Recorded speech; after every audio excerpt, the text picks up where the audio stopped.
This is past.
Recording in progress. All right, good evening, everyone. Welcome to the December 5th, 2023 Marina City Council regular meeting. We start with our closed session after a roll call. Can we have a roll call, please, Anita? Councilmember McCarthy. Here. Councilmember Vischer. Here. Councilmember Biala. Here. Mayor Pro Tem Medina Dirksen. Mayor Delgado. Here. All right, so the closed session hasn't been modified at all, its agenda. So now is the time, if anyone in the public wants to comment on the closed session agenda item before we go into closed session, now would be the time to do it. And Brian, can you tell if any of the attendees? Oh, we got Patrick Krayrocker. Hey, Patrick. Did you have any comments on tonight's closed session, Patrick? As an arborist, you should have a lot to say about our next city attorney. Okay, so we don't have any public comment on closed session agenda, so we'll resume here back in an hour and a half at 6:30 for our open agenda. And our city attorney has an announcement to make. Thank you, Mayor. I just want to state for the record that I am, in an abundance of caution, recusing myself from the closed session item, only because I am the city attorney, and the closed session portion of the meeting will be presided over by special counsel.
All right, good evening, everyone. We'll go ahead and get started. City Council went to closed session at 5 p.m. and we discussed the item on the agenda regarding city attorney, public employment appointment position, and gave direction to staff, but no action was taken. So now we're going to move on to our business in what we call our open session. And we start with a moment of silence and a pledge of allegiance. I was wondering if Luke Allison, if you could lead us in the Pledge of Allegiance. Luke, are you here? Oh, I thought Luke was here. I thought I'm coming in. No, okay. Mike Moeller, would you lead us in the Pledge of Allegiance? So we'll have a moment of silence, and then Mike, if he's going to be a good sport, will lead us in the Pledge of Allegiance after the moment of silence.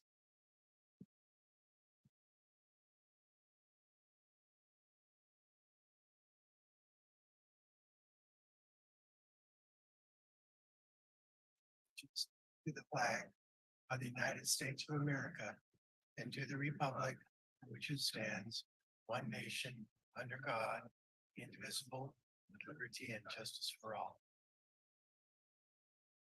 All right, thank you, Mike, for being a good sport. All right, we have a couple of wonderful presentations tonight, and I'm wondering if the first one regarding Marina Grocery Outlet, if that could be led by our Mayor Pro Tem, Christina Medina Dirksen, who put a lot of time into this. Christina, would you mind? Sure. Thank you very much. This is an honor to be able to present this proclamation to two very distinguished citizens and a family that has given everything when we needed it and continue to do so, and our dear friends. So this is a proclamation honoring Christy Lau, Luke Allison, and family. Whereas Christy Lau, Luke Allison, and family operate the grocery outlet here in Marina, better known as the GO, continuing for the last 6 years, a generous and community supportive business started by Christy's parents, Stan and Sue Lau, when they opened operations of the Reservation Road store in 2005. Whereas the family business has been a foundational pillar of Marina's economy, employing hundreds of people and generating hundreds of thousands of dollars to our city's tax base. And whereas the Lau Allison family have been an inspiration for humility and authentic generosity, having provided food for nonprofits that serve the Marina community, including weekly donations to the Thomas Carmen Food Pantry, as well as granting nearly every nonprofit that has asked food or gift cards for special events or operational needs, and providing food to families in need.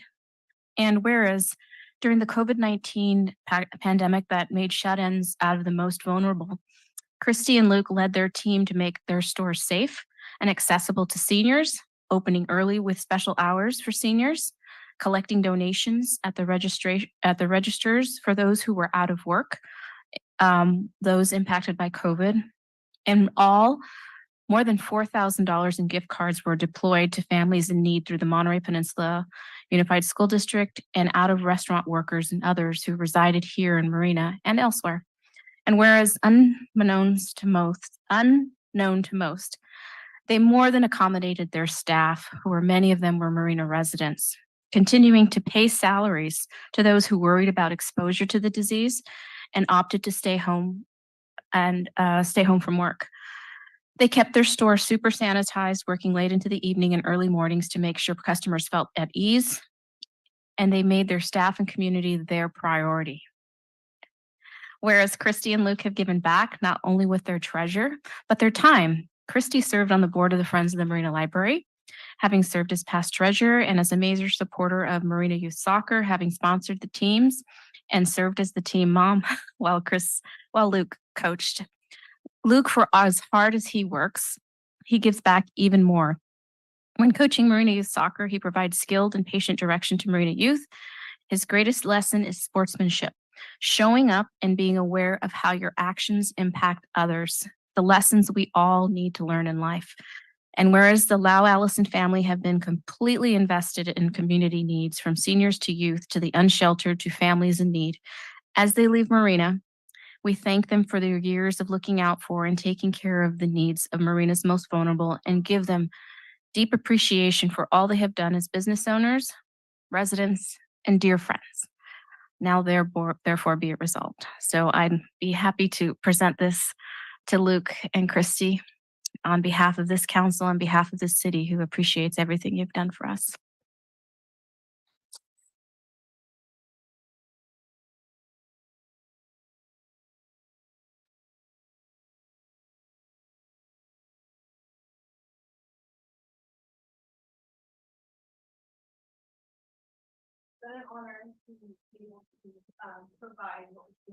One moment, please, Christy.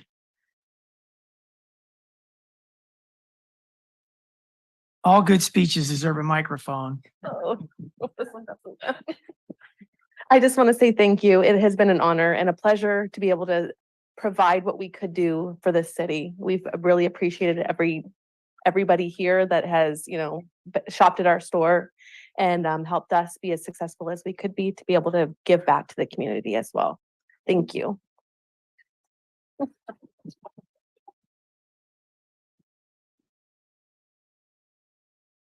And the picture up on the screen is Luke and Christy being given special certificate recognition from the Marina Foundation at the Man and Woman of the Year ceremony held earlier this year for their outstanding contributions to our community. And I don't know if the Marina Foundation has ever done this before. I'm not sure if they have, but they had a rounding applause, a great round of applause because everyone in the room know them and most of them knew Christy and Luke and what their contributions were. So it was really special to see you be recognized. I didn't know until that night that you had plans, but it's really great that you've been part of our community and your parents were part of our community. And we wish you all the best in the future. Thank you.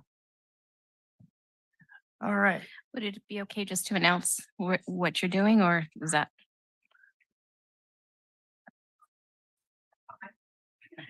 Sure. As far as I know, you all are moving out of state for better opportunities with your family. Different opportunities. Different opportunities, right? And your store is hopefully in the hands of just as generous operators. Great. Well, thank you. When is your last day with us? December 19th. Okay, so if you'd like to say goodbye to them or thank them, you have until December 19th to buy all your groceries for the whole next year. Thank you. All right, Luke and Christy, you're welcome to stay all night long, but whenever you need to go, we understand. Thank you, Luke. All right. Our next presentation will be by our City Council person, Brian McCarthy, regarding Parkinson's. Thank you, Mayor. So in support of the National Plan to End Parkinson's Act, the National Plan to End Parkinson's Act, HR 2365, is a bipartisan, no-cost legislation that for the first time will unite the federal government and private enterprise in a mission to prevent and cure Parkinson's disease, which will in turn alleviate financial and health burdens while reducing government spending. And the national plan will create an advisory council comprising members of federal agencies that support research, care, and services for Parkinson's plus patients, care partners, researchers, clinicians, and other experts. Whereas Parkinson's is a disease that requires a national effort to cure and prevent, United States Representative Jimmy Panetta of the California 19th District has supported the act. Whereas Parkinson's is the second most common and fastest growing neurological disease with 90,000 new diagnoses each year, affecting more than 1 million Americans, including more than 110,000 military veterans. And whereas Marina and Monterey County is home to many residents living with Parkinson's disease, including Naomi Estolas, who along with others are making lives more fulfilling through work with Monterey Parkinson's Support Group and a local chapter of a global mentoring program called Twitchy Women. And finally, whereas a national plan to end Parkinson's has the potential to dramatically increase federal research funding, develop more efficient pathways for treatments and cures, improve early diagnosis, create standards and measures to prevent the disease, address health disparities in diagnosis, and enhance public awareness of the disease. Thereby, the Marina City Council supports the National Plan to End Parkinson's Act. I don't know, Mr. Mayor, if there's anyone in the audience that is representing. Yes, Naomi Estolas, can you come on up? And Anita, can you give her a mic? Rod, you want to step down with her? Absolutely. And I hope I pronounced the name right, Mrs. Estolas.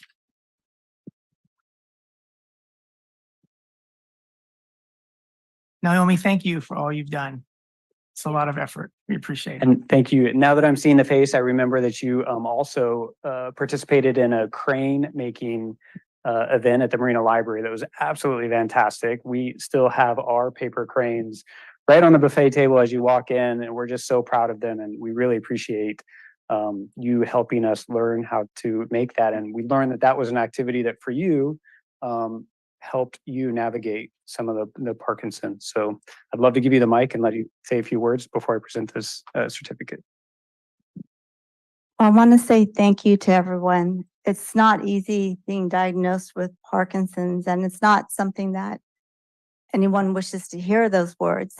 It impacts so many people, and especially in areas where there's agriculture, like here in California with the fields. So sometimes I have days where I wake up and I can't even walk. I feel like my whole body's covered with cement. So there's no cure right now. Everyone has different symptoms, but this is where we really appreciate all of your support to end Parkinson's, to help find a cure rather than just medicines that help you live better with it. Thank you very much for being here. And thank you again for all you do. So in recognition, I'd like to present to you this proclamation. Thank you very much. Thank you, Naomi.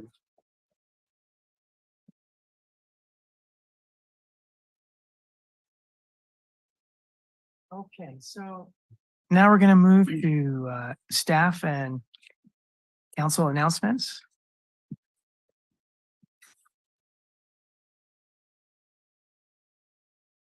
Councilmember Biala.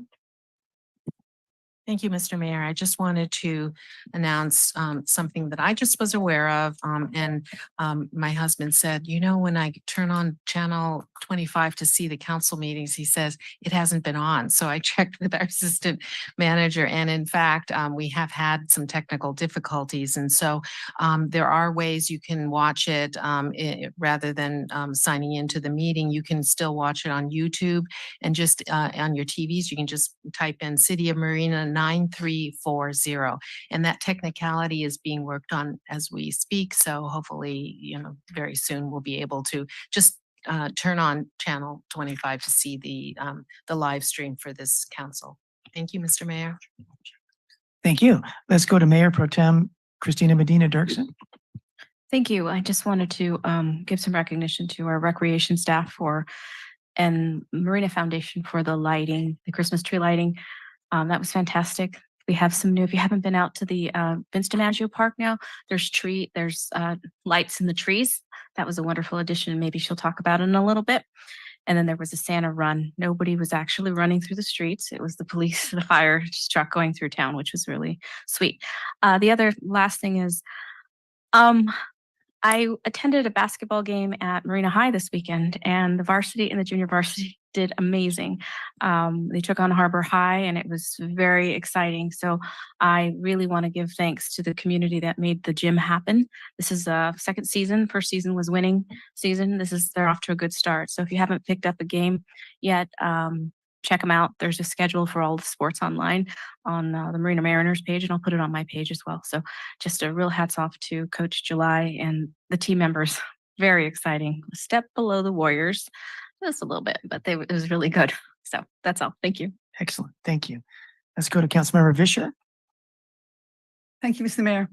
Our police department is hosting community meetings. 2 already passed, but there are 2 more coming up. One is on Friday, December 8th from 6 to 7 p.m. at the Charles Apartments Community Room on 3109 Seacrest Avenue. And the final one will be on Tuesday, December 12th, also from 6 to 7 p.m. at the Cove Clubhouse at Sea Haven. Most of us attended the first one, and it was really useful information. Can you ask any questions you have? And it's just good to know your local police officers. So thank you, Mr. Mayor. Thank you, Elizabeth. Councilmember McCarthy? Thank you, Mayor. I too was going to speak about the police meetings, but add to that as well. I have on my calendar that there's a coffee with a cop event on Friday the 8th. I don't see a rep from the police department here currently. Did you mention that already? No, okay. And so do you know where that's at, Councilmember Fisher? The Starbucks Dunes. So Okay. this Dunes not in Target, but the drive-through Starbucks at the And, Dunes. Yeah. and I'll just add that the initial two police meetings have not been very well attended. I'm really grateful the police department is making this effort to reach out to the community. I know the community has questions, so please visit their Facebook page, get to know when some of these events are, get to know your local police department. Thank you, Mayor. Thank you. Yeah, these police events are the first time I've had the chance, outside of going to their police officer association meetings. Anyway, first time I've had the chance to talk to 5 or 6 police officers at one time and have their entire audience, have their audience and ask them any questions I've ever wondered about, what's going on with any issue in Marina that I'm concerned about that might have to do with the police. So I think everyone in our town probably would have some questions about how our police department works, or why don't they do this, or how are things going over here, or to thank them for something that they've done so well that you know of. So I do encourage folks to try to find out where these are, and I'm sure you can call the police department and find out where the remaining ones are going to be and when. But it's a really good hour spent, and they have specific information to share with you that was brand new to me, and so I think it's a really good hour well spent. The only other thing I want to mention is this coming Sunday, December 10th, from 10 a.m. to 12:30, there'll be a volunteer community cleanup, and it cleans up about 12 miles of roadsides between Beach Road and the landfill. And so it meets at 10 o'clock at Lapis Road and Del Monte Boulevard, which is about a quarter mile north on Del Monte Boulevard from the Beach Road roundabout. So that's 10 o'clock this coming Sunday. And then at 12:15, there's free pizza. A pizza angel comes and gives us pizza. That's kind of nice. All right, let's go back to Mayor Pro Tem Medina Dirksen. Yes, I wanted to make one more announcement. There's going to be a capstone festival at CSUMB happening, I think it's on the 14th. And one of the most interesting ones to occur is a group of students who did a study on how the city of Marina can work closer with CSUMB. So they interviewed several of us up here on the dais, and they're going to be presenting their findings. I hope we can share those findings at some point, and I believe hopefully at the end of January, we may very well have some representatives from CSUMB. So if anybody's up for it, I do have the details. It's on the 14th at 6 p.m. And the room number I will share online. But anyway, I just wanted to put that out there if anybody's interested in attending. Thanks. Yeah, just a quick correction. It is Friday, December 15th, 9 o'clock at the CSUMB library in room 1188, which is their large conference room in the library. So it's Friday, December 15th. And this particular presentation starts at 9 o'clock, but there'll be other presentations which are also worth seeing that go into the afternoon. All right. I think that's it. Thanks everyone for those comments. Anything from staff? Oh, hi. Our Recreation and Cultural Services Department Director, Andrea Willer. Thank you. Yes, thank you very much. We did have a fantastic tree lighting on Friday. It was a beautiful event. I want to thank the Marina Foundation for coordinating with us and co-sponsoring that event. I was not here for last year's tree lighting, but I've heard nothing but positive feedback on the improvements, specifically with the number of trees we lit and the number of actual lights on every tree. So it was pretty spectacular. So thank you everyone who attended that. Also wanted to let everyone know that this Friday we have a new program called Kids Night In, and it's an opportunity for parents to do some shopping, to do some wrapping, maybe go on a date night, maybe just take the night off. So we will be here 6 to 9 on Friday. We will have food and music, and Marina Youth Arts will be providing 4 different arts and crafts activities. It's just $3 to bring your child for the evening. So pre-register at City Hall, and we will see you on Friday. It's a Whoville theme, and I've heard that the Grinch just might make an appearance. So if you know anyone who has children kindergarten through 5th grade and they're looking for a night out, we would be happy to take care of their kids. And then on December 17th from 1 to 4 is our annual Winterfest and holiday dinner. And that also is up here at the community center. There are flyers on our website for both of those events. So if you want more detail, please visit our website. And that's it for now. Time on the holiday dinner, 1 to 4, and that's December 24th. December 17th. Oh, I'm so sorry. December 17th. And Andrea, what are the ages for the kids' night in? Kindergarten to 5th grade, same as our youth center age range. Yep. Okay, thank you right. very much. Thank you, Andrea. All right, now we go to the consent agenda. Before we do that, we have a change in our agenda tonight. We're going to put the public comment for things that are not on our agenda to the end of the meeting because we have so much to do tonight. Yeah. And so the public comment we have now that we're going to ask you for is for the consent agenda. So we're going to do our consent agenda next. Mayor, may I ask a question? Sure. Can we just get a show of hands to see how many people are here for, because this is a change up. We might have some people who don't normally. Sure. Phil, I think you were going to comment. So 2 people? If All it's right. only 3, do you think we might just be able to accommodate tonight, please? I think a little bit of Okay. Forewarning is helpful. All right. Yeah, so let's backtrack. Thank you. Phil, come on back, Phil.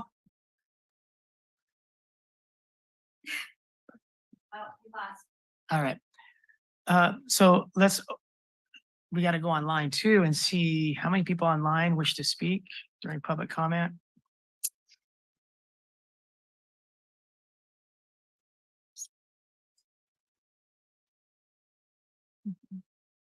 Okay, let's do the folks in person first, and then we'll go to Denise Turley, and then we'll close public comment. Let's start with you in person. I feel so bad for laughing. I thought that was a joke. Paul Farmer with Monterey County Business Council. Want to share an opportunity with the council and our CEO, Kimberly Craig, spoke with Mayor Delgado about something that MCBC is working on that we hope will benefit businesses in Marina and throughout the county. So I'm going to fit that longer presentation just into thank you. Into some brief comments. So it's regarding the Small Business Development Center. The Small Business Development Center for the last 6 years has been run by Cal Coastal Rural Development. They have now closed it down. Cindy Merzon, who's been the longtime CEO of the organization, is retiring and her staff is doing other things. So they've shut it down. There's currently an RFP open for somebody else to provide Small Business Development Center services. To our knowledge, nobody else in Monterey County is applying for this, but MCBC has decided that it makes sense with the work that we've been doing in the community to help businesses. So there's an RFP which is due next Friday. We're working on that diligently, and we hope to retain a small business development center here in Monterey County. It would serve Monterey County and San Benito County. Part of that is we can get $175,000 from the SBA, the Small Business Administration, to run that center, but we have to have a local cash match.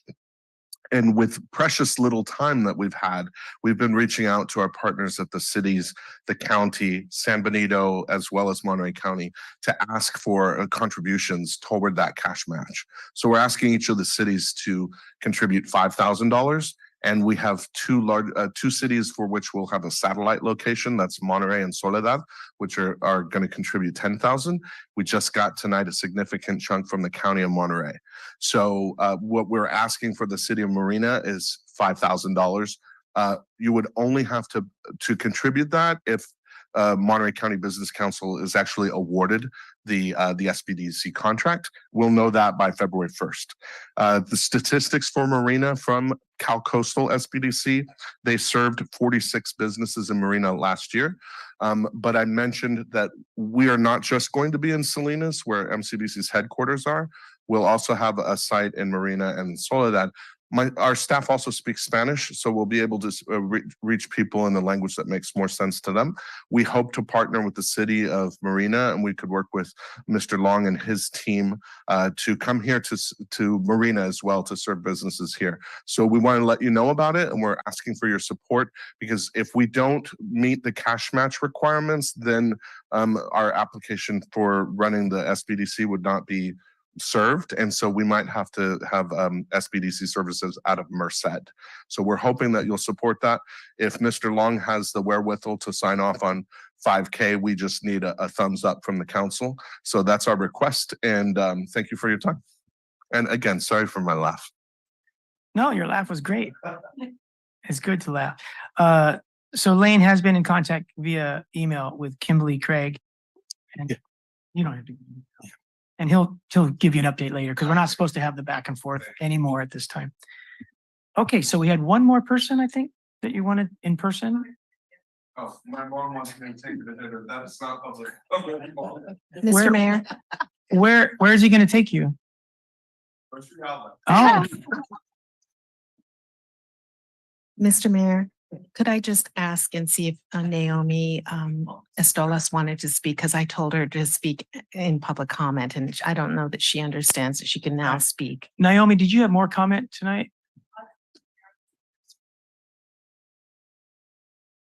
And you Okay. can do that in public comment now if you choose to, since we changed it. So thank you. I think.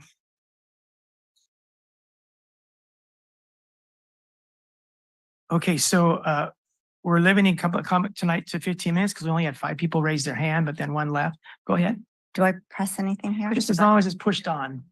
Okay. All right. Thank you, Mr. Mayor and Council. I just wanted to share with you what, well, a lot of people think Parkinson's is. They think that maybe it's just something for older men, but it's not. It doesn't discriminate. There's different ages, different races that get Parkinson's. I was actually on my lunch break when I got the news with my husband, and I used to do technical implementations all across the United States. But after the diagnosis and trying to work a couple more years, things changed. Parkinson's is something that it's different in every person. Some people you'll see they have a tremor. Sometimes you'll see someone walk and they're not swinging their arms, or they don't have good balance. For other things, there's things that you don't see on symptoms, like you don't see the pain, like dystonia. You can't see insomnia. You can't see anxiety. You can't see constipation. These are all just other symptoms that different people have. So for every person, they're different, and the way that they progress is different. So that's why we need a cure. And one of the things that I try to do is live the best I can. It's not easy. I have good days, bad days, and even good hours and bad hours. So it's really trying to do the best you can, not to isolate yourself, because that could just lead to depression. And there's a lot of people out there that don't even know, even in our county, that they have Parkinson's. They haven't been diagnosed and they don't know some of the things. And that's something that's really important for everyone, just so they can live their life better with it. That's all. Thank you. Thank you very much, Naomi. Okay, we're going to go online to Denise. Go ahead, Denise, if you want to unmute yourself. Good evening. Mine's quick and brief. So not all of you might know. Anyway, last week we had a planned power outage in Preston Park. And anyway, ended up being 11 hours that we were without power. And I lost a lot of food in my fridge, a lot of food, like more than half. So in contacting PG&E, they will send a form out for you, and there's a process, and there's a reimbursement process. So for anybody else in the area, now there was a downtown Marina and Palm Avenue to, there were 3 different power outages that same day. So if you were involved in that power outage and you lost a significant amount of food, you may apply to PG&E for a reimbursement for the things that you lost, and they will tell you what you need to provide. That's it. Thanks. All right, thank you very much, Denise. Okay, we're gonna close public comment and move on to our consent agenda. Does any member of the council have any quick questions or comments? Good night, Naomi. Good night, everyone. Thanks for being here tonight. Councilmember Biala?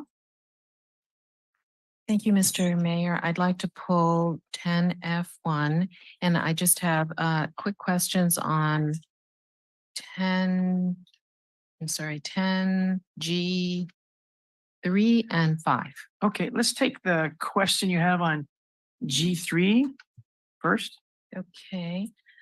Just wanting to know how much potentially will a grant from California Coastal Conservancy generate potentially? I know we're trying to approve 33,000 to prep for the grant, but I didn't see the total potential amount that could come of that grant.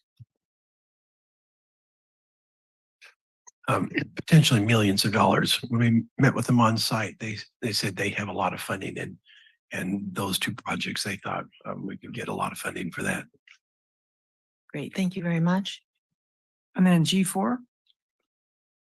Kathy, did you have a question on G4? Yes, let's see. When we go out for conceptual designs for the entries to the city and the airport, there is documentation of public participation and outreach. And just thinking about how many things we have asked the public to comment on, whether it's the general plan, the downtown vitalization specific plan, the Cypress Knolls, et cetera, I just want to know if there's any way that we could think about consolidating some of the public input of the entryways with any of these other outreaches, because it's pretty significant what we're asking the public to do in the next year or so, and have done it this past year.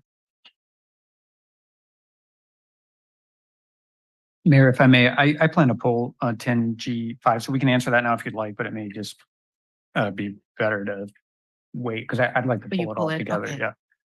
So were you just talking about G4 or G5? Kathy? 5. That was your question? Yes. But it can wait until we pull it. Yeah, if we're gonna pull it, let's get it all together. Okay, Councilmember Fisher? Thank you, Mr. Mayor. My question was also 10F. So since it's being pulled, I'll wait. 10F1? Yes. Okay, and I need to mention that staff has requested that we pull from our agenda and not consider tonight J1. Is that correct, Lane? G1, 10G1. Regarding the Preston Park Abrams agreement extension for another year. And that expires this year, so it'll be on the agenda for December 19th. Okay, so remaining on the consent agenda is everything we started with except for F1, G1, and G5. Councilmember McCarthy, do you have anything more? Thank you, Mayor. Yeah, I kind of had the same question that Councilmember Biala had on G3. So I won't rehash that, but I will just make the brief comment that, almost $34,000, that's, that much that could be towards a full-time grant writer. And so I think this council really needs to think about how we allocate those funds. I'm thrilled to apply for any grant that we can. But I know certain grant writers may have certain specialties, but I think, with the adoption of a housing element that is going to, I'll leave my comments for that item, but, we may be able to apply to a lot of grants in the future. And so, this is just one more grant where we're kind of doing a one-time payment of $33,000. So I don't know if you want to pull that and have more discussion or just leave it at that for now, but. All right, council, would you like to pull that for more discussion or leave it for now? I don't, Go ahead, Councilmember Fisher. Just a quick question. I assume that those $33,000 will be covered if the grant gets awarded.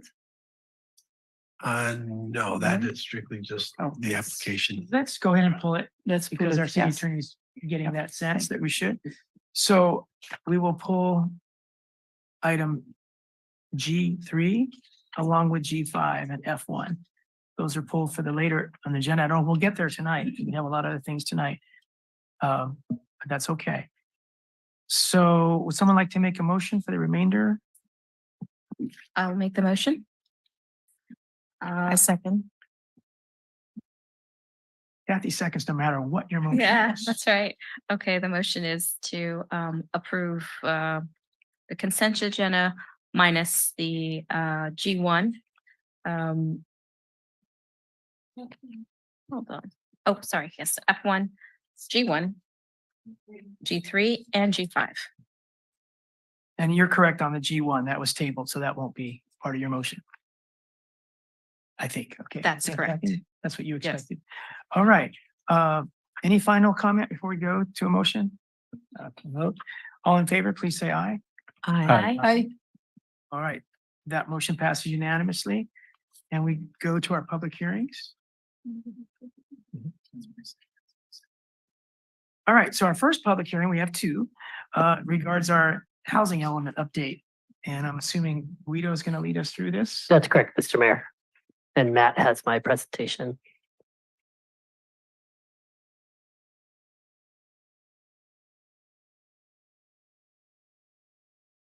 Matt, do you want to, I can use the clicker if it's easier. Is that to?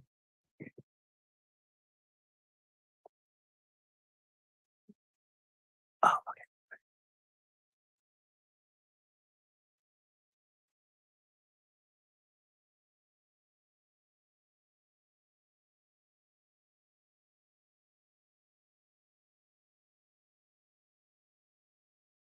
So good evening, Mayor and members of the council and members of the public. So next slide. Oh, thank you, Matt. Thank you. No, it doesn't work. So I'm going to go over kind of recent work that's been done, kind of the input we got from the state and next steps. Just by way of housekeeping, I very much appreciate, I got some questions from the council. There's a memo that I prepared to answer those questions. Very much appreciate getting those ahead of time. Thank you. And some more housekeeping. There was a attachment to your staff report. The highlighted areas are in green were the comments I got from the state. And then we edited the document in September. And then the comments in blue are the comments that we got and then edited the document in October. So I'll go over that right now.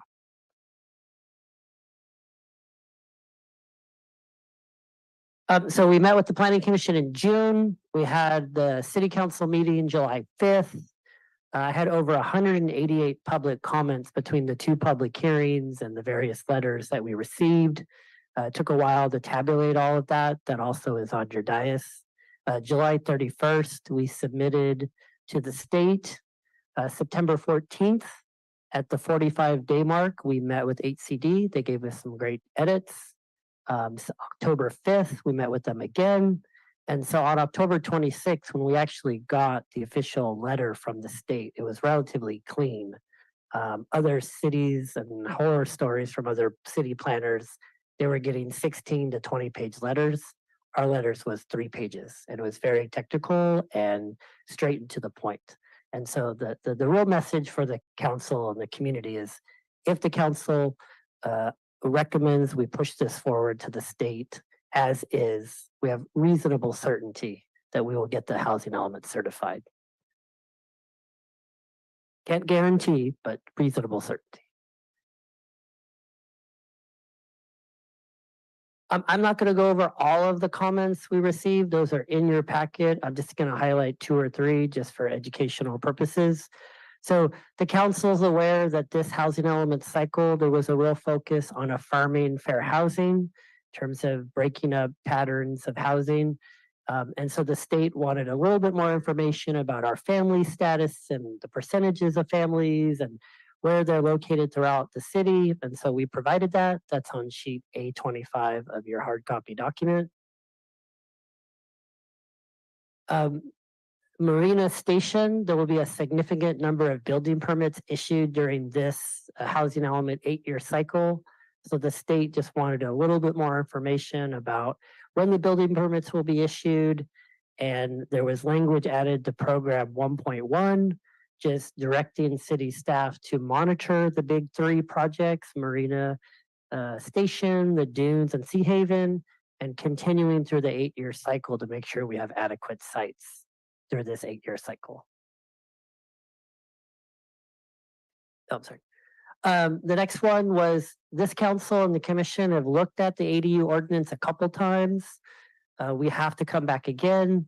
We're being asked to make sure it's abundantly clear that ADUs are permitted in all zones in which residential uses are permitted.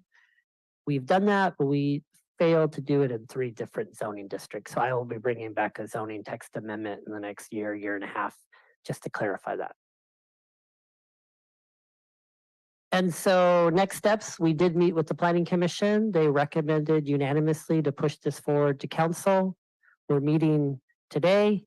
If we get a favorable recommendation and there are no substantive edits, we do not need to recirculate the document, and we will meet our December 15th deadline. That will begin a 60-day review period. If there are no substantive edits, then the state will certify the document. As mentioned, been working pretty extensively with Rincon Consulting and Veronica Tam Consulting. Combined, they've worked over 200 housing elements across the state of California. While there are no guarantees, there is reasonable certainty with no changes we can get this thing certified. There are fiscal implications for the action of the council tonight. There are safe routes to school funding that is available. If we can get this document certified quickly, the Public Works team can apply for up to $10 million in active transportation program funding that goes directly to benefiting your constituents, sidewalks, the bike ped experience, and just making an overall safer city. And there are some negative consequences, potentially fines, loss of local control, and builder's remedy, which we won't go into, but there are implications for council action. So the next step, hopefully we can get this thing certified. And Lane and I did a tour with the HCD staff. We gave them a tour of all the sites. They were really impressed with all the housing that we're building. And they mentioned if we can get certified quickly, there also is the pro housing designation. And there's $33 million statewide available. Each city gets anywhere from a $1 to $2 million allocation if you have this pro housing designation. So this is the recommended motion, adopting a resolution recommending that the council approve the final 6-cycle housing element forwarded to the state to begin a 60-day review period and find the project is exempt from CEQA. And that concludes my initial presentation. All right. Thank you for all your work and that of your team on this, like a monumental document here. Really appreciate it. Let's go to Councilmember McCarthy. Thank you, Mayor. As staff mentioned, this is I think the 3rd or 4th time we're seeing this. So I'm hoping we can breeze through it pretty quickly, but I want to make a couple really quick points. One is what I alluded to earlier is I think this is going to make us eligible for a lot of grants. And so I hope we think about how we can take advantage of those opportunities going forward. Yes, thank you. Thank you. Brian, can you hold, please? Absolutely. It's my fault. I apologize, everyone. Let's go to public comment now, starting with the people that are present. Go ahead and come on up. If you have any public comment you'd like to provide. Not seeing anyone rising, we'll go to our online viewers. Go to Gabriel Sanders. Hello, Gabriel. Thank you, Kathy. Hello, everybody. Can you hear me? Yes, loud and clear. Awesome. Thank you. So my name is Gabriel Sanders. I'm the Director of Housing and Community Development for the Monterey Bay Economic Partnership.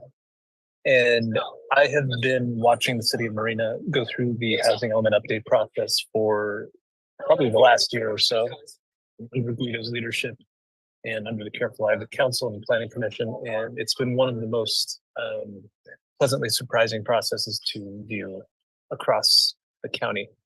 And pleasantly surprising just because of, as Guido said, a lot of cities across the state have had trouble with it. The city of Marina has breezed through it in a way that, again, is a relief. And the policies we put forward in the housing element accord with a lot of the policy recommendations that MBEP has made over the last several months since we published our housing white paper in June. So MBEP would love to offer its support for the recommendation that Guido made in terms of supporting his desire to get it adopted by city council and sent back to HPD for approval. Really look forward to seeing how it does make it available for more funding, because that will prove essential, as Councilmember McCarthy mentioned earlier, to getting all the housing that the city needs built over the next 8 years and beyond. So we applaud you. Great job. And of course, MBEP is always here to help. And we actually have some really interesting ideas in the pipeline that we look forward to discussing with you in the next several months. So please feel free to reach out anytime. And great job, Guido. Great job, Councilor. Thank you very much, Gabriel. Okay, we'll close public comment and come back to City Council.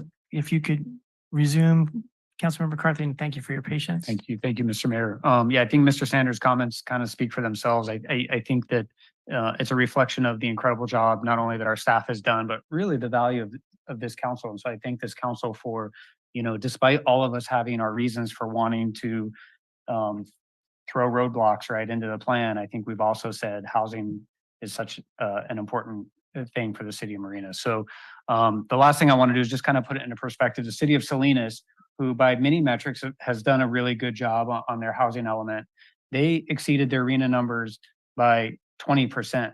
The city of Marina has exceeded the planning based on their RENA numbers by somewhere on the magnitude of not 20, 30, 50%, 300 or 400%. I think that's just really incredible and an incredible reflection of the work that our staff and council has done. So thank you, Mr. Mayor. Thank you, Brian. All right. With that, Brian, would you like to make a motion? I'm sorry. Let's go to Councilmember Viola.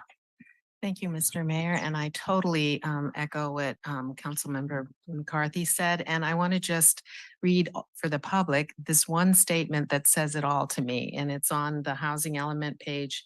I guess it's 55 of I don't know, there's two numbers, 76 or 55, and it's a real short one. It says, as of August 2022, the median sales price for homes in Marina was $960,000, nearly double the median sales prices in July 2015.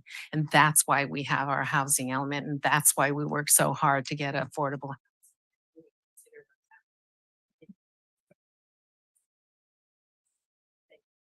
Also, geez, I hope people could have heard me about that. Do I need to repeat it? No, we heard Did you. you hear? We Okay, heard.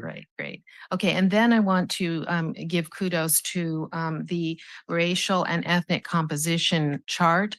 I have ad nauseum been challenging why we lead off with the census data that says white alone, which includes Hispanic and Latino. And so this chart leads off with non-Hispanic white, because it's very important statistic for people of color to see the demographics presented in, I think, a fairer and more realistic way. So I want to compliment everyone, because I've said that in the first iteration of the downtown specific plan. I said it at the objective design standards, and I said it again on the second iteration of the specific plan. So in this housing element, we got it right.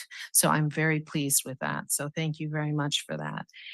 And I know that Guido has said in the past, the American Community Survey, which we quote in terms of US Census data, but is that can we say something about that? Because I remember the last time I said, what is ACS? I didn't even know because we are usually quoting statistics from the US Census. So is there a way that we can say it's the US Census or something? Because it doesn't trigger if somebody says ACS, it doesn't trigger that knowledge that it comes directly from the US Census. Yes, we can. Okay, great. And also on page I-36, there's a chart of a table of publicly assisted housing affordable units. There is no Junsei Oaks. Is that not a part of this list? Or did I miss it? But I didn't see Junsei Oaks. And I know that they are really key to our community's affordable housing stock. It's quoted somewhere else in the document. I'd have to check to verify, but yeah. Okay, Yeah. can we add it to this? Is there any?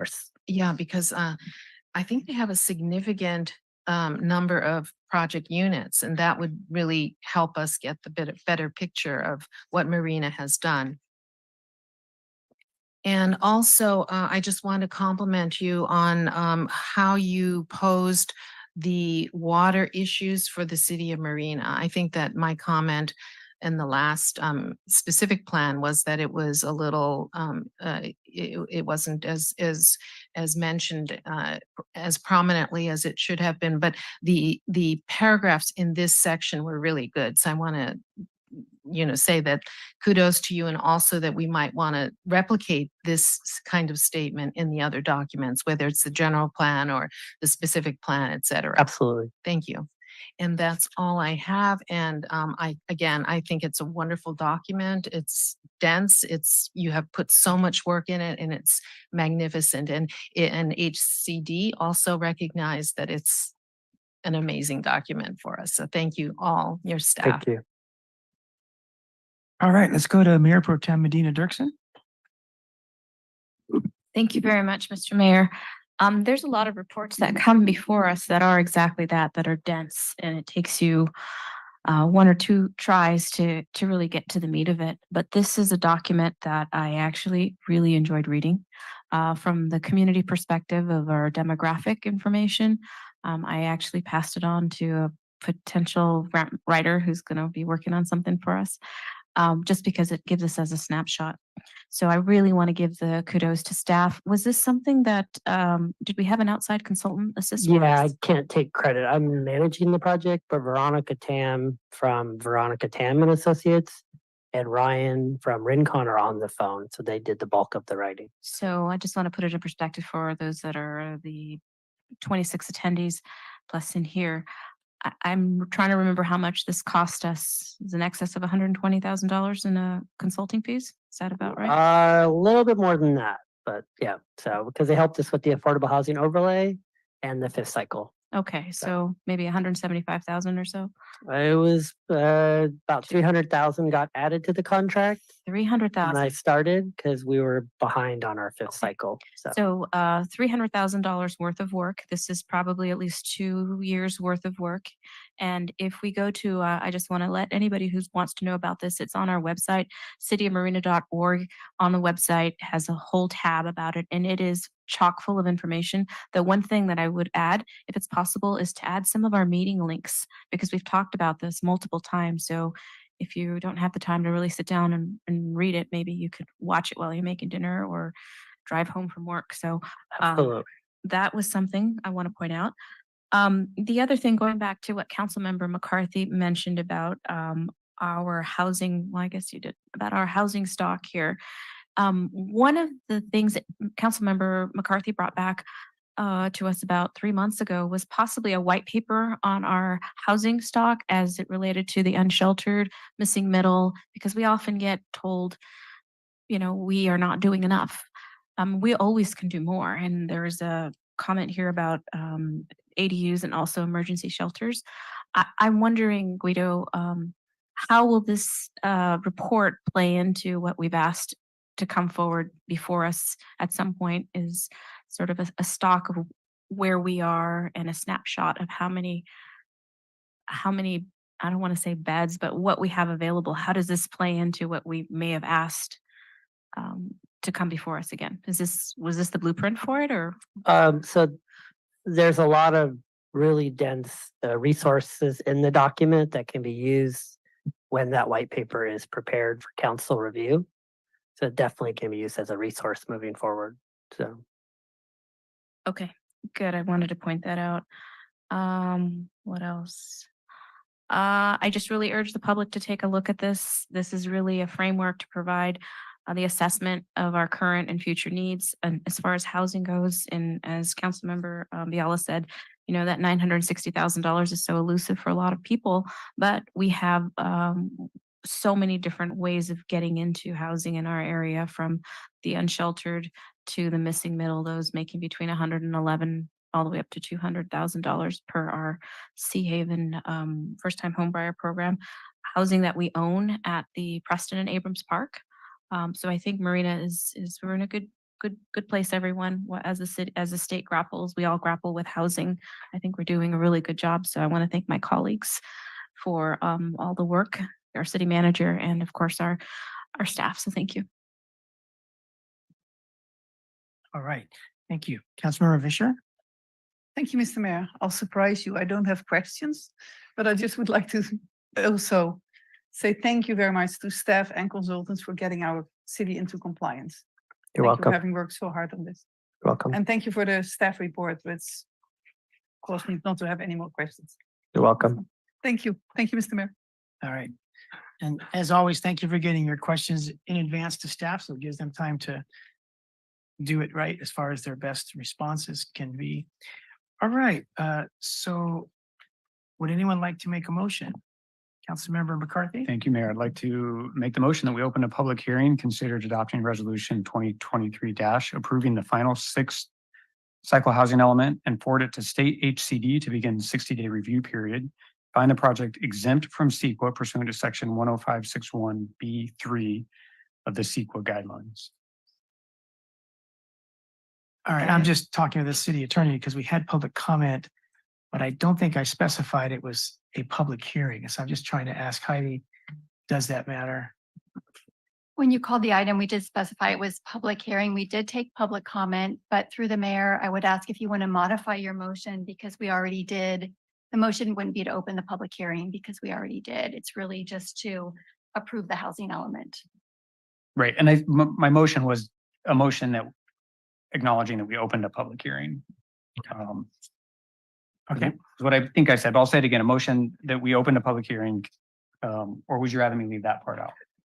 Through the mayor, you can leave that part out because we did have the public hearing. It's really just to approve the housing element at this point. Okay, thank you.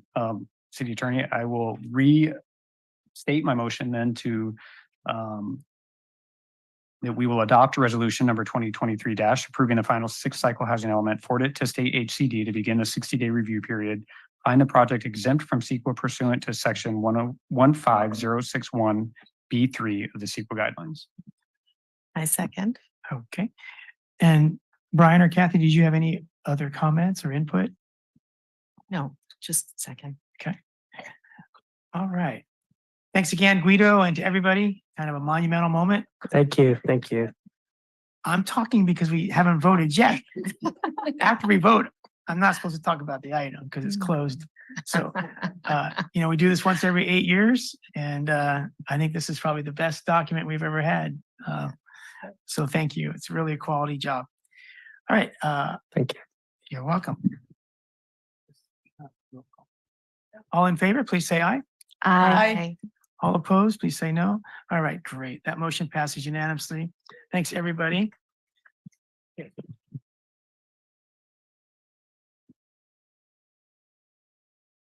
All right, we move to our second public hearing regarding food trucks and sidewalk vending. And it looks like Alex and Allison, A Squared, is going to give us the presentation.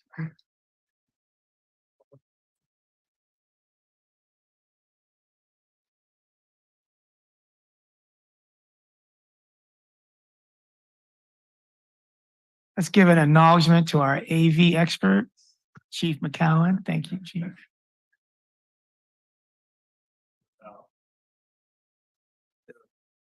See if Technical difficulties. Well, I'll get started while the slides are coming up. Good evening, Mayor and members of the council. Thank you for taking a look at this item before you tonight.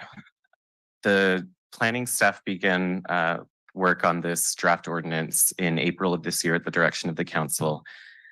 This summer, we submitted a questionnaire to existing food service providers in the city of Marina and tallied about 20 responses on that questionnaire. And the Planning Commission made a recommendation that the council approve this item, but also requested that planning staff issue a larger questionnaire to go to the broader Marina community. And so we did that this fall and tallied about 200 responses to that questionnaire. Some of the concerns that were raised by existing food service providers, thank you, Matt, included competition with existing brick and mortar businesses. Many felt that limits should be placed on the number of food trucks operating in the city. And then additional concerns included trash, noise, and traffic. But I will note that about a quarter of the respondents among the restaurant community indicated that they are interested in adding mobile food vending service to their business. If we go one more slide. For our community questionnaire, the overwhelming majority of respondents felt that mobile food vending should be allowed in the city, about 94%. Some of the areas where respondents felt vending should be allowed included parking lots in commercial areas, public parks, and public streets in commercial areas. There was also some support, but not majority support for allowing vending at the airport, in residential areas, and in other private property.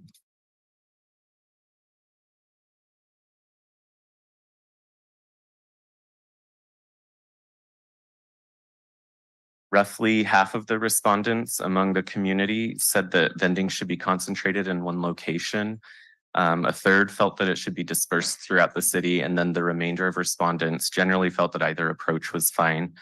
Concentrated vending would look like a food truck roundup or similar events that you may have seen in other communities, where dispersed would be trucks operating through other areas throughout the city. Generally, respondents felt that vendors should be allowed to open in the morning and close in the evening, and a significant number of respondents felt that vendors should be allowed to be open 24 hours a day. About half of respondents said the number of mobile vending permits should not be capped, and among those who favored caps, more than 5 permits was the preference. So that's a sort of a brief summary of the responses that we got on the questionnaire.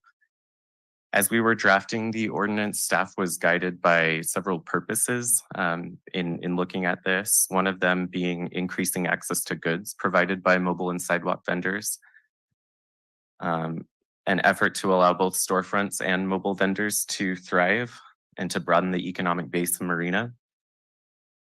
There's also a goal to limit pedestrian conflicts and protect access to public thoroughfares, and then to restrict mobile vending in areas where it would be inappropriate due to safety reasons or other issues. And then finally, particularly with regards to sidewalk vending, the city needs to establish compliance with state law. Thank you.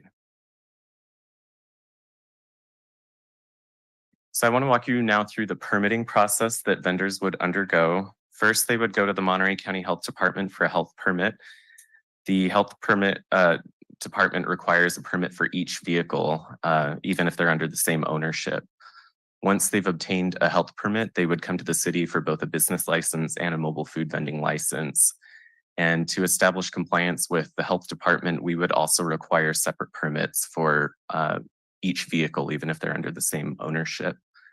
And we've included the requirement that permits would need to be displayed in the vehicle during operating hours. These permits and licenses would establish compliance with all state, county, and city regulations relating to public health and safety. And I'll note that city staff reviewed this ordinance with health department staff, and they found it to be compliant with their policies.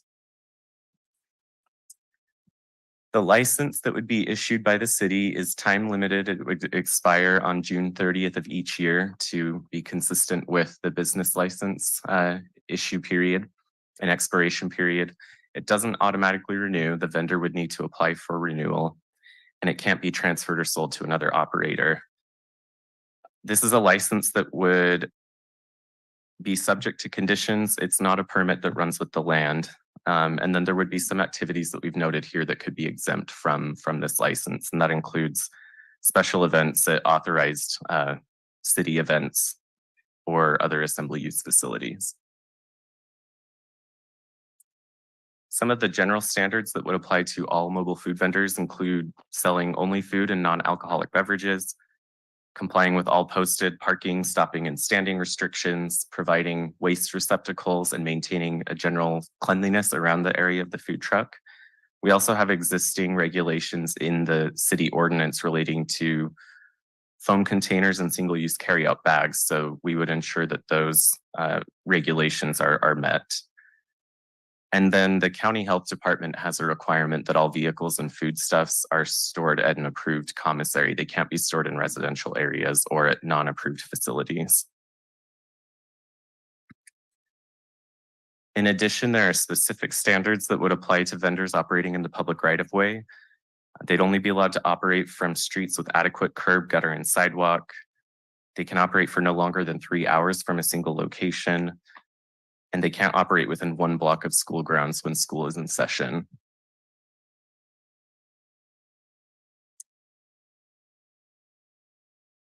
In looking at areas where vending would be prohibited, the city staff identified R1 single-family residential zones as areas where this would not be an allowed activity. And we also identified Del Monte Boulevard, Reservation Road, and Imgen Parkway as major thoroughfares that would be inappropriate for mobile vending due to high traffic speeds and other safety issues. Generally speaking, the areas where vendors would be allowed to operate would be streets within 1 block of those major thoroughfares, provided that they aren't adjacent to single-family residential zones. And then there are specific standards that apply for vendors operating on private property. They would need to confine the entire operation, including queuing, to private property and not encroach on public sidewalks without a minimum 6-foot clearance. We would also require these vendors to provide documentation to the city indicating that they have permission from the property owner to operate in those areas. And then finally, parking requirements would need to be met. Recent state laws address sidewalk vending. There are very few restrictions that the city can place on sidewalk vendors operating within the city. But we have established hours that mobile or that stationary and mobile vendors can operate on sidewalks. And then I'll note here that these vendors would also need a business license from the city. The ordinance would not permit mobile vending in the coastal zone. There are a variety of county health regulations that apply that they would need to meet when they are issued a health permit. And so generally we haven't included those requirements in the ordinance since the city is not responsible for enforcing those requirements.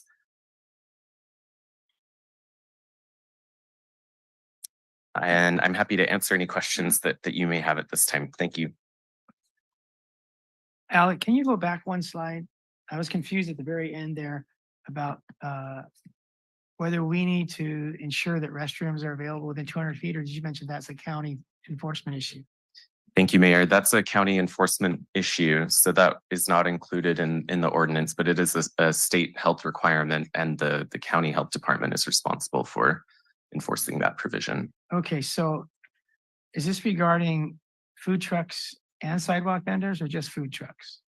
As far as I'm aware, it's just food trucks. Okay, so if there's a food truck somewhere in Marina at night, let's say at the grocery outlet shopping center, and there's no restroom available, if that's the case, there's no restroom within 200 feet, I don't think the county would be enforcing that. I mean, how would they enforce that unless they came into our city and took a look? I believe the requirement only applies to employees of the food truck. Right. So if there's a and- food truck that pulls up in a parking lot and they're compliant with everything, but there's no restroom and they should have one, Mhm. how would the county enforce that? I can speak with county health staff to confirm their process, but I do know that in order to obtain a health permit, mobile vendor needs to sign an agreement certifying that they'll comply with those conditions. I'm not sure what their specific enforcement actions are. Okay, so before they set up to sell, they have to have disclosed where the restroom is for their employees at that location. That's Before my the county would understanding. say, okay, Mhm. great, okay. Thank you. I have a couple other questions, but I'll wait till others. Let's go to Mayor Pro Tem Medina. Oh, I'm so sorry. Let's go to the public, which we should always be going to the public first, but it's still kind of a new arrangement. So let's go to the public now first and start with people present in person. Come on up.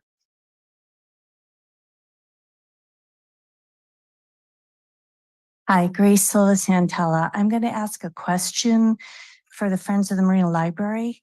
We've had a couple of events, music events, that we've had a mobile vendor at.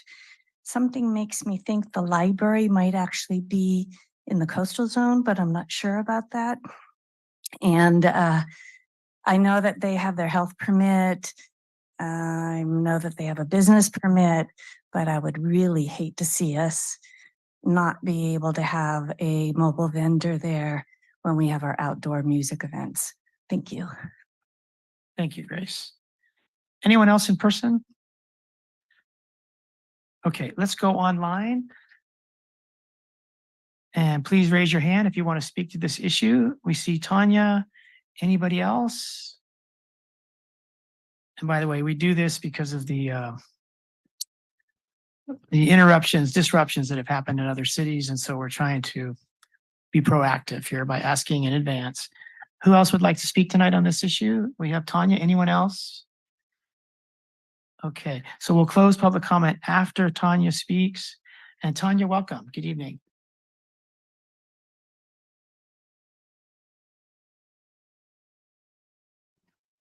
Hi there. Good evening, Mr. Mayor, members of the council, city staff, members of the public. My name is Tanya Rose, and I'm here representing the Blue Zones Project, Monterey County, and our work, really looking to support efforts to increase access to healthy foods and support healthier lifestyles across the Peninsula Cities region.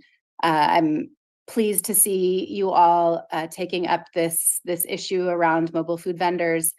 From our perspective, mobile food vendors are a great way to incubate food entrepreneurship and highlight the rich cultural and culinary history that is present in the city of Marina. I think it provides some really great opportunities for people to showcase that. Also, the kind of collection of food trucks really creates an interesting community gathering element that we see present in other urban spaces across the US. So I think it's a great idea and a great vision that you all are considering. One just point of consideration that I want to encourage you all to think about, perhaps through your permitting process, is thinking about ways to incentivize or make recommendations for food truck vendors to offer healthier food options, as well as a way to serve non-sugar sweetened beverages. So having water available. We have certainly seen other cities build in kind of an incentivization process through healthier food recommendations. So just something to consider. The sidewalk vendors are also ways that, if they're selling fresh produce, it's a way to get fresh produce, into neighborhoods as well. So I think there's a lot of creative opportunity here, and glad to see you all considering this. So thank you. Thank you very much, Tanya. Okay, so we'll close public comment and thank those that have spoken. Council, let's go to Mayor Pro Tem Medina Dirksen. Thank you, Mr. Mayor. I had a clarifying question. The the distance between, I'm noting that there is a barring of being within 1 block of a public or private school. Did you mention also something about within a block of residential communities of residents? So the ordinance is written to prohibit mobile vending within R1 single-family residential zones. But other residential areas are for areas, for example, vending would be permitted in those areas. So the example of either a grocery outlet or across the street, there's a strip mall there that backs up to a residential neighborhood. It can be in that in those shopping areas, but it can't be on the street. Is that right? I was just wondering how much of a buffer zone do you need to be between your residential and commercial? It just can't be on any portion of a street that's adjacent to an R1 single-family residential zone. But there's no specific buffer for residential areas. Okay, thanks. Mhm. Next question is also a clarifying question. Well, not really clarifying, but the operating hours between 7 and 10 p.m., how did you come upon the 10 o'clock hour? We looked at similar ordinances in other communities and considered feedback from the community questionnaire. And those were hours that we felt were appropriate based on those sources. Okay, I would just like to make a note that I would like for us to possibly discuss the later hours, just because we are a food desert here after 10 o'clock. We really are. So when it comes back to us. And then the last question is, how do we collect sales tax on these operations? And that's all. And I don't know the specifics of that process, but I believe that the finance department will address that with the issuance of the business license.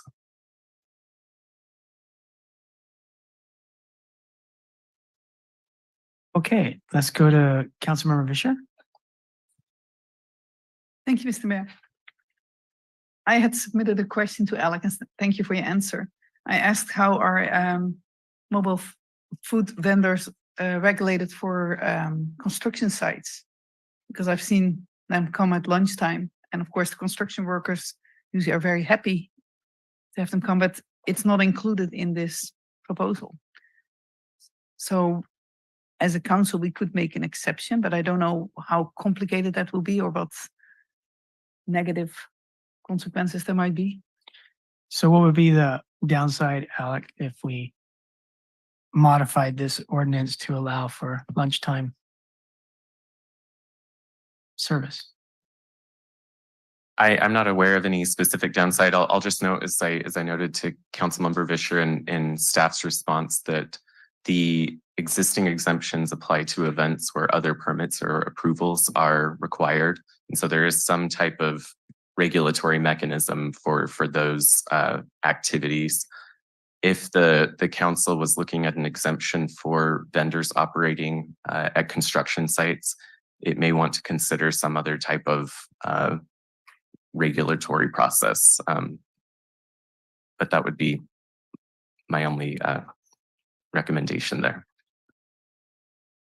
I don't know. Are you aware of any other cities that might already have something in place, or do they just not enforce at construction sites? That will be another option. I'm not aware in any of the cities that we looked at that exempt vendors operating at construction sites from a permit. And of course, our city has more large developments than most cities around us. So I don't know what would be wise here. I would like to see it included, but. Okay, so specifically, what language would you like? I was afraid you would ask me that. Like 11 a.m., 11 a.m. to 2 p.m. exemption? Yeah, they usually have early lunch. They start early, probably between 11 and 1 already would cover it. But I don't know how you would specify, how you would define.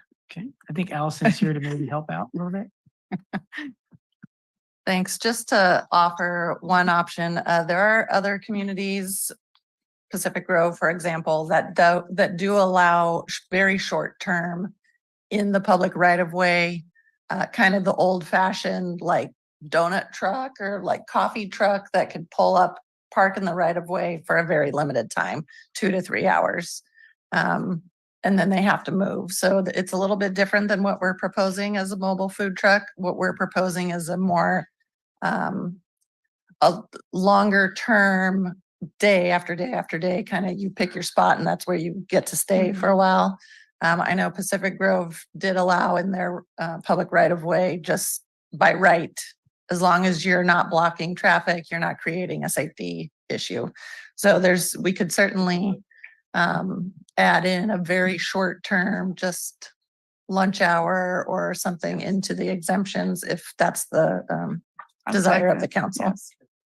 Yeah, I think if anyone feels strongly on the dais about making these changes, we can, if the majority agrees, we can make the changes and then see how it goes. And if it causes a problem, we fix it. Yes, But because it will be in a residential zone, usually because they're building homes.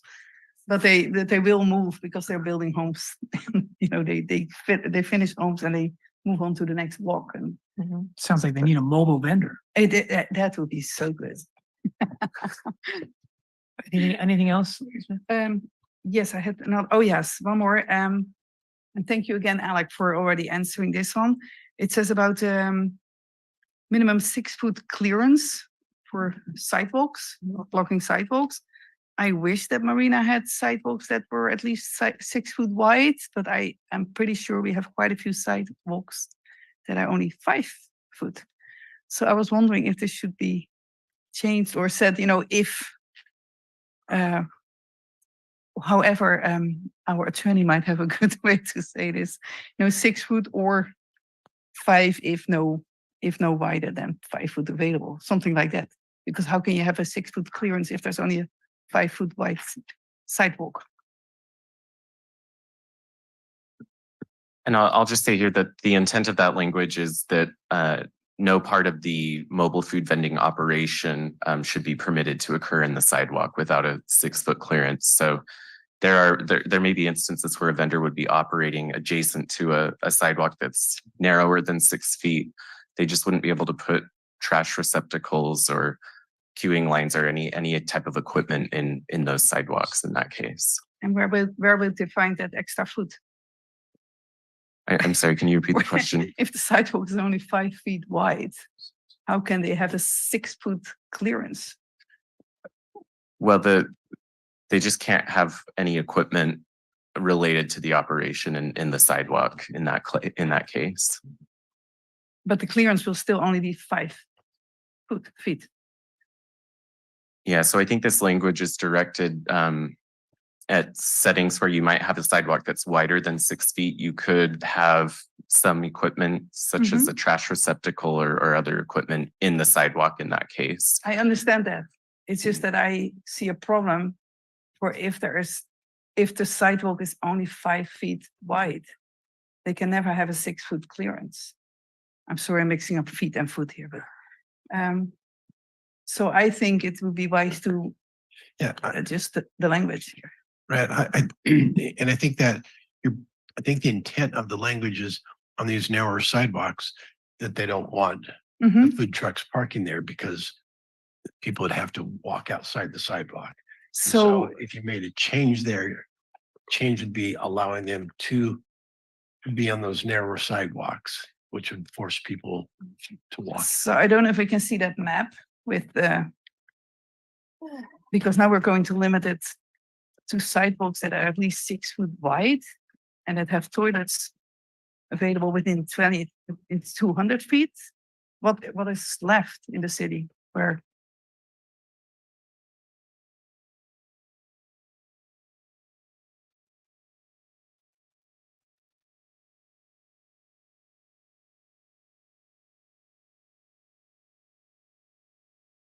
you probably don't know the width of the sidewalks here in the green lines. Not to steal Alex thunder, but I think what might make it a little bit clearer is in this language is we should be talking about just clearance versus sidewalk width. So we're recommending 6 foot minimum clearance so that anybody can get around any structure or queuing of people or not structure, but facilities like Alec was mentioning, trash receptacles, et cetera. So we could rephrase this to make it more clear that we're talking about clearance versus sidewalk width. I still don't get it because I still, if there's no space, if there is no 6 Yeah. foot, then you would technically not allow it there. And And if I look at the green lines, I think most of those green lines have sidewalks. I might be mistaken, but I think they're all narrow.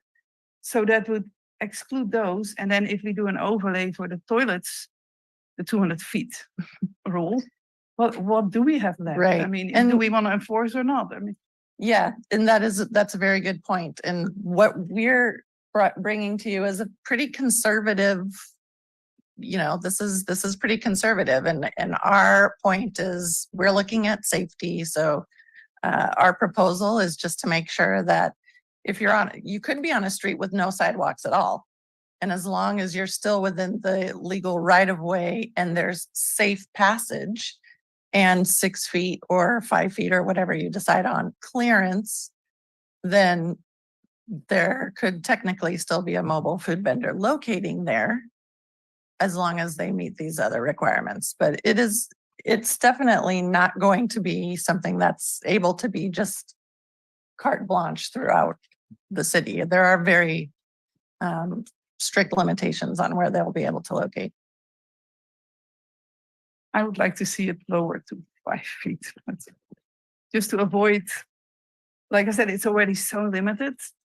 And if you really look at the narrow sidewalks, then it would exclude even more. Yeah, so I would be happy if it just didn't change to 5 feet. And I don't know if anybody goes there with a ruler to So just maybe note where it says it. So we Mhm. can, in the motion, we can build it and see if Okay, others agree. thank you, Mr. Mayor. I think my 5 minutes are long past. Oh, that's right. I forgot about that new rule. All right, let's go to Councilmember Biala. Thank you, Mr. Mayor. So I'm going to be talking about something that I think differs from my fellow council members. And up to now, I haven't been thinking of any opposition to this ordinance, but it has now suddenly dawned on me that I want to be looking very carefully at this decision in terms of it being a competitive situation for our struggling and sometimes struggling mom and pop vendors. When we talk about, sidewalk vending or food trucks, my children, when they lived in San Francisco, they loved the food trucks. It was very big in San Francisco, high quality food, et cetera. But we're a town of 23,000. And I wonder if we are setting up now competition for our mom and pops, of which Marina is very well known for. So I want us to be thinking about this, not in the context of this is a great idea because in other cities it's so successful. I want to know if the benefits for allowing food trucks, and they may be from out of town, they may not be local. Are we cannibalizing the small businesses, restaurants that we have already today? And I do know that some are still struggling. So I want us to take a little bit step back and say, is this appropriate for us? What does Marina get? Do we get enough revenue? Is this what it's about? And are we expecting to get a lot of revenue from this? Or are we introducing some more competition for an already tight marketplace? We don't have the tourism like San Francisco does to support people instead of, let's say at a construction site, going to our Denny's or going to our McDonald's, right? Because now we have the vendors right at their site, for example. Is that what we want to promote? And I just want us to really be very sure about what we're doing here. And I worry about this. And I don't mean to say this is on special events. I heard Grace Santella speaking about the Marina Library. I'm not talking about that. I'm talking about forever kind of food vendors circulating in our city. And that's something I think we need to really be careful about. We say we would like to incentivize healthy foods. A lot of times food trucks are not healthy. So let's be realistic about that. Are we providing sort of the convenience of people not shopping at our regular stores and restaurants because it's cheaper. It's more convenient because they're coming to them.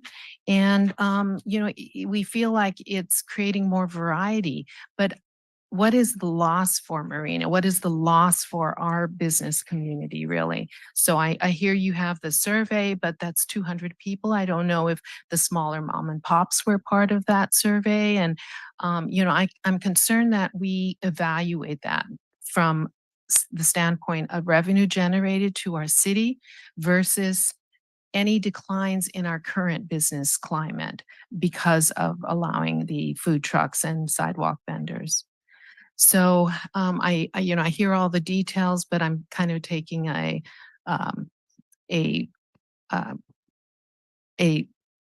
broader concept and review of this ordinance. So I don't know if there are ways that we can look at what is missing from the food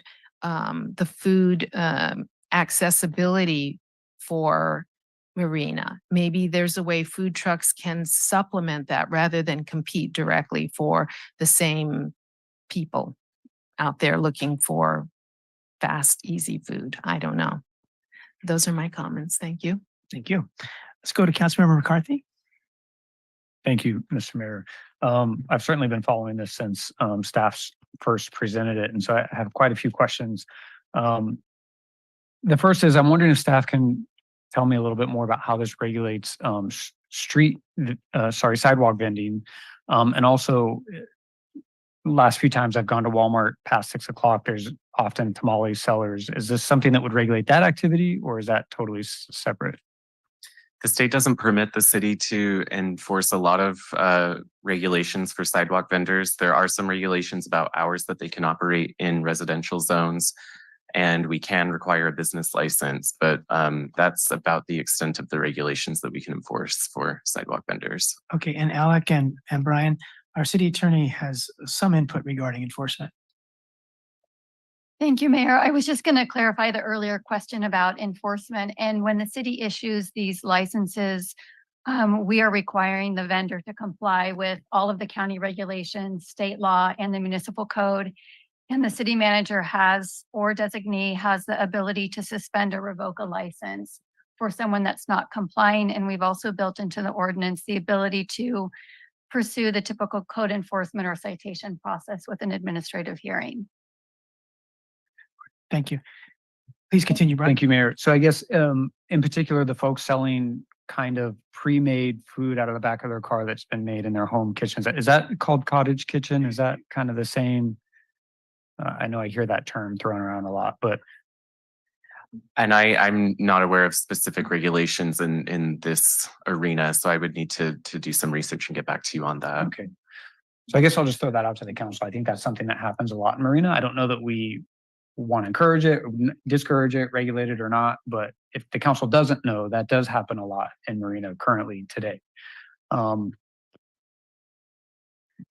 I've had a member of the public reach out to me to talk about single-use plastics, and you talked about it a little bit in your presentation, but does that include a plastic bag ban of sorts? Can they use plastic bags to give the finished product to a customer?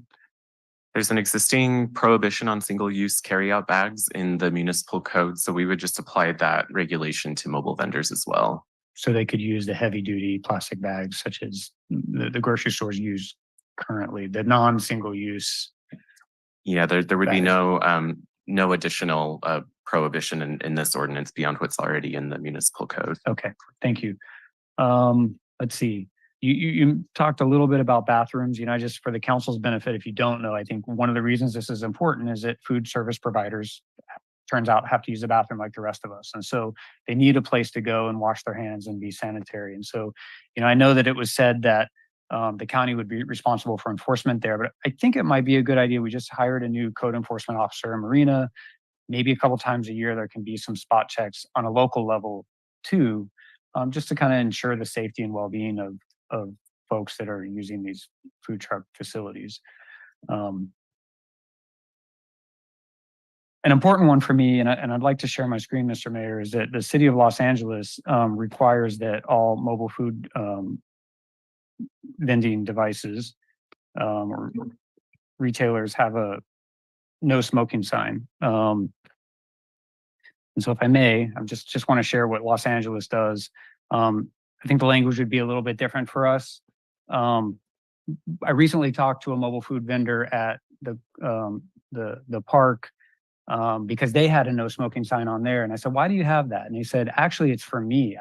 As a mobile food vendor employee, I don't want to be subjected to secondhand smoke while I'm doing my job. And so, as you know, I've recently advocated for code that prohibits smoking in outdoor dining areas, and this would qualify. And we talked about building that educational culture. And I think this is a perfect opportunity to do that, to, in this code, require that all mobile food vendors post a sign similar to the Los Angeles requirement. Alec, do you see any downside to that? Staff didn't include any additional regulations in the draft ordinance, but I will note that section 8.09 of the municipal code, the city smoke-free public places ordinance addresses some of these items. So City Attorney Heidi Quinn, can I smoke in front of a food truck if it's parked in a private parking lot or on a public street? You can't smoke if it's on a public street. Okay. And then a private parking lot, I could? I think a private parking lot. I'd have to look at the code. Yeah. All right. Brian, did you have more? I do, and I don't know if I'm approaching my 5 minutes quite yet, but Since you're willing to, why don't we turn it over to Christina Medina Dirksen? absolutely, thank you. Because if I didn't start by holding people accountable, I don't want to be unfair to you, but it seems like you're willing, so, I got my 5 minutes already. okay. Let's, It's your turn, right? Yeah, I'll take my turn. Only one point that, when we build a motion, I'll advocate for extending the 10 p.m. shutdown to 11 p.m. because places like the Otter's Den who don't have food but do have drink, they have karaoke until 11 and they have other events, and there's not good food availability for those events. So if they shut down at 10, people will be drinking and not eating, and there's no reason to shut them down at 10.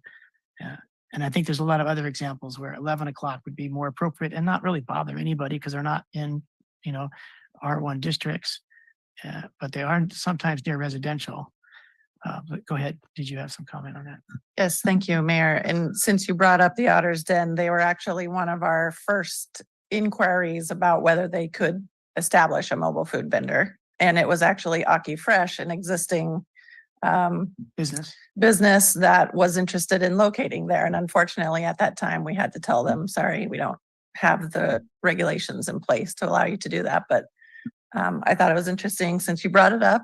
I wanted to share. So once we establish these ordinances, those types of things will be able to take place. And at the Equestrian Center a couple days ago, English Ales had their mobile beer wine. Is alcohol prohibited in this whole? Yes. Okay, so they couldn't park in front of Otter's Den. There are provisions where the code does have an exemption for city authorized events. Okay. Would have an exemption. So there is some leeway built in, but a private, just somebody wanting to sell alcohol from their mobile food vending facility in a parking lot somewhere would not be able to sell alcohol. All right, thank you. That's all I have. And let's go back to Mayor Pro Tem Medina Dirksen and then Kathy Biala. Thank you very much, Mr. Mayor. I do have something, I have a few things. When we talked about construction sites and the hours, just if we're going to modify that, I do worry that we are within area of farm workers out on Lapis Road. I don't know if we really have any active fields under cultivation, but I would also maybe make it broad enough that if there was some farm workers or kind of details that came into our sphere of influence, I'm wondering if we might be a little vague with whether it's construction or work-related activities. So currently there's no farming on Del Monte Boulevard or ever has been within the city limits. So this wouldn't apply to that. But you're, I was thinking the strawberry fields out there. yeah, that's north of town. City managers, or anything that we have under cultivation, or do we have seasonal workers that do come into town? No, I think the mayor's correct. That's all. We probably do have seasonal workers that come into town. You know, Or for lunch or whatever their needs are. I was just trying to make it broad in case it's just not one category of people. So is there a section here that you're referring to? Just piggybacking on what Councilmember Vischer had gone down that path of hours for lunch. Near construction sites. Yeah, she was very specific about construction sites, but I was just wondering if there's some other broader terms that we could include to that. Construction sites or seasonal. I don't even know if it's seasonal. Can you foresee an instance of what I'm talking about? Sure, through the mayor, one of the ways that you might be able to address that is not specifying construction sites, however, just saying you can locate within the public right of way for 3 hours or 2 hours or whatever it is. As long as you fit into these areas that are described in B6 and somewhere else, I think, but these are the areas that say, not in a residential zone, not on directly within the Del Monte, Imjin, Reservation Road rights of way. And it kind of characterizes those areas. Going back to that 3-hour limit, does that to say that a truck has to move every 3 hours? That's exactly what it would require. Did we consult with anybody in the food industry to see how much that is impacting their operations? Because by the time you get there, you got to set up before your lunch crowd. And then I wonder if we're just a little too restrictive with the 3-hour time frame. Because by the time you set up, then it's time to shut down. Right. So most of what we're sort of envisioning the users of this ordinance would not be that use. That would be an exception that just kind of, it's their business plan to go around from site to site. And they would specifically be set up that way to do that. This ordinance is more looking at the big truck that plants itself in a designated spot, the same spot day after day from whatever the designated hours of operation are. Okay, so you it's have kind two of different categories. Yeah, Okay, exactly. so the Otterden example could be there. Every night they could choose their hours within the window. They could locate there from 5 p.m. to 10 or 11 p.m. or whatever within the larger window that the council determines. Great. Thank you for that. Another point is understanding what Councilmember Biala's concern are. I think Alec had said there was a good percent of participants in the survey that are brick and mortar. That's a hard one. That we're looking to possibly expand. Is it possible? Maybe this is a legal question. Is it possible to offer some sort of incentive such as a discount in fees or a second tier of operational fees or licenses for marina-based businesses? Can we give preference? So if they did wanted to set up and take advantage of this, we wouldn't be putting them at a disadvantage, as mentioned by Councilmember Biala? Through the mayor, we could look at that. I mean, typically you want the same rules to apply to everyone and not give the preferential treatment, but we can certainly look into that and add to the list of these other changes that council's interested in pursuing. If that would be amenable to Councilmember Biala, I think some ability to give some preference locally would be good. And then the other thing is exception about the school hours. What about the instance where a school has their fair or some sort of event that's related to the school or their booster club or teams? My girls play sports and sometimes they don't always get to eat, but having an exception by allowance by the school, can we have some language about that? Yeah, that is specifically described in the exemptions section 10.46.040B. On page 9. On page 9. you have any more questions, Christina? Let me see. Field workers, later hours, waivers for just marina businesses, exemptions, and ag workers. Okay, maybe we can come back to you and we'll go to That's good. Councilmember Viola right now. Councilmember Viola? Thank you, Mr. Mayor. So I'd like to still get some comments from the planning department about how we see food trucks and sidewalk vending as directly competitive to our small businesses. And I realize that you're saying some restaurants are wanting to do this, which is great. Because I feel like that's synergy. That's not offering another direct competitor. And if a food truck says, I want to go to the Dunes casual dining, I will tell you, I don't think the property owner would say that's fine with them. They have a whole slew of restaurants there, or even a smaller mall, let's say where Tico's is and the Korean barbecue and the Vietnamese. To set up a food truck there, is that something that would be allowable under this ordinance? And if it is, then I say we have to be very careful about the proximity to our other established restaurants, and maybe we can't do it. And maybe if we can't do it, maybe that's a signal to us about the motivation to get this ordinance in place. I'm very concerned about it. So I'd like to hear your comments about it. And if there were ways that we could prioritize already existing businesses to have food trucks, as Mayor Pro Tem said, or that we establish some sort of regulation about proximity to our existing restaurants. And Alec, can you also talk about the permission process that private property owners must give? Yes, thank you, Councilmember Biala.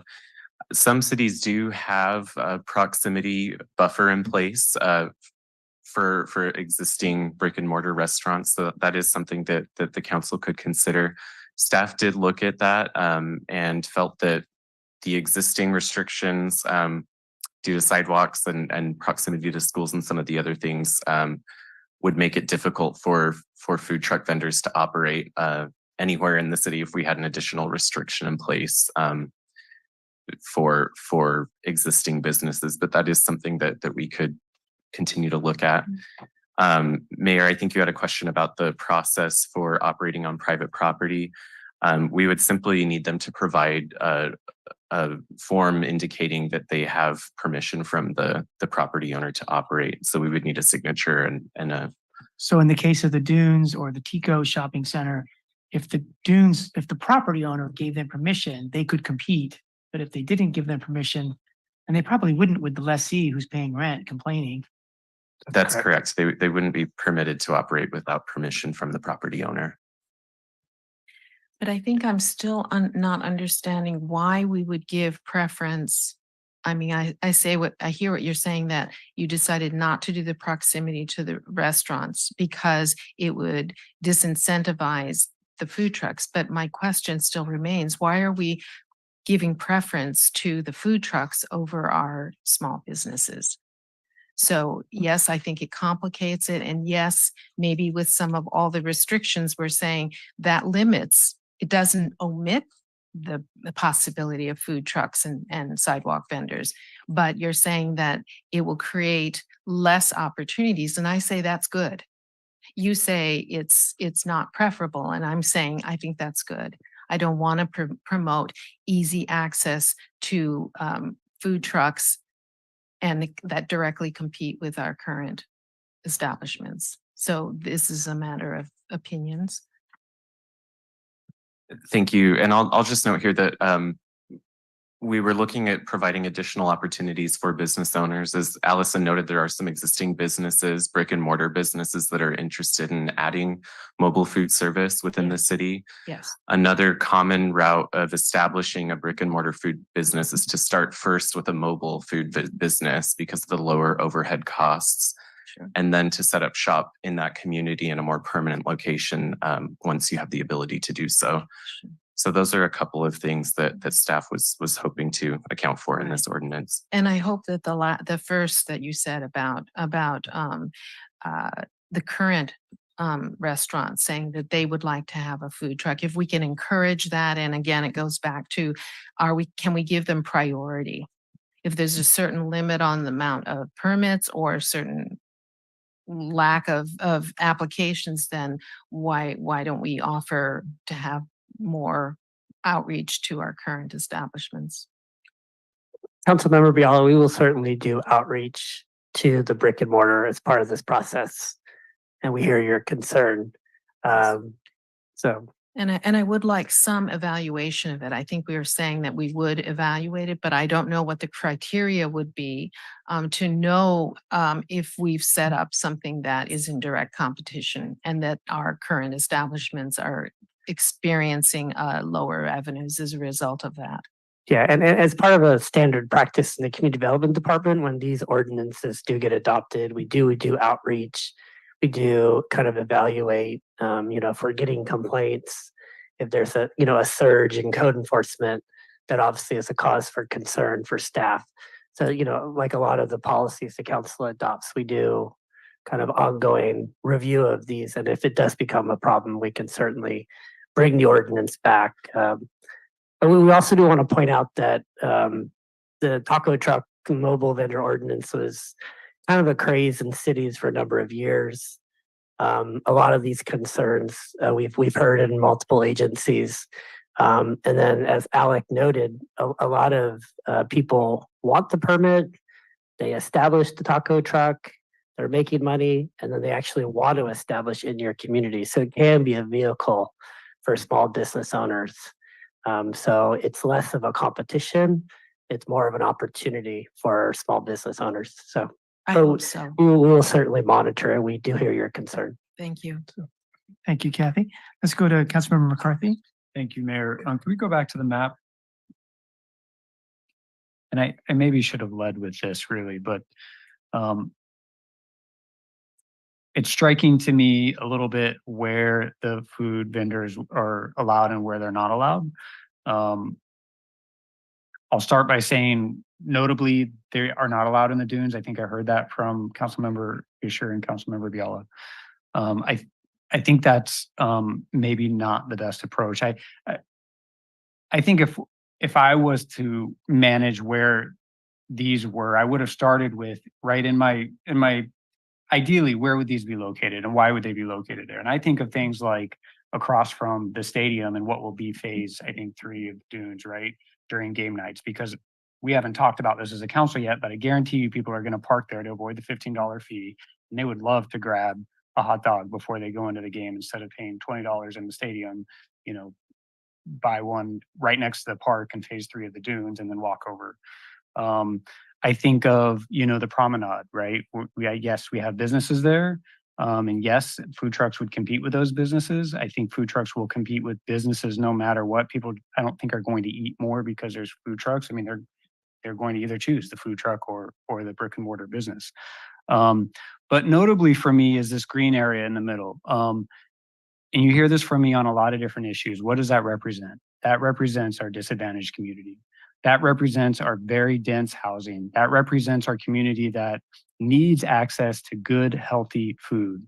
And when you have a lot of food trucks in that area, it's more likely that they're going to go out and buy what's at the food trucks versus some of the healthier options that might be available in brick and mortar restaurants. And so for that reason, I have a lot of concerns about that. Blue Zones is a little bit my hero for mentioning creative ways where we can incentivize food trucks to provide healthy options, right? At least give them the option of having something healthy other than something fried or unhealthy. There's study after study that suggests that food truck food is generally unhealthy and that it does disproportionately impact disadvantaged communities. And I hesitate sometimes to bring this up because I do bring it up on a lot of issues, but I think it's important for Marina. So I would favor not allowing in only the dense residential. Why aren't we allowing in the more wealthy communities that may have a broader ability to choose healthy food or make those choices for themselves? So kind of in summary there, I'd like to see more food truck availability in the Dunes area and less in our disadvantaged community area as designated by Cal EnviroScreen. Let's see, what else do I have? Again, incentivizing healthy options. We can do that through reduced permitting fees, right? You offer and I'm making this up, but a Blue Zones approved option, then your permit fee is waived, right? I mean, there's some creative ways I think where we can really encourage mobile food vendors to offer healthy options. And the last thing I'll say for now is just regarding the outdoor dining area smoking ban. Just to be clear, I did bring up the code. What we did approve was outdoor dining area means any publicly or privately owned outdoor area, including streets, sidewalks, that is available to customarily used by the general public or an employee that is designed, established, or regularly used for consuming food or drink. So the smoking prohibition does apply, whether it's on public or private property. But again, remember what our conversation was when we adopted that, and that was not to make this punitive, not to embarrass people, but to build a culture that, might lead to a smoke-free generation by 2050. So I'm really passionate about this. You've heard it from me before. Really build that friendly educational culture that reminds people, hey, smoking's not allowed in these spaces. People don't want to smell it while they're eating. And it's important to many residents in Marina. I think I don't want to pass too early just because I want to make sure I get all my stuff in. We can come back to you, Brian. Okay. Can I ask one more question real quick? Open air grills as part of sidewalk vending, do we regulate that? So, because I know that's very common in many cities, right? You bring your propane tank and your flat top grill and you do some onions and. Yeah, to the extent that it can be regulated at the local level, that would be something that we would have the ability to enforce, as the city attorney noted. But again, I believe the state's has severely restricted how cities can regulate these types of vendors. So this ordinance doesn't touch on that, right? The open air grills. That's correct. We don't address that. So just some food for thought, for no pun intended, for the council. Do we want to regulate that? And if you've been to a city where those exist, there's pros and cons. Thank you, Mayor. All right, thank you. Our city attorney, do you have any more input on the smoking? Yes, I do. There's actually a provision in our new smoking prohibition that addresses mobile vending. So we prohibited smoking in all service areas, and a service area includes the mobile vending. So the service lines in the service area. So it would be covered and be prohibited. Okay, and I just have one question before I'd like to make a motion, and that is when we say there's no food trucks allowed in the dunes, but they're allowed on public streets, does that mean that there could be food trucks in the dune area vicinity, just not on privately owned property without permission? Yes, thank you, Mayor. I did want to clarify that. There is no prohibition from the Dunes Shopping Center in this ordinance. If you look at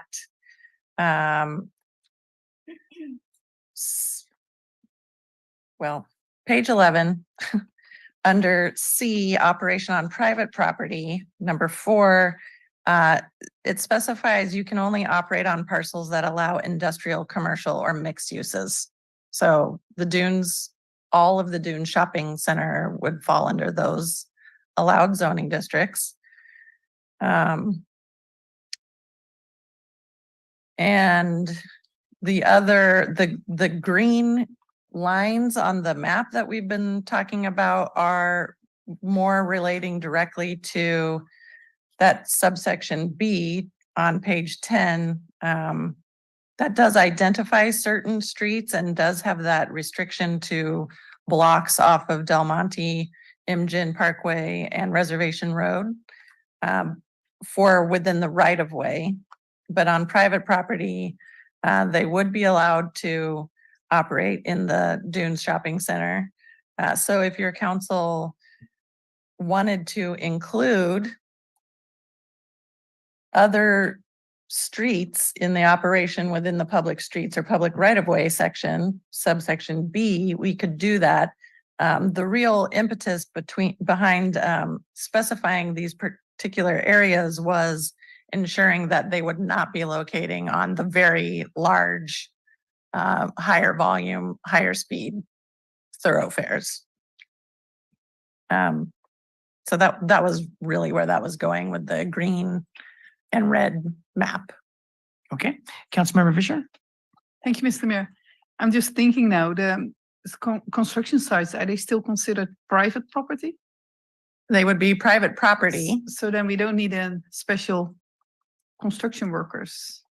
So you could either, they could park in the right of way, like directly adjacent to the private property and fit within the right of way. So that will take Section. care of the construction workers lunchtime. So we don't need a special. In the public right of way, Yes. In the Yes. public right of way, yes. but not on, let's say, private property that's under construction, like the promenade, like the Brass Tap Building. If you want to pull a truck up there, that would be private property. But that's handled under this other Which is section. allowed. So. Yeah. If the owner approves, and If I'm the pretty sure owner- that. yes. The owner approves. Yes. So we might not need that exemption then. I wasted all that time. I'm sorry. Thank you. All right, so I'd like to build a motion, because I think of the farmer's market, they have a lot of food trucks. And they bring business to the businesses, including the restaurants. And so nobody in the shopping centers near the farmer's market on Reservation Road complains, like Grocery Outlet was here, they love it. The ice cream store loves it. The Vietnamese noodle bar, they're fine as long as they're not selling Vietnamese food. That's why you don't see Vietnamese food at the farmer's market. So there's a synergy that food trucks bring. If the third time you're at a food truck, it's cold at night, you might go to the nearby restaurant. So I think there's a lot of back and forth, pros and cons to the businesses. But my motion would be that we include a 6-month post-evaluation review if we were to pass this motion, so that we can take a look at the complaints or the non-complaints after the first 6 months. Anyway, I shouldn't give too much comment. So the first part of the motion is that we have a 6-month post passage evaluation review. The second piece of the motion is that in section 10.46.050 B7, we extend the 10 p.m. cutoff to 11 p.m. cutoff. And that we, having introduced the public hearing already, that we consider, we approve introducing this ordinance and have it come back for the second reading, with staff making whatever edits they find appropriate given tonight's meeting. So that's my motion that we can all build on, but that's just a start. If we have a second, then we can get more build on.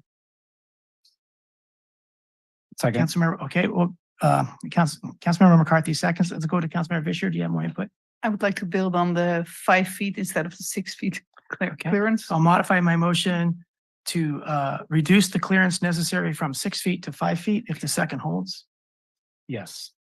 And also for the 6-month evaluation, I don't know when this will start, when it will be approved, but it will be good to have the evaluation before the end of June, because that's when people need to apply for a new permits and a business license.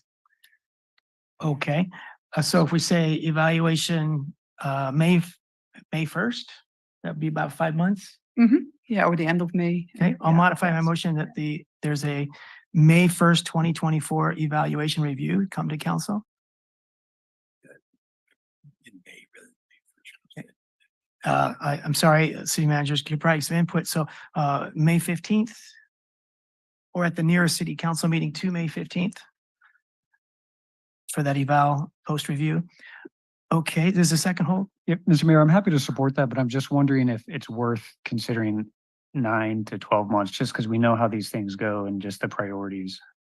I'm happy to support either way. Yeah, so it doesn't take a lot of staff time if they don't have time, but I'm thinking, see the food trucks. We go to the nearby businesses. How's it going? Okay. And if we don't do that and staff doesn't have the time, it'll be a very short review. And we'll have another review. At that time, we'll probably say, let's do this again in a year or 6 Okay, months. whatever. second holds. Okay. Anything more, Councilmember Fisher? Okay, let's go to Councilmember Biala. Thank you, Mr. Mayor. I don't know whether we should just say that we consider these things, but we've talked about them. That is looking at the proximity to other existing restaurants without or with property owner approvals or something like that. You're more familiar with the other ordinances that have that clause in it. So if we could look at that, and also for the incentive. Can you back up? Because I want to understand so that I know that staff understands. Okay. So Alec, you pointed out that some other ordinances do talk about the proximity to existing restaurants. And if we could look at that and see if there's some way we can massage that to be appropriate for our situation. Yeah, that's correct. Some other cities have placed restrictions on vendors operating within a certain distance of existing brick and mortar restaurants. Can you look at that and then sort of look at the map too and understand where these things might fit, as well as Councilmember McCarthy's suggestion looking at the places where it is allowed seems to be concentrated in our lower income areas of our city, and kind of see if you can suggest some recommendations for those two things, and also for us to consider incentives for establishing food trucks from current vendors, and also incentives for healthier foods. And your department will probably have better ideas on how we can incentivize. Someone mentioned permits or something, permit fees and stuff like that, but there could be other ones. I don't know about those, but you might be able to consider more what could be incentives. Through the mayor, may I add to that?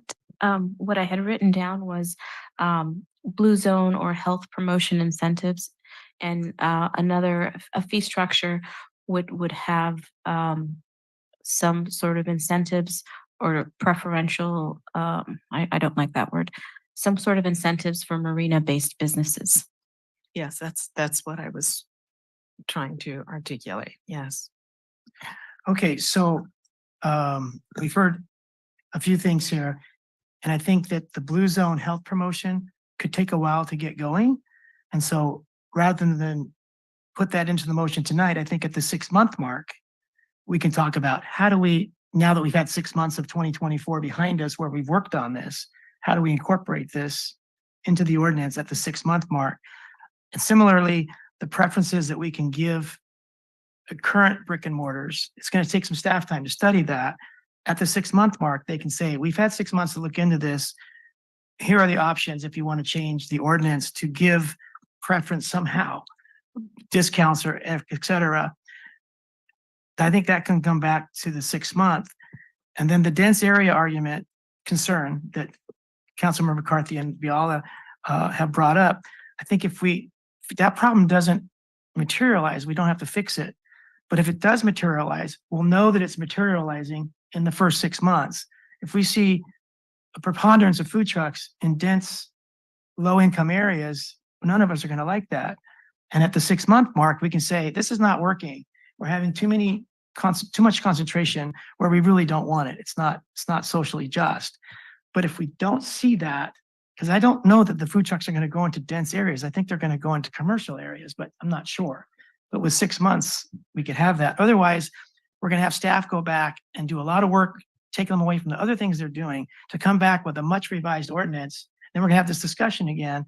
And I'd rather see the problems that we need to fix because I'm not sure that they're going to materialize, but at least we've talked about it. So we know what we're looking out for. And then the proximity to restaurants. Again, I think that in the first 6 months, if we talk to AkiFresh and other restaurants that have food trucks nearby and they don't like it, at the 6-month mark, then we can do something. We can put a proximity buffer that we may not need if nobody complains because it's not hurting them without the buffer. Councilmember Biala? Yes, sometimes I know that small restaurants, they are working so hard, they're not looking around their neighborhood to what things are going on. Can we at least have a notification process when these food trucks are going to be in their vicinity, that we notify them and say, just so you know, beginning next month, January, whatever, these establishments have been approved to be offering food trucks or other foods and what kind of foods they might be even. That's How, fine. how hard would that be to send out notifications to everyone that has a business license with a food establishment? We actually did survey all of the existing restaurant owners in Marina as our first questionnaire / survey that went out. And that, as Alec referenced, that was the group we received 20 responses from. It's not hard to, on sort of a one-time thing, contact all of them. We do have all of the contact information for every business license holder, and we can differentiate different types of businesses. Okay. I feel also- it would be pretty onerous to do that every time we No. had a license No. So application. Okay, I'd like to modify my motion, if the second would hold, that we include in the motion a notification be provided to all food serving business license owners who have a brick and mortar. I don't want to go out to the sidewalk vendors and tell them that we're going to have food trucks, but that we do a one-time notification to brick and mortar food providers so that the notification would say, if you have a problem in the next 6 months, as we unroll this out, please let us know because we're going to do a 6-month review, something like that. Okay, our city manager has a comment. This ordinance is written, if we make too many modifications right now, we're gonna have to start the whole process over. And so we won't be coming back to council until January, the first reading, second reading February. And so we've blown our timeline. So So I'm trying to make the motion so that there's not a lot of change. We did the 11 PM change.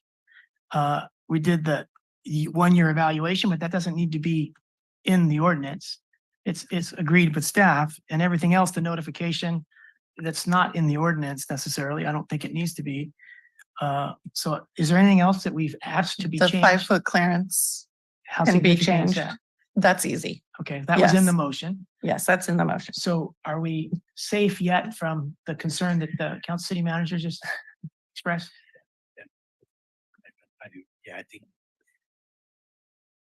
Through the mayor, I mean, I think how you have couched it, that most of the concerns of council are wrapped into the 6-month review. You're not modifying the ordinance, so I only have the clearance, the hours, and a notification. So I think with those 3 items, you're still within the same scope of the introduction of the ordinance. Right, and the notification doesn't have to be in the ordinance. It's not a change to the Exactly. ordinance. No, it's just direction to staff. As is the other things to consider that they've heard tonight. Correct. At the 6-month review, they can let us know if there are concerns we need to fix at that point. Okay, let's go to Councilmember, I'm sorry, Mayor Pro Tem Medina Dirksen. I think my light was on accident. Okay, let's go to Councilmember McCarthy. Thank you, Mayor. I have a couple of changes, so we'll see where we go on this. But first I want to address the dense areas. While I agree that I think that where these businesses are going to want to go is in the industrial areas.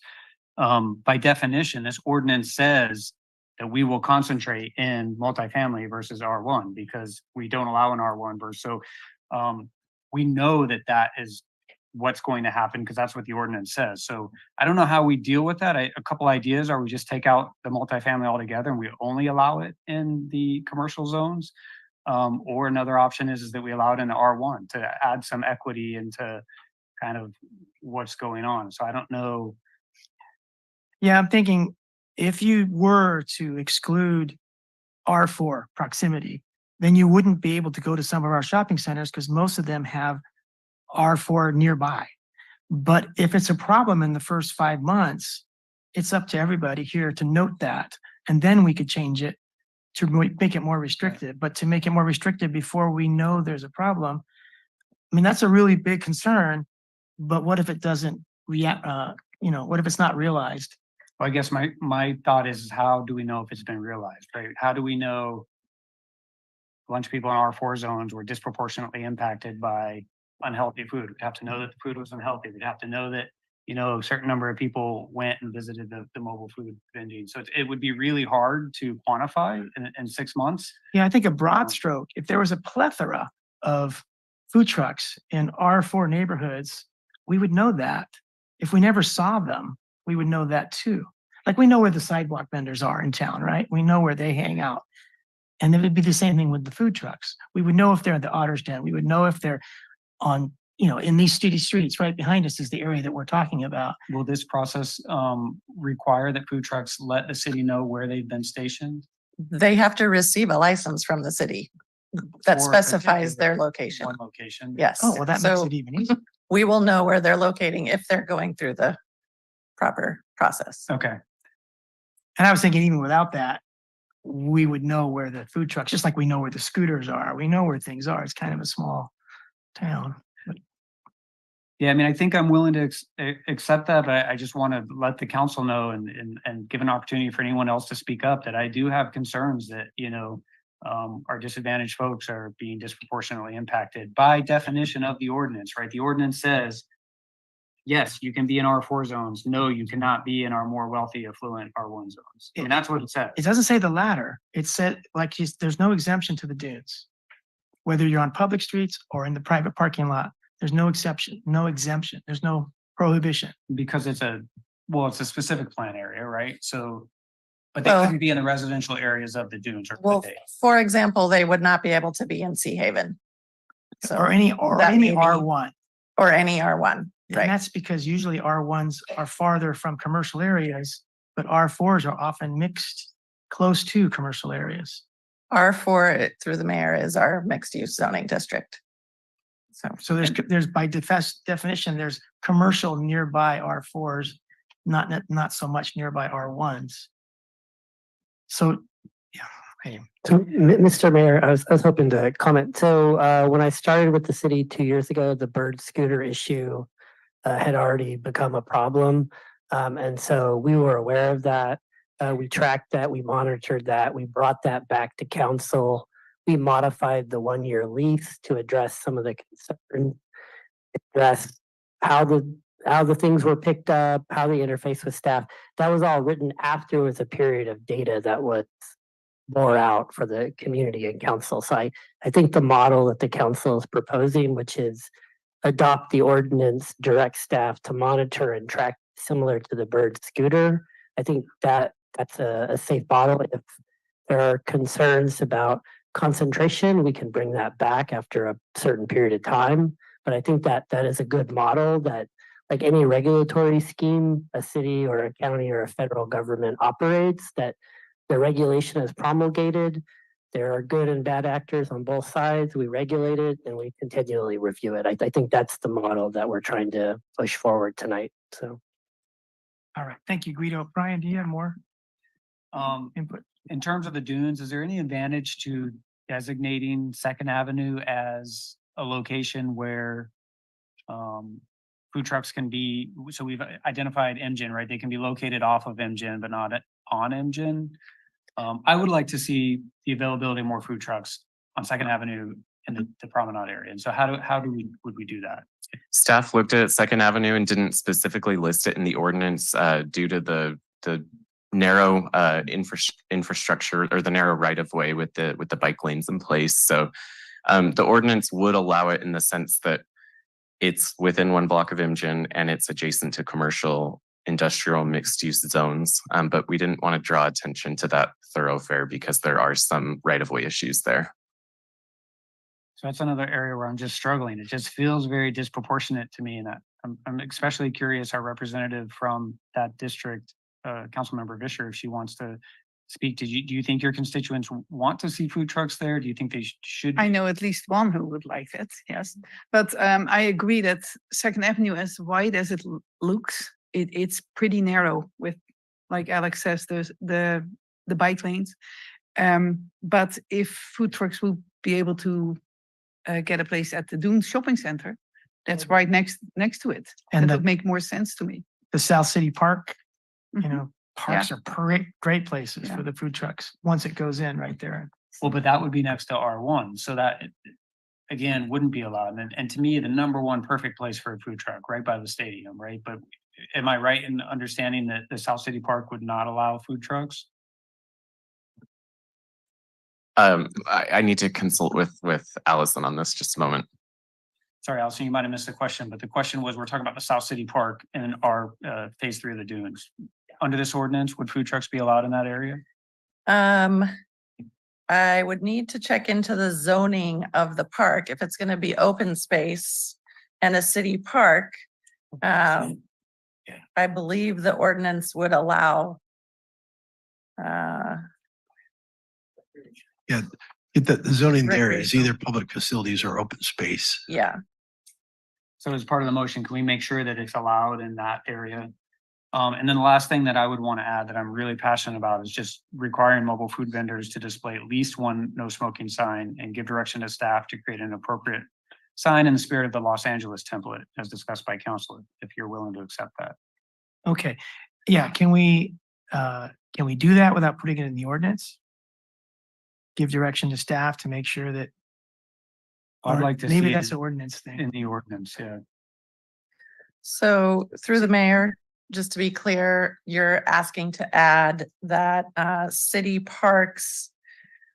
We do have other regulations handled through the recreation department for permits for activities handled on city facilities like parks.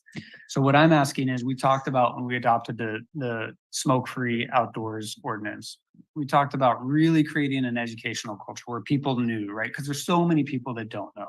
You'd be amazed, and I talked about this before, how many people I encounter say, oh no, smoking cannabis is illegal, whatever, wherever. No, it's never been legal to smoke outdoors. So the idea is not to embarrass or to penalize anyone, but to create a culture that reminds people that, you know what? The employees of this food truck don't want to be exposed to your secondhand smoke, and neither do I standing behind you in line. And I think you do that by posting a sign on the mobile food truck that just reminds people, hey, this activity is not allowed. That's fine. Were you gonna comment that it's best to put it in the ordinance? I think a requirement like that should be part of the licensing process, so then you have some teeth to enforce it. Okay, so to be part of the licensing process, need it be specified here? If I might ask for some clarification on, is this different than our other current smoke prohibition ordinance?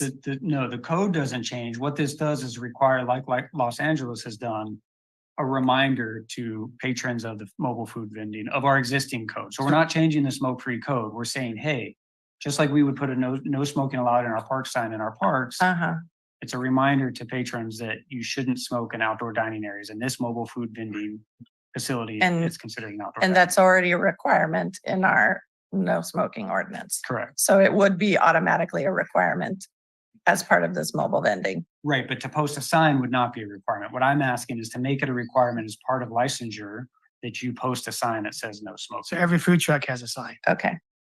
How about every sidewalk vendor? Sidewalk vending is moving. They're in transit. Okay, I retract my comment. Okay, so if the motion were to include that, is that and the other few that we've heard so far so simple that they can come back on December 19th as a consent item if nobody? I believe holds it? so.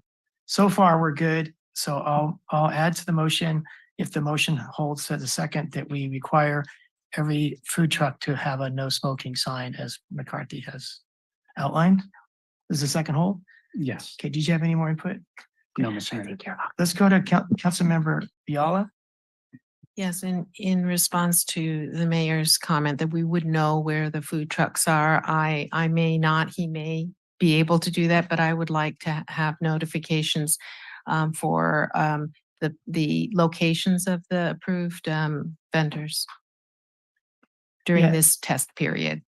It's not always, but I need to know because I wouldn't know. So I think that the notification to existing businesses is covered in the motion. And that staff has told us that they will have a fairly easy time coming back at this 5 or 6 month review in May with all the address locations that were used. Yeah, after the 6 month, but as it's happening, I would like to know. So if I wait for 6 months and a restaurant is experiencing something and I don't know that there has been a food truck, a block away, I need to know that. So how would that happen? How would you, mean? what change would you like to suggest to make that? Oh, that they just forward approvals of the permits to the council as they're happening during this period of I time. mean, kind of like the ledger we have on what we spend, every council we have a Sure, ledger. yes. You would like a ledger every 2 weeks, No, every month is fine. every month? The mayor. Just while we are beginning to approve these things, so I know where the location, what has been approved for these new vendors. So without putting that in the ordinance, No, it doesn't need to go. in the how difficult ordinance. would that be for staff once a month to give us a ledger? That's fine. We should, Yeah, I it- don't believe we're gonna be having thousands of applications all at once. Yeah, this is fine. That's fine. And Mayor a- Pro Tem Medina Dirksen, do you have anything more, Councilmember Beal? Ms. Beal? Thank you. Okay, a way that we can possibly track it is through social media. Is it possible to put in the ordinance that they announce themselves where they'll be on social media, or is that overreaching? who's gonna track it? Yeah, that might be a How to little get the bit. word out? Yeah. Well, they just posted that's where they're gonna be, so that goes to what Councilmember Biala is wanting to know where they will be and when they will be there. Well, our easiest way to track is when they pull the business license. We know the location Yes. and we just. Even on the flag it mobile really. ones? Oh. On the vendor ones? Even on the mobile food trucks is the question? Yes. yeah. Right. They have to pull a business Yes. license. Thanks. Elaine, did you have anything? Councilmember Fisher? Not so much for the motion, but I had a suggestion for the one notice that will be sent to all the existing businesses to include instructions how they can apply for a mobile vendor license, because they might be interested, so that they are aware that that is an option for them. Thank you, Mr. Mayor. Okay, all right. Does anyone want the motion to be read at once? Or is everyone clear with it? Anita, are you clear? Mr. Mayor, staff understands the motion. We've taken detailed notes. Good to go. All in favor of the motion, please say aye. Aye. That's a roll call. I'm so Ah. sorry. Councilmember Fisher, Yes. Councilmember McCarthy, Yes. Councilmember Biala, Yes. Mayor Pro Tem Medina Dirksen, Yes. Mayor Delgado. Yes. Thank you, everyone, for your patience and thanks for working through this. That motion passed unanimously. Let's rearrange the agenda a little bit so that we push the mayor's recommendations back one so that we can get right away to 13B. We have a couple of guests that have been very patient to address the odor attribution study before we move on to 13A. So let's do 13B first. And if we can start now with a presentation of the odor attribution study.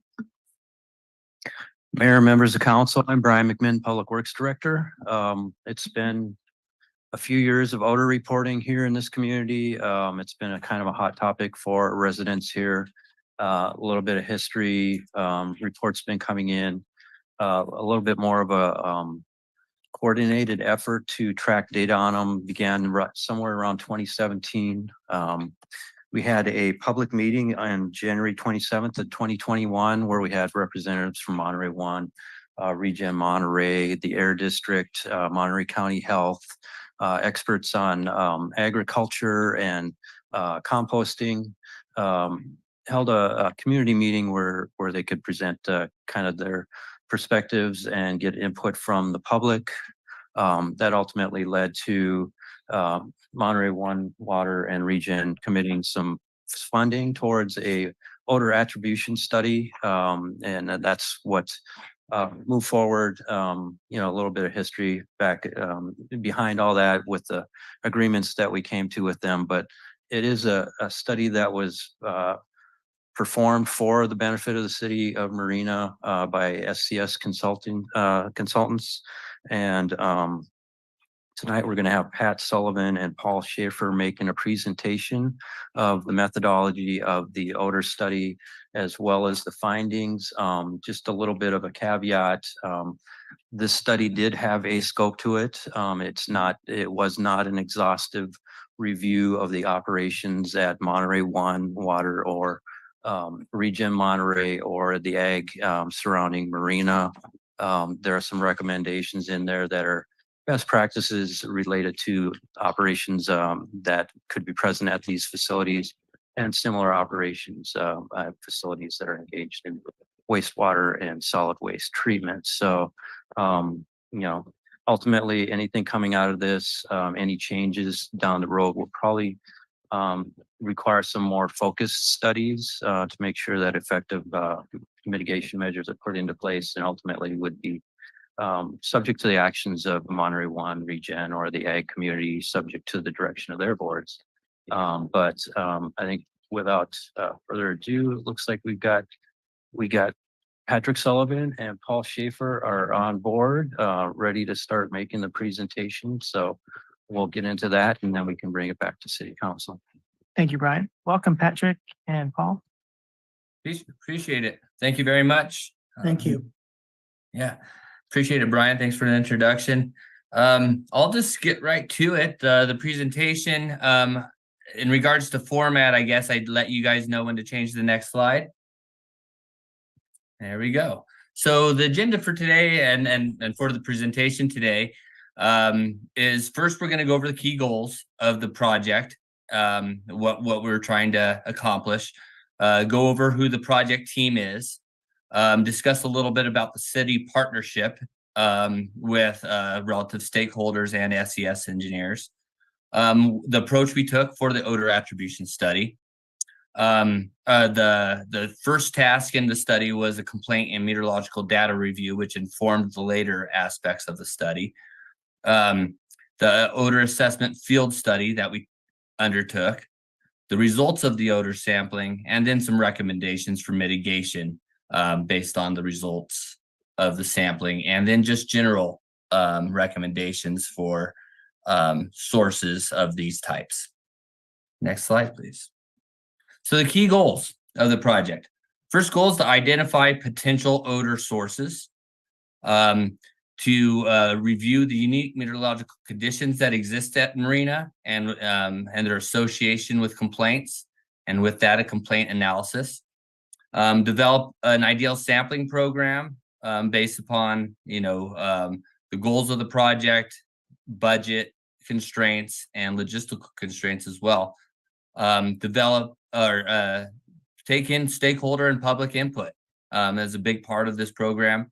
And then also discuss mitigation strategies or provide mitigation strategies. So the project team, the key staff from SES engineers, the SES project team is just part of the SES team. Pat Sullivan, he a reviewing principal, and on this call, he'll be here for taking questions if necessary. Myself, Paul Schaefer, I'm project manager. I'm also ambient air monitoring expert and odor expert for SES engineers. Greg Hauser, he is an air modeling expert. Tom Rappel, meteorologist. Eva Liu, field monitoring expert, and Chris Petro, who is our odor laboratory expert. So this is an important slide here because odor studies involve science, obviously, but also input from citizens. Odor is a perception by humans, and so how those humans perceive odor could be different for different populations, different people. So getting feedback on the nature of how they experience odors, the times they take place, the character of the odor is important. We did community outreach, seeking input from citizens and stakeholders. Citizens were also a part of our odor panel and the screening portion. So they were involved in the actual scientific part of the study. We took specific input from key stakeholders that are also potential sources of odor in Regen and M1W. And I'd also like to take the time right now to thank the people at Regen and M1W for giving us unfettered access to their sites, full access, unrestricted. We're able to give us tours, very informative, and there was no, nothing, I don't think, that we asked that they weren't able to provide in regards to information to set up the study and to get access in order to do it. Sorry about that.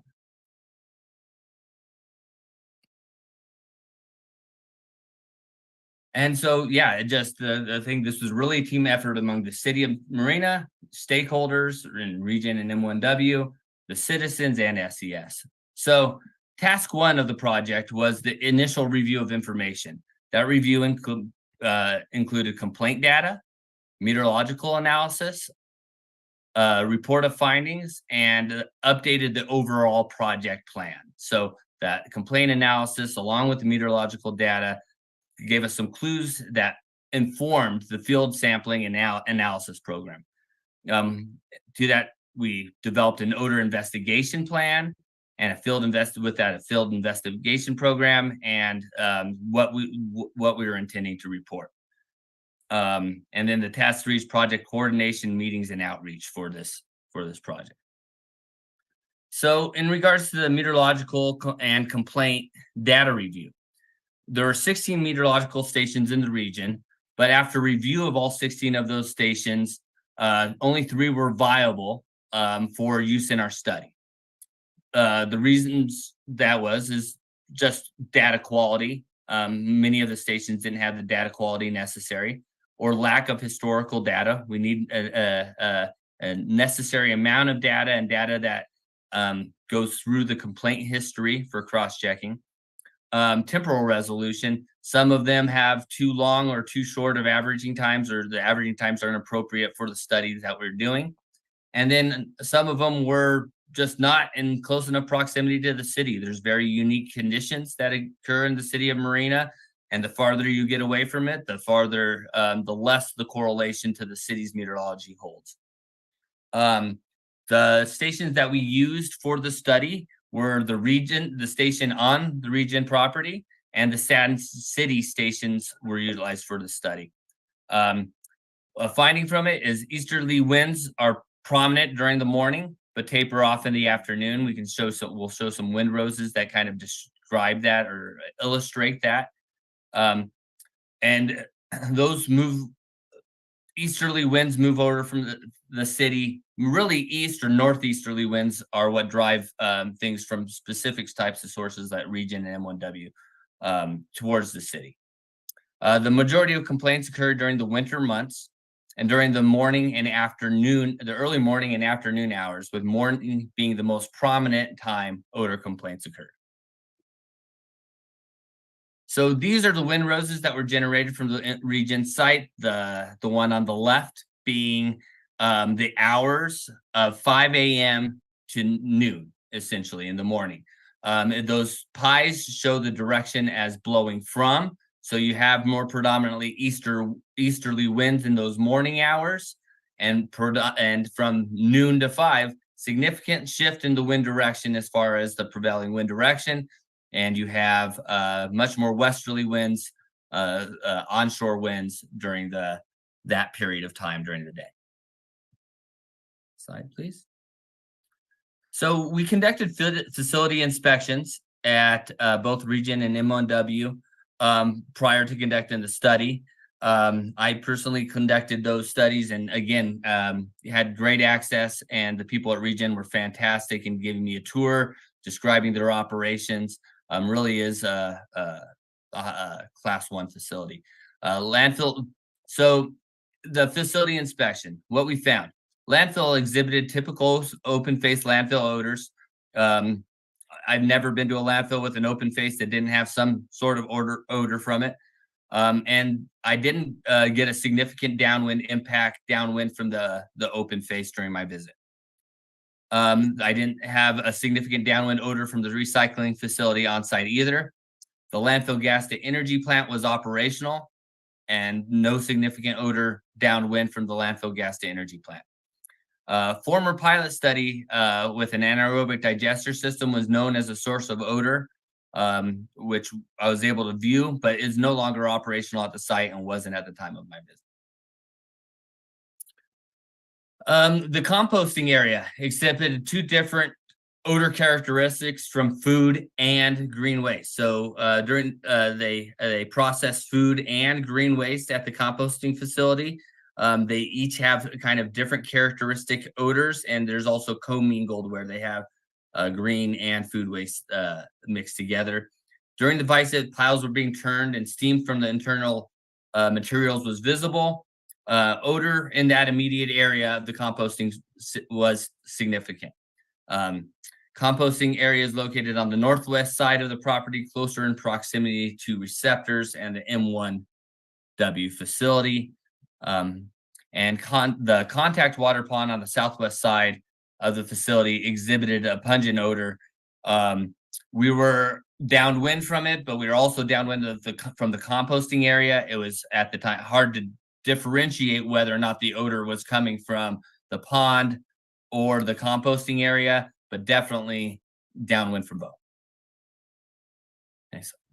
So also conducted a site visit of Monterey One Water, M1W. Again, a very fantastic facility, had an excellent tour by the personnel there. Again, they gave me access to everything I wanted to see, and they were great people there. So it's a wastewater treatment plant. M1W historically collected H2S concentration data in ambient air at the fence line, but discontinued those measurements as they were not detecting the compound. They had years or so of non-detect, and there was no value to the measurement, so they discontinued it.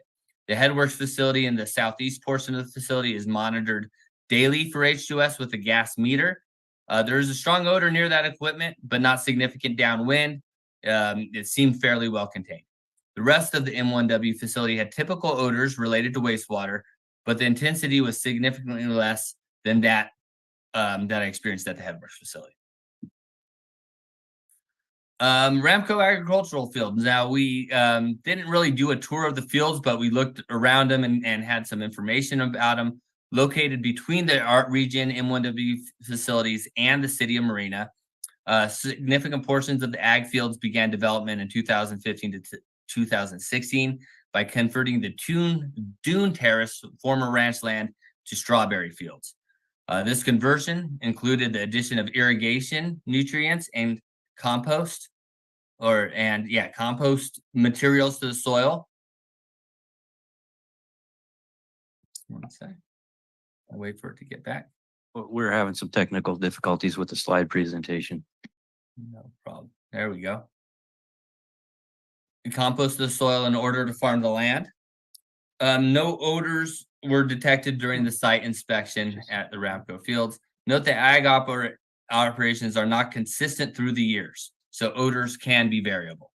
And we're aware that, especially in the months, I believe, of like October through December, potentially, that they apply things to the soil that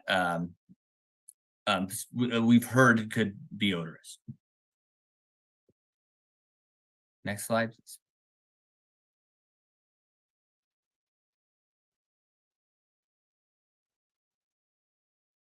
So this is a slide that shows you a little bit about how the field study took place. We brought our own meteorological system to the site as well. It's a high-end, what we call PSD, EPA quality meteorological system. I had access to that data on my phone for forecasting and ensuring the forecasts were meeting the meteorological conditions that we wanted for the study. So the field study included project setup, odor sampling, 16 fixed sampling locations, wind monitoring, odor analysis, and we'll go a little bit more into that. And we had some panel screening, and there's some significant challenges to the study. Odor studies are not easy. So the field study, 15 of the 16 fixed and semi-fixed sampling locations were situated on the region and M1W properties. That's important to note that a lot of these samples collected were on-site samples. The remaining fixed sampling location was located at the Kenan Korean United Methodist Church at 281 Beach Road, Marina, California. And thanks to the pastor there, I believe, that gave us access to that location and permission to sample at that property. Big thanks to them. Each round of sampling also included up to 4 roving sampling locations. So those were locations that are where we collected samples in and around the cities or downwind from the operations if and when odors were detected that field staff thought was significant. So this is a view of the study setup and the sampling locations, as well as a windrows for the March 7th sampling event. We have one of these maps as well as the windrows file. And what a windrows is, it's essentially a graphical interpretation of where winds are blowing from, as well as their magnitude. So if you look at in this picture, the winds were blowing from the east to east-northeast throughout the duration of the sampling. And the larger the piece of the pie, the greater the duration during that period. The greater the percentage of time during the study, the winds were from that direction. So this is the March Paul- 7th. Paul, let me interrupt you just because Yeah. I'm confused on all of these graphs. So where you have these pieces of pie that are colored, which way is the wind blowing? The wind is blowing from the directions of the pie. So for example, you see the red on that thing, it's blowing from that direction to the west. So from the east to the west on this picture. Those pies signify blowing from. Does that make sense? Yes. So I struggled a bit because I'm colorblind, but I heard you say it's blowing from the east to the west. So as the pie slice gets narrower to a point, is that the direction it's going? Yeah, it's going, yeah, for each there's a windrows is generally divided into, I think, about 32 slices of pie. So there's 32 I bet, what is it, 22 and a half degrees wind directions that go around that circle, right? So each pie represents that slice of direction that the wind was blowing from during the full portion of the study. So this windrows represents only the winds that were during the period of study. Thank you. So for example, here on March 7th, east to east-northeast for the whole duration of the study. The sample, the ones off-site, you can see there's 4 roving samples collected. One was within the ag fields, another's 2 other on the road, and another one also kind of went within the ag fields. So next slide, please. So this is another March 7th. We did 2 sampling events right after each other on the same day. This sampling event had incredibly variable wind direction. Wasn't very useful for the study. In fact, the data from this day was not utilized in the study. Both March sampling events were not used as far as drawing conclusions for the study. Here's the March 30th event. Again, fairly low in magnitude, as you can tell by just the single color in the 0.5 to 2.1 meters per second realm range. So there's very, very light winds on this day, and they were fairly variable from the east all the way to the north. So essentially from that north to east quadrant they were blowing from, which is actually very conducive to odor events downwind. Low wind speed and a fairly uniform direction is generally a good driver for odor events. So this was a representative of the March 30th study as well, and you can see where the roving samples were collected.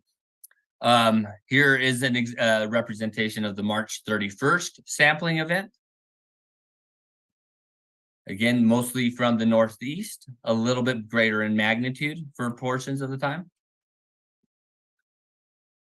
And then the April 20th sampling event, 4 roving locations off-site, and again, from the northeast during the duration of the study. And April 26th, this was our last sampling event, lighter in magnitude, almost wholly from the north. from this during this wind event, but the whole portion of the study was very light in magnitude, and it was a little bit variable.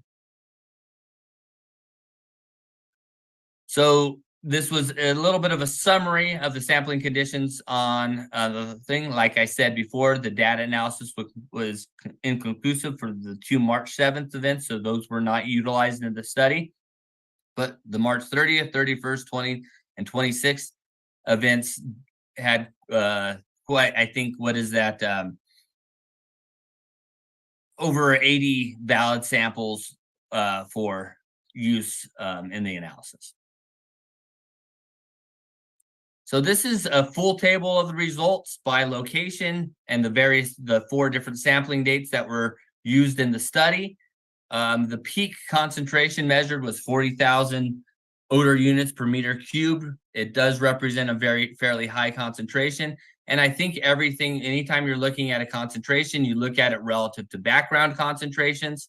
Background concentrations ranged from about 100 to 150 odor units per meter cubed during the thing. So quite a big, significant jump in some of the samples from the background odor. So each day kind of had a different background level. So that's what you're comparing it to. And you really look at upwind, downwind differences at each of the sampling locations. And Paul, what does OU to the meter cubed mean?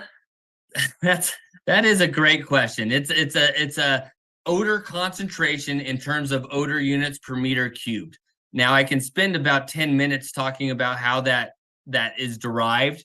In our report, I think we do a pretty good description of how odor units per meter cubed, how that unit is utilized and developed. But essentially it comes from the dilution to threshold ratio. How many dilutions does it take? So what we do, the odor panel analysis uses, what we do is we start with purely pure air. And then we introduced increasing amounts of the sample gas to the diluted air in rounds. So you start with very high dilutions and slowly increase the amount of the sample gas at a known rate until the panel is able to detect an odor and pick which one of the nozzles the odor is coming from. And through that, we develop a dilution to threshold ratio. And then what we do is we represent the concentration in terms of multipliers of how many dilutions it takes before somebody is able to recognize the odor as coming from one port versus another.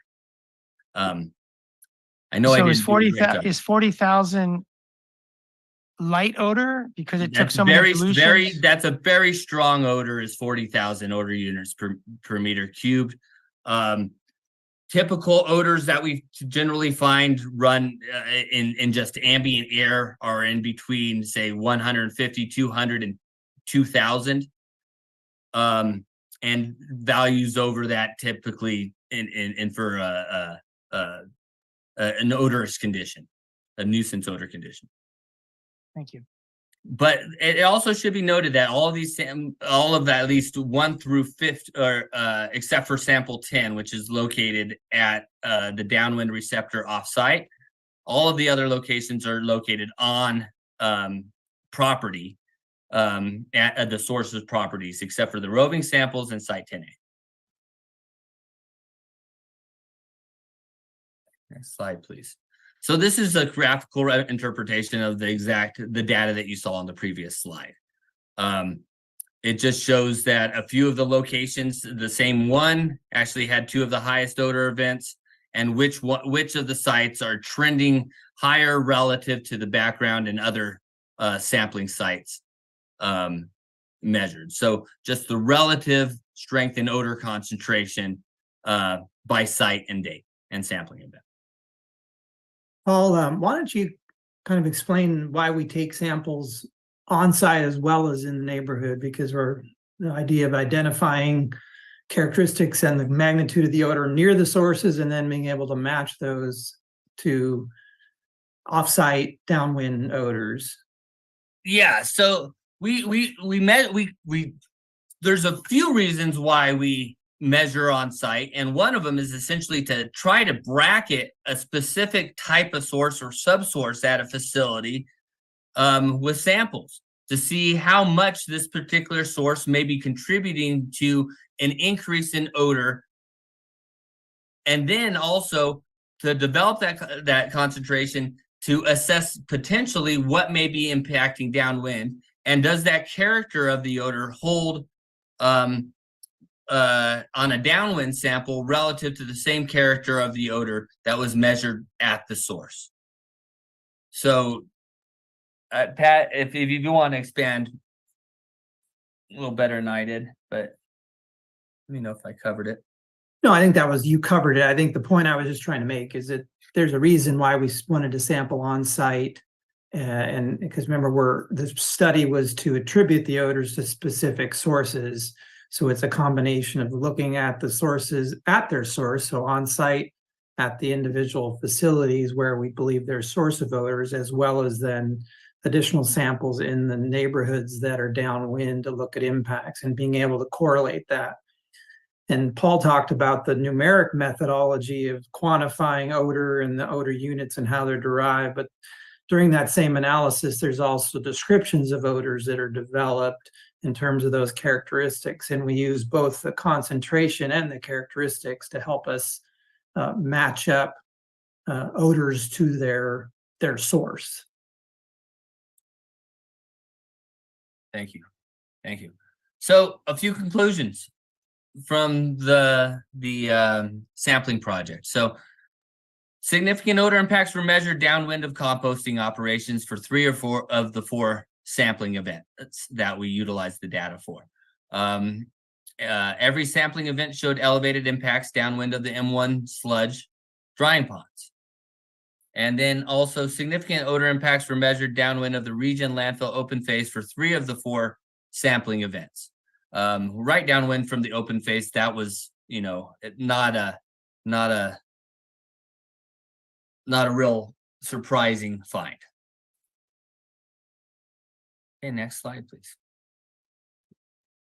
So following the study, here's some recommendations, and we kind of classify them in different categories, and these are the operational type of recommendations.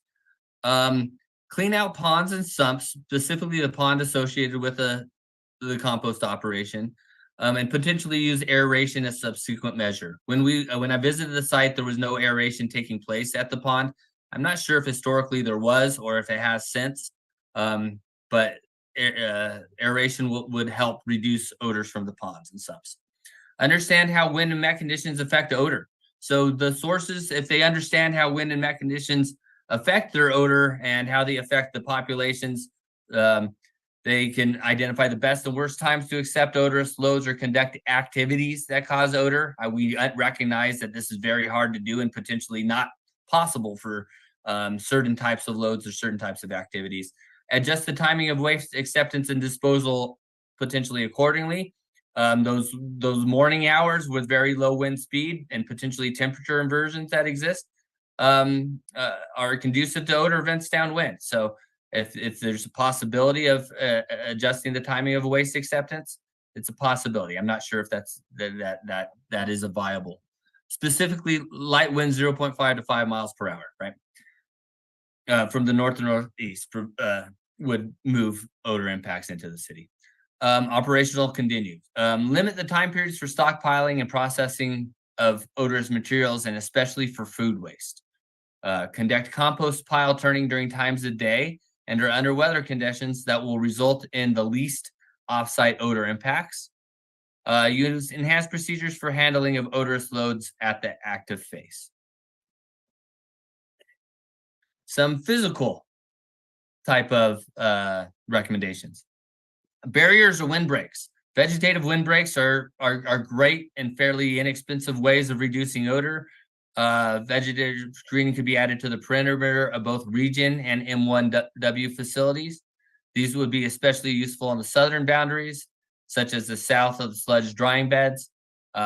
These vegetative screens do multiple things. They actually remove pollutants and odors from the air, and they increase dispersion and provide windbreaks. So they just increase the amount of dispersion and reduces concentration by essentially increasing mixing. If possible, conduct very odorous activities such as handling and processing of food waste in controlled enclosures. If enclosures are not possible, then consider windbreaks or other barriers to prevent odors prevent or reduce odors leaving the site. Treatment and control systems. Potentially apply deodorants, reactants, or neutralizers or encapsulants. These can be applied via spraying, mixing, atomizing at the site perimeter. Consider controls for on-site composting operations. Aerated static piles with biocovers or biofilters, gore-type cover systems, or increasing aeration, especially in relation to food waste. Institutional recommendations. Develop and implement an odor management and control plans. Odor impact minimization plans required for the compost operations should be revisited, potentially in the light of the findings of the study. Develop and implement an odor complaint response protocol. These could be specific to the city or the sources themselves. Conduct odor patrols and consider the use of air monitoring sensors or odor patrols. Additional recommendations, off-site patrols at or near lift stations when the city could also identify other localized sources of odors that weren't included in this study. Potentially hire a consultant to conduct a comprehensive operational review of the compost operation. Complete an evaluation of how odors from sludge drying beds can be reduced. Here is an example of a complaint management system and what we think are important parameters for a complaint management system to record and provide citizens the ability to provide information on. Document the date, time, and location of the complaint. And the whole point of this is for the complaints to have utility for the sources to be able to potentially remedy or find the conditions that are causing the complaints. Provide a centralized location to view and manage complaints. It allows for the description of the odor character and intensity as perceived by the complainant. It provides options for the complainant to file the complaint via an online form, an app, phone calls, text messages, or emails that can all get aggregated into one centralized locations. Allow for mapping of archived complaints to identify hotspots. Link the complaint collection to a database for storage, retrieval, analysis, and reporting. And now questions. Thank you very much for the time. Thank you, Paul and Patrick. I think we go to the public first, right? All right, so let's go to the public. Come on up.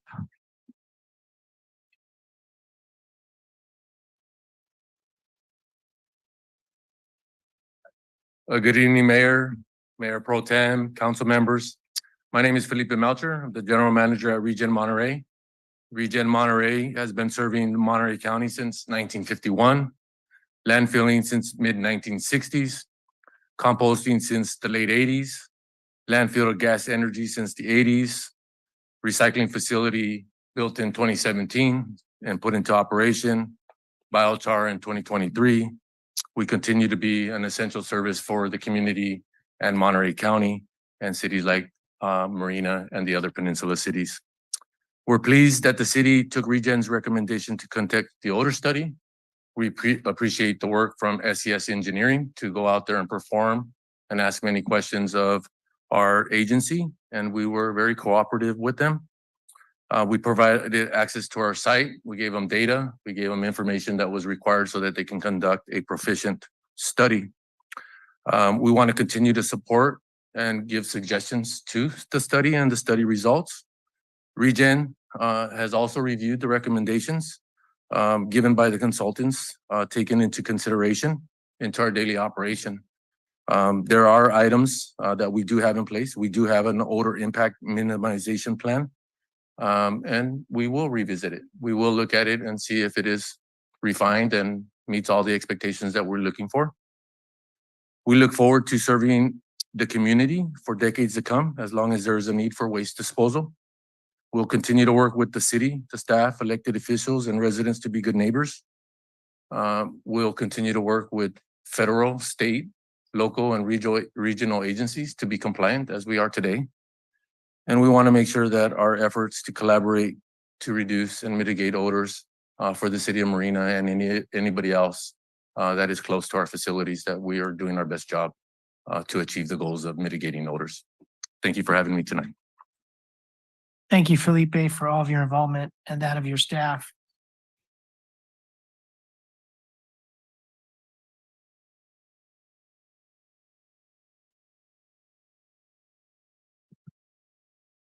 Mayor, council members, my name is Paul Shudo. I'm the general manager at Monterey One Water, and I'm certainly going to echo Felipe's comments as well. Monterey One has been out there since the plant's been running since about 1990, so we've been out there for 35 years plus or minus. As you know, we're a partner in the community. We do whatever we can, and I think Brian had mentioned we've been at this odor discussion and having meetings for a number of years, and we will continue to do that. Those of you that have come to our facility know we take pride in everything we do and are truly a community partner. So once again, I don't want to repeat what Felipe has already said, just to say that we are here and we're here to help. So I hope we get to the bottom of things and have adequate resolution for all the citizens of Marina, as well as for those essential services that we represent. So thank you. Thank you, Paul. And I hope you and Felipe are available for questions in a few moments. Okay. Hard ones. Thank you. Good evening, Grace Silva Santella. I think in the report it mentions how the volunteers who participated in the odors testing samples had a point where our olfactory senses were on total overload. And as one who was in those twice, I can definitely attest to that. Sitting, listening to this presentation, I was actually remembering one of the odors I would smell from that little thing that shot up into my nostril. I have been part of this from the very beginning for a number of years now. I was one who was often calling and making complaints about the odors. There's been a tremendous improvement in the past year, I would say.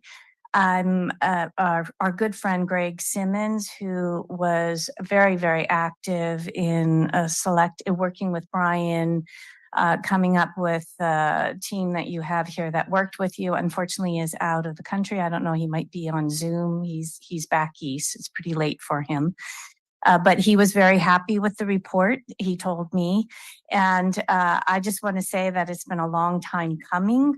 I'm very grateful that there are solutions being suggested. I know one of the biggest concerns we have is the increase in food waste that will be coming out to the landfill and the potential impact.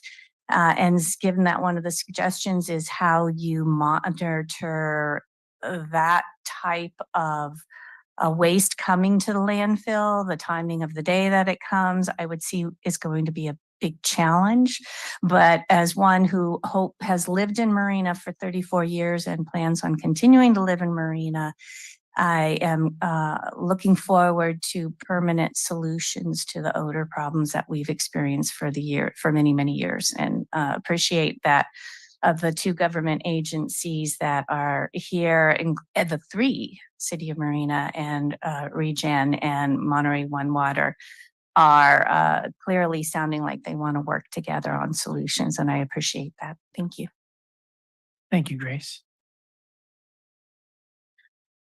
Okay, seeing no one else rising from the in-person audience, we'll go to the online audience.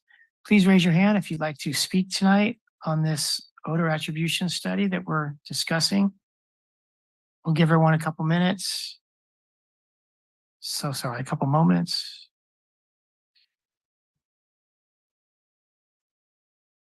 Please raise your hand if you'd like to speak. Okay, we'll close public comment and Council, do you have any questions? Council, do you have any questions? Let's go to Councilmember Viala.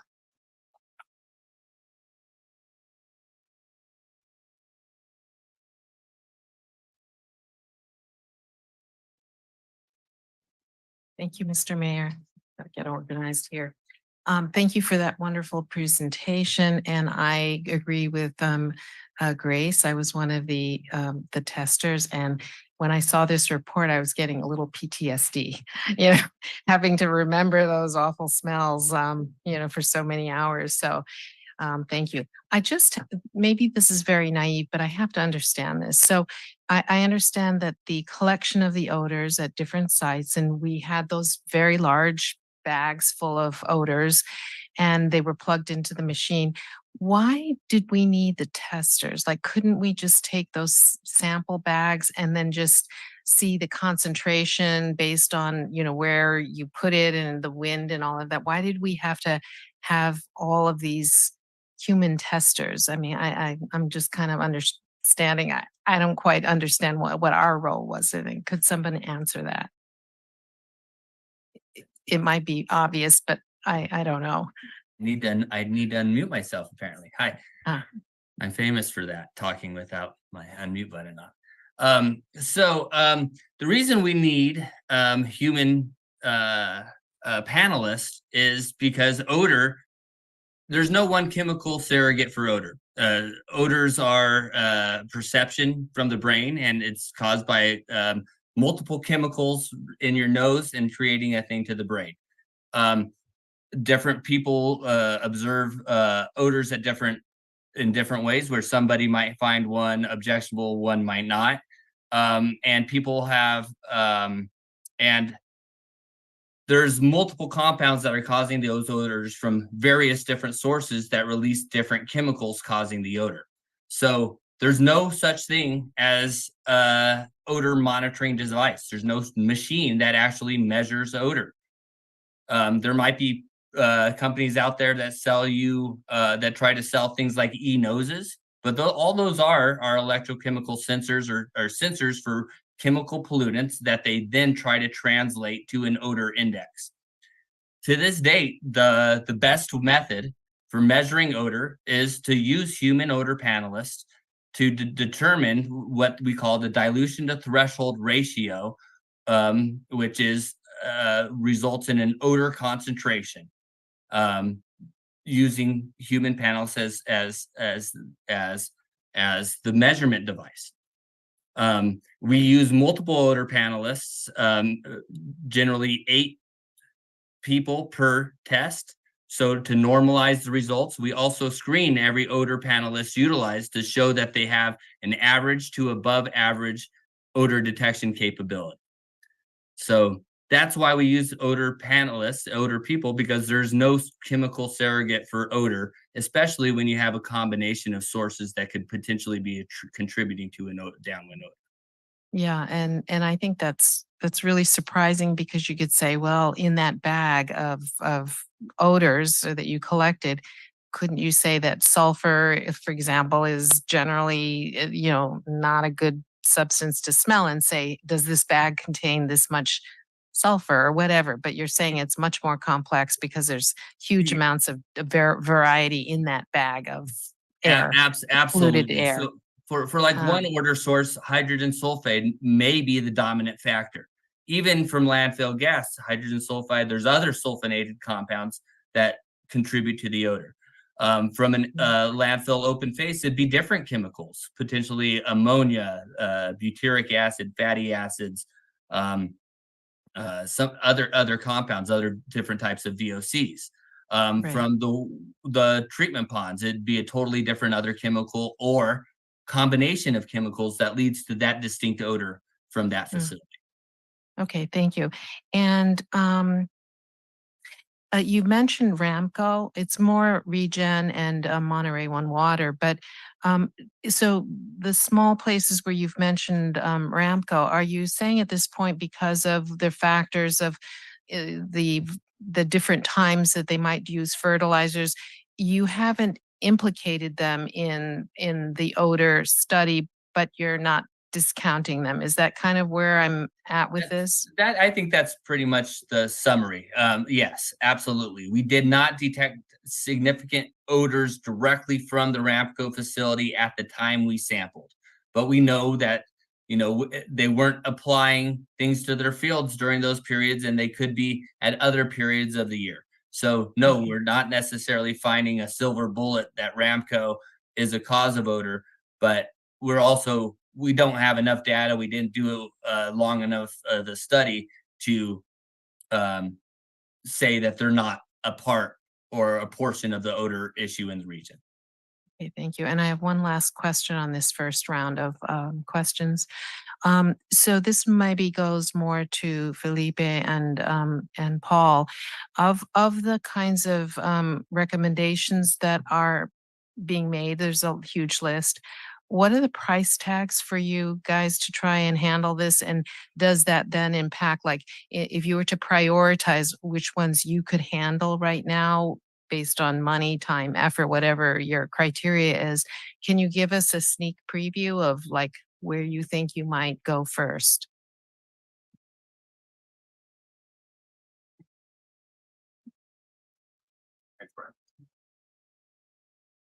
We've been at this for some time. I've been with Regen for 2 years now.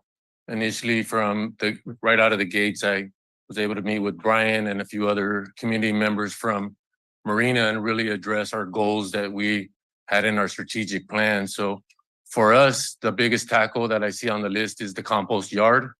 Right now, we're doing windrow composting where we have to turn these piles. We did apply for a grant. We were successfully awarded this grant, and the composting features will change in the next 12 to 18 months. We will go from windrow composting where all the windrows are exposed.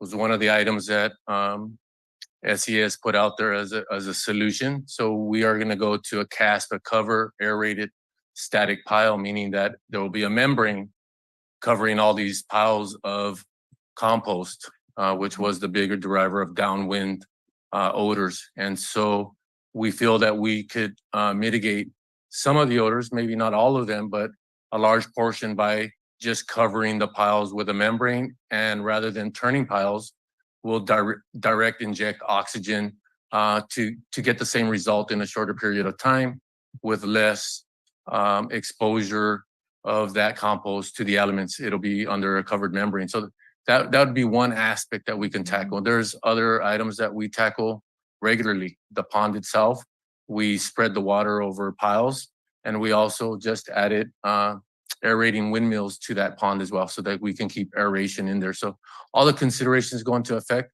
The biggest piece for us is going to a CASP, and that's going to cost roughly $4 to $6 million. And a CASP, cover aerated static pile composting system. Thank you. Great question. Thank you.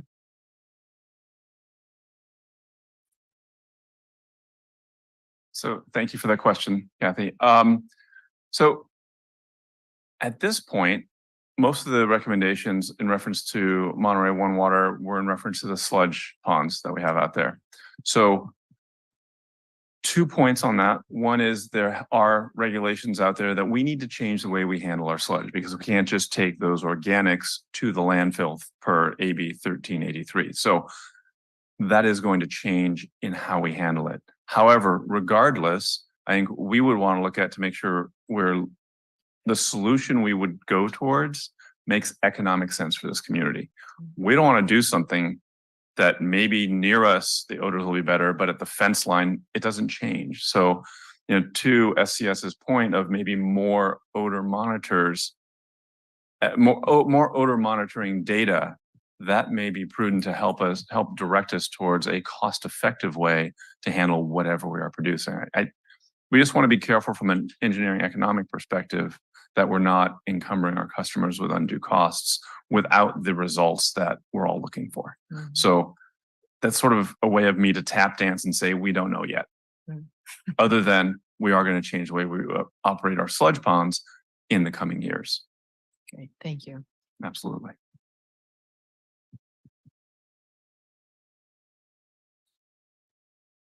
For McCarthy? Thank you, Mr. Mayor. I think I want to start by acknowledging a couple things. First, that Regen is governed by I believe a 9-member, correct me if I say something wrong here, but a 9-member board. You're a representative on that board for Marina. Is Regen a JPA, formerly a JPA?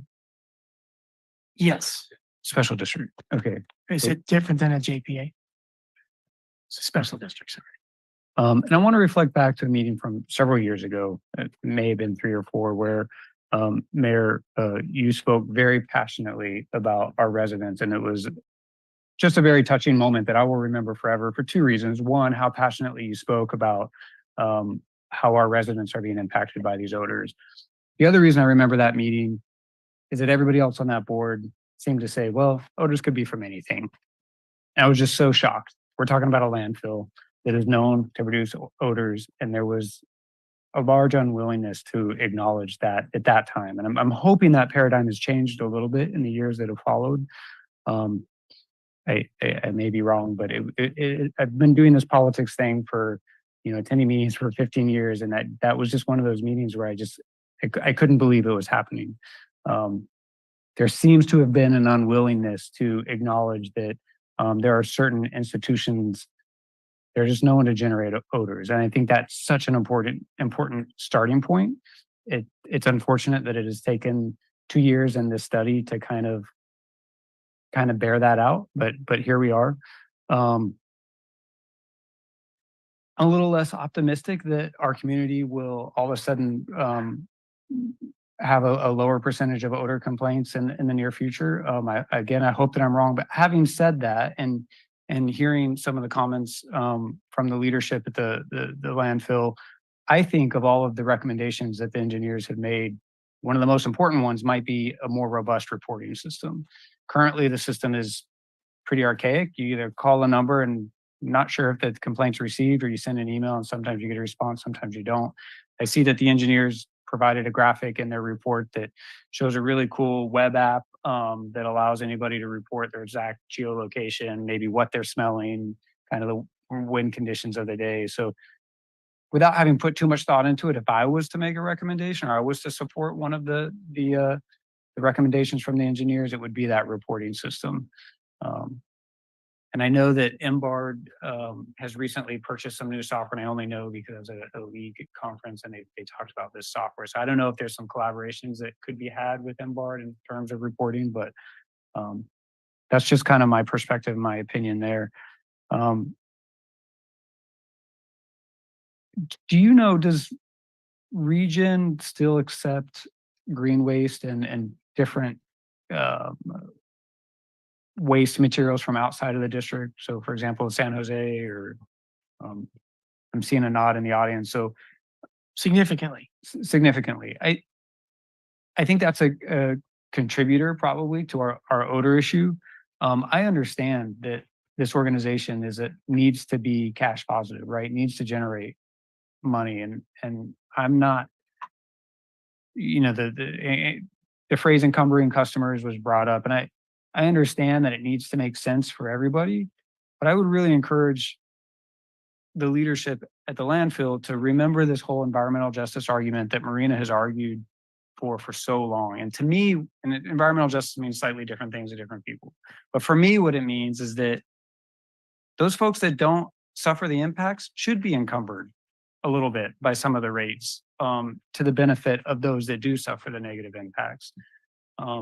That's what environmental justice means for me. There has to be some equity there. And so just a really important paradigm for me. We've fought this on so many different issues, and this is just yet another one that I think it's worth mentioning. I'm going to leave it there for now, and maybe we'll come back. Thank you, Mayor. All right, thank you. Before we go to Councilmember Vischer, we have a 10 o'clock witching hour. So our new rules are that before 10 o'clock, we have one or more motions as we go along in the evening, but we motion and agree on what we're going to finish and not finish tonight. So we could motion that we finish this item, go home. We could motion that we finish this item and the mayor's recommendation, or the Del Monte, which is going to be a much larger discussion. The city managers told me the 3 items pulled from consent do not need to be addressed tonight. Those can be addressed on December 19th. So really we're left with perhaps finishing this item, which I think that we're gonna do that. And then we have the assignments to various committees, and we have the Del Monte Streetscape. So what's the pleasure of the council? Councilmember Fisher? I would like to also do the Del Monte. Okay, you I can can be stay awake later. by midnight, Brian? If that's okay with the consultants to stay longer. Okay, Yes. that's Lisbeth's recommendation. Anybody else? Is there a time constraint with the appointments, or are they going to be No, expiring? no, we can do that on the 19th. That wouldn't change anything. Any other matters that have some time significance, city manager? We've done everything but the pulled items, and the city manager has advised us that none of those pulled items need to be done tonight. Okay, I'm in favor of Councilmember Fisher's recommendation. Okay, so that would be finish what we're doing and do the streetscape on Del Monte Boulevard. Is it the streetscape or the signs? Which one is Bianca here for? The signs was on, sorry, the signs were on consent, so that'll be on the 19th. But Del Monte is the streetscape and the median. Okay. Okay, I'll motion that we continue past 10 o'clock to cover what we're doing now, finish this item, and to also finish the Del Monte Streetscape agenda item. Do we have a second, or at least for discussion? Yes. Okay. And Lane Long? Along with the Del Monte, the median, we don't necessarily have to finish that discussion tonight. We can take the presentation, have some initial thoughts, and if you want to continue it to a future meeting, we can certainly do that. Okay, so if we want to leave tonight with that incomplete, we can make a motion at some point after the presentation. Oh, so we Councilmember got a Vidal? second. Yeah, so discussion. I'd like to, I think it differs so much from Councilwoman Fisher's. So I'll just make a substitute motion to continue to finish this agenda item. And just to hear the presentation of the median and not go for discussion.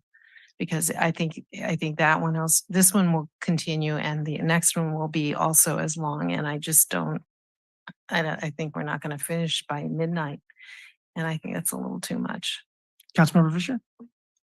I'm okay with that. Yes. All right, do you want to withdraw your motion? I will join Kathy's motion. Okay, Yes, I so will. we'll withdraw the original motion. We're Withdraw. left with what was a substitute motion. That is to finish this one and hear the presentation of the next one. My concern about hearing the presentation and not discussing it is that it's so detailed. There's so much there. We come back in 2 weeks with no presentation, and then we comment on something that was really in depth 2 weeks ago. Is that a good way to do it? Could we see how long it takes and then see, can we decide after the presentation? That was the original motion. Let's keep but- that down one. Yeah. Okay, so Because I'm- you'll need to make that motion again because it was. Okay, I would like to finish the odor study and get the presentation from the Del Monte Boulevard project and then decide whether we will keep on going with questions. Through the mayor? We need a second because we got a motion on the table. So I'll second for discussion. Go ahead. Might we ask staff, what is the easiest way to digest the information? Sure. Lane or What is the Brian? preference of staff? Go ahead and jump in, Brian, because we really have two major things. One is the reduction of the 4-lane to 2-lane, and Kimberly Horn is here, and that's a whole separate issue that back in 2005, 2011, when the council was considering this item, that was one of the things that drug it out and it never got completed. So I think that's a significant item. And then just the whole median and the streetscape design is a whole separate thing. So it's really two separate issues within the project. And Brian, I didn't really have anything earth shattering other than to say it's a big elephant, so it's one bite at a time. But there's a lot of information in there. And this really was about the landscape medians. That's foremost and what's going to be coming forward first. But we didn't want to present that by itself because it is tied in with a lot of the improvements that are happening on Del Monte. And we do have improvements to intersection reservation in Del Monte that will be moving forward about the same time as the landscaping. So the traffic was definitely context for what the downtown is going to look like. And there are some streetscape features that we're seeking input on. So it was just, we wanted to present what the final Del Monte might look like in the downtown and how that would support downtown vitalization. Ryan, how about if tonight we just heard from Kimberly Horn about the traffic? So we just took one bite of the elephant. And then we came back in 2 weeks, took the rest, rather than trying to take it all and remember it in 2 weeks. Not good? Yeah, I don't, I'm just trying to think about leading with the traffic issue and we're trying to focus on the landscape. Bianca comes from San Luis Obispo. Oh, she's close, so she can come back. All right, so we have two motions on the floor. That's one. And the original motion was to decide on finishing the second item after we hear the presentation. Kind of kick the can down the road.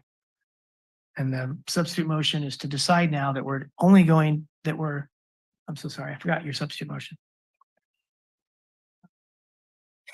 Yeah.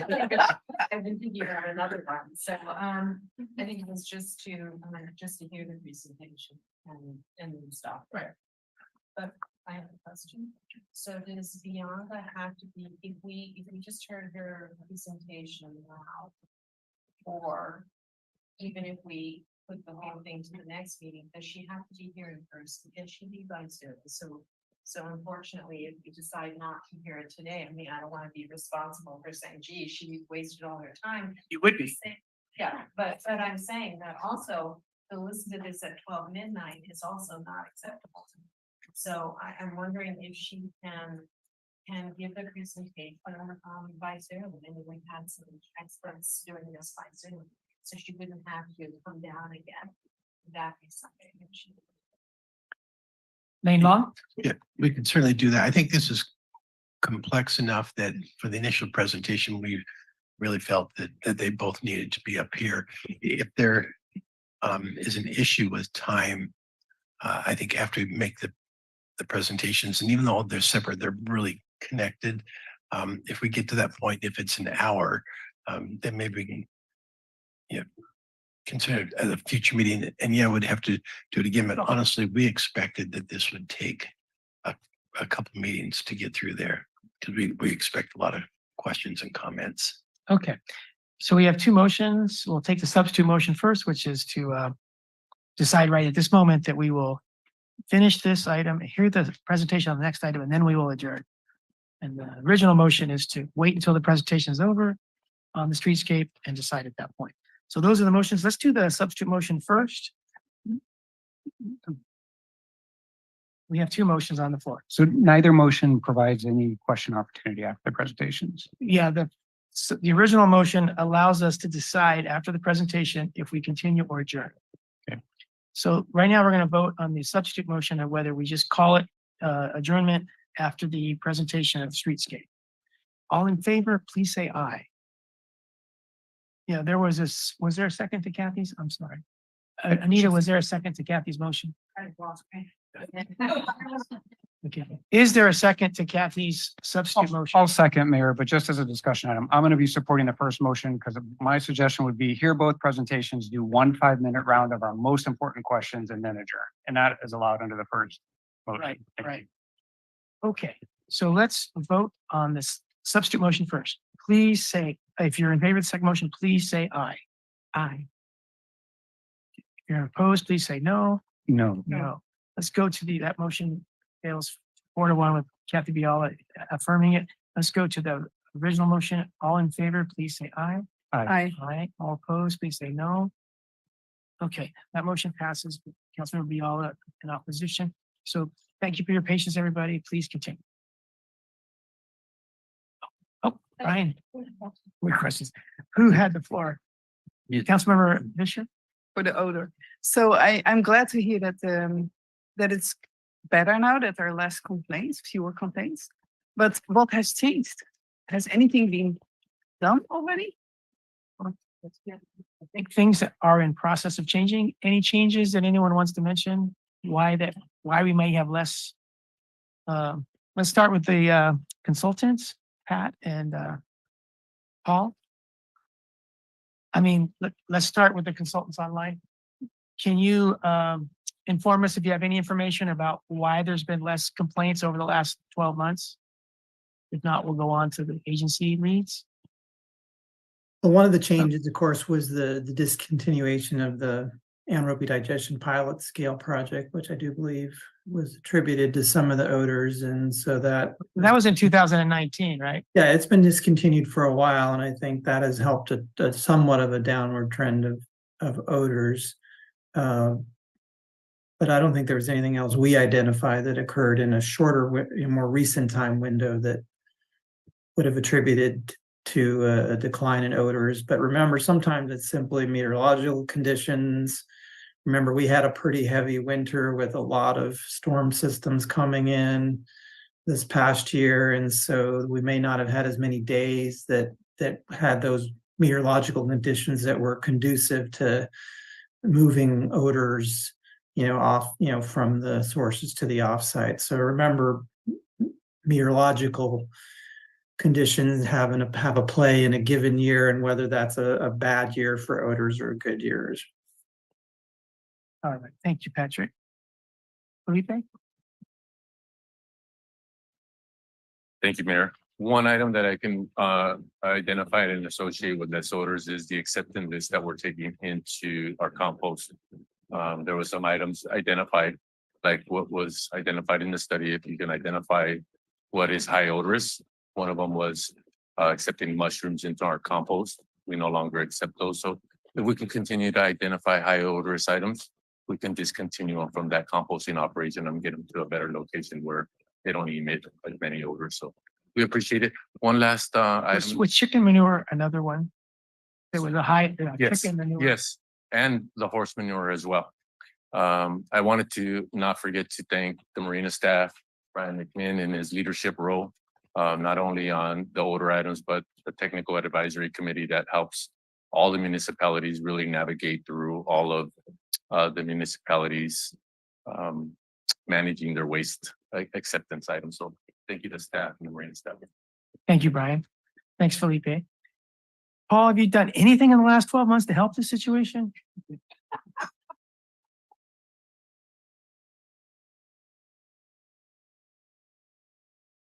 I appreciate the phrasing of the question.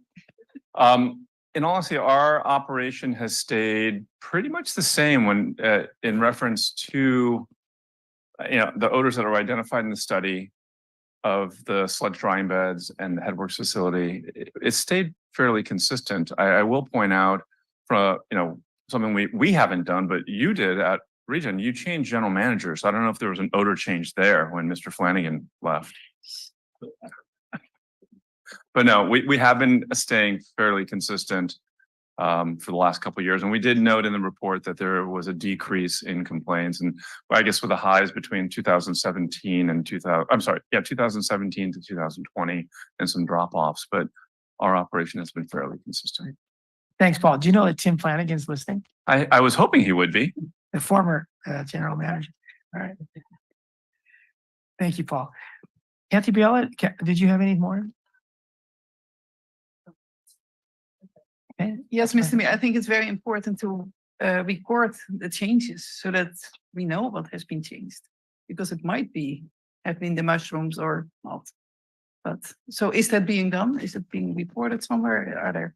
Well, I think you've got the correlation, but you don't know if that's the reason. But I think I think they are monitoring what they're changing, because that's rather easy to do, right? Like you just mentioned a couple of things. But how do you correspond that to the changing conditions meteorology?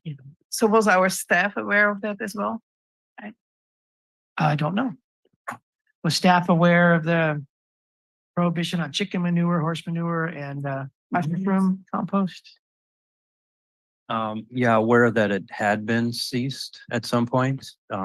Just hearing about it along the way. And The other thing that I kind of noted, that introduction of food waste into the compost is relatively new due to SB 1383. And, from what I saw, the operator out there, they learned, there was a bit of a learning curve initially and how to handle that. And I think they've made improvements in that operation as well. And of course, you will not be able to monitor what residents like me will compost, will put in the green bin. I might put some mushrooms in there. But I hope I'll eat them, but Yeah, but probably not in the quantities In the that they were quantities, receiving. probably. Yes. But thank you. Yeah, I think it's very important to just keep track of all the changes to see if there is a correlation. But thank you also. Thank you. Councilmember Viola? Thank you, Mr. Mayor. So we have this wonderful complaint system, and that can be a very reliable source of maybe an annual evaluation, et cetera, for how we're doing once we start really implementing interventions. But are we planning to do, other than monitoring how many complaints, are we going to be doing this odor study, or the testing through the bags and the whole process again? Is this something that happens on an annual basis, or is that just for the initial? Maybe SCS and say something. Or maybe they can weigh in on the value of repeating that type of study. I think we'll always have the metric of how many complaints are filed with the air district and kind of seeing how those numbers trend over time. And I think to the extent that operations change at the facilities, they'll be aware of that. We'll be aware of what changes are happening in their operations. And I think everybody's has a heightened awareness as to, what could be odor generating operations out there. So I think, I don't want to speak for them, but I think they're looking at it from that perspective. So So this was maybe Pat and Paul can kind of weigh in on, is there value in repeating this type of study? Sure, we can talk about that. I mean, we have done that before for some of our clients who wanted to have a more definitive repeat study that was pre and post kind of specific remedial measures. Now this is going to be more of a various changes over time. So at what point do you finally stop and say, okay, we've done enough, we want to do another more kind of definitive odor study with full sampling program? Brian, you pointed out complaints are the main thing, because odor, the main reason it's regulated is because of its impact on the community and the public nuisance aspect of it. So the reduction in complaints really is the main measure of success. I just wanted to be clear, we've already heard some commitments here that are pretty significant, and I don't know if the council was completely, understood the implications. That the commitment by Regen to put a covered aerated static pile facility for their composting is a significant change.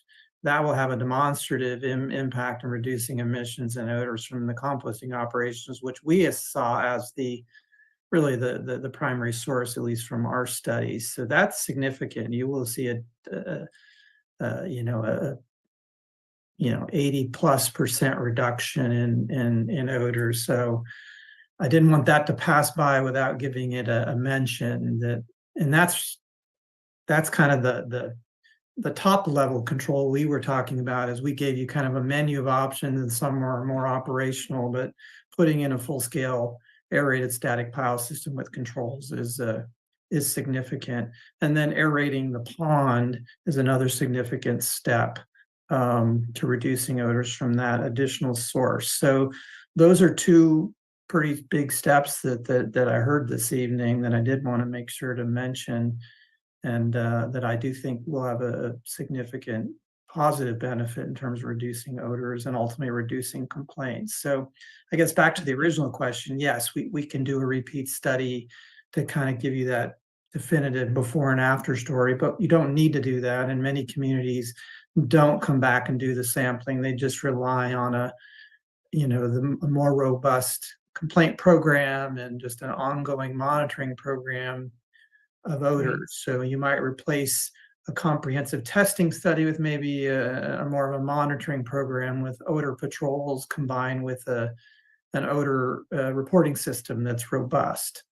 Yes, And and I I'll- wasn't implying that we should. I just wanted to know your opinion about it because I think initially we always had complaint process, but that wasn't enough to have entities accept some responsibility for this was something that I contributed or we contributed to. So I think that added testing was necessary at this point, but I understand what you're saying. It's not necessary going forward, because it's accomplished what it needed to. So thank I you. think so. I don't think it would be good use of city money or who's ever funding the study for a repeat study if indeed some of these major improvements are made and we can track those with the reduced complaints. Thank you. All right, let's go to Mayor Pro Tem Medina Dirksen. Thank you, Mayor, and thank you to the 21 attendees that are still with us online and all of you that are here in this room. I want to thank you for this really comprehensive support. I learned a lot. It's an interesting job you have. And thanks to all of the participants in the study. I have a few questions. I live very close to the edge of town and I still smell it. I smell it in the evenings. I smelt it most recently 2 days ago. So my question is, I appreciate everything that you've done. I understand the levels of the minuteness you went to, but why did you choose March? Why was I don't know if it was a growing season for Ramco. Ramco's not here.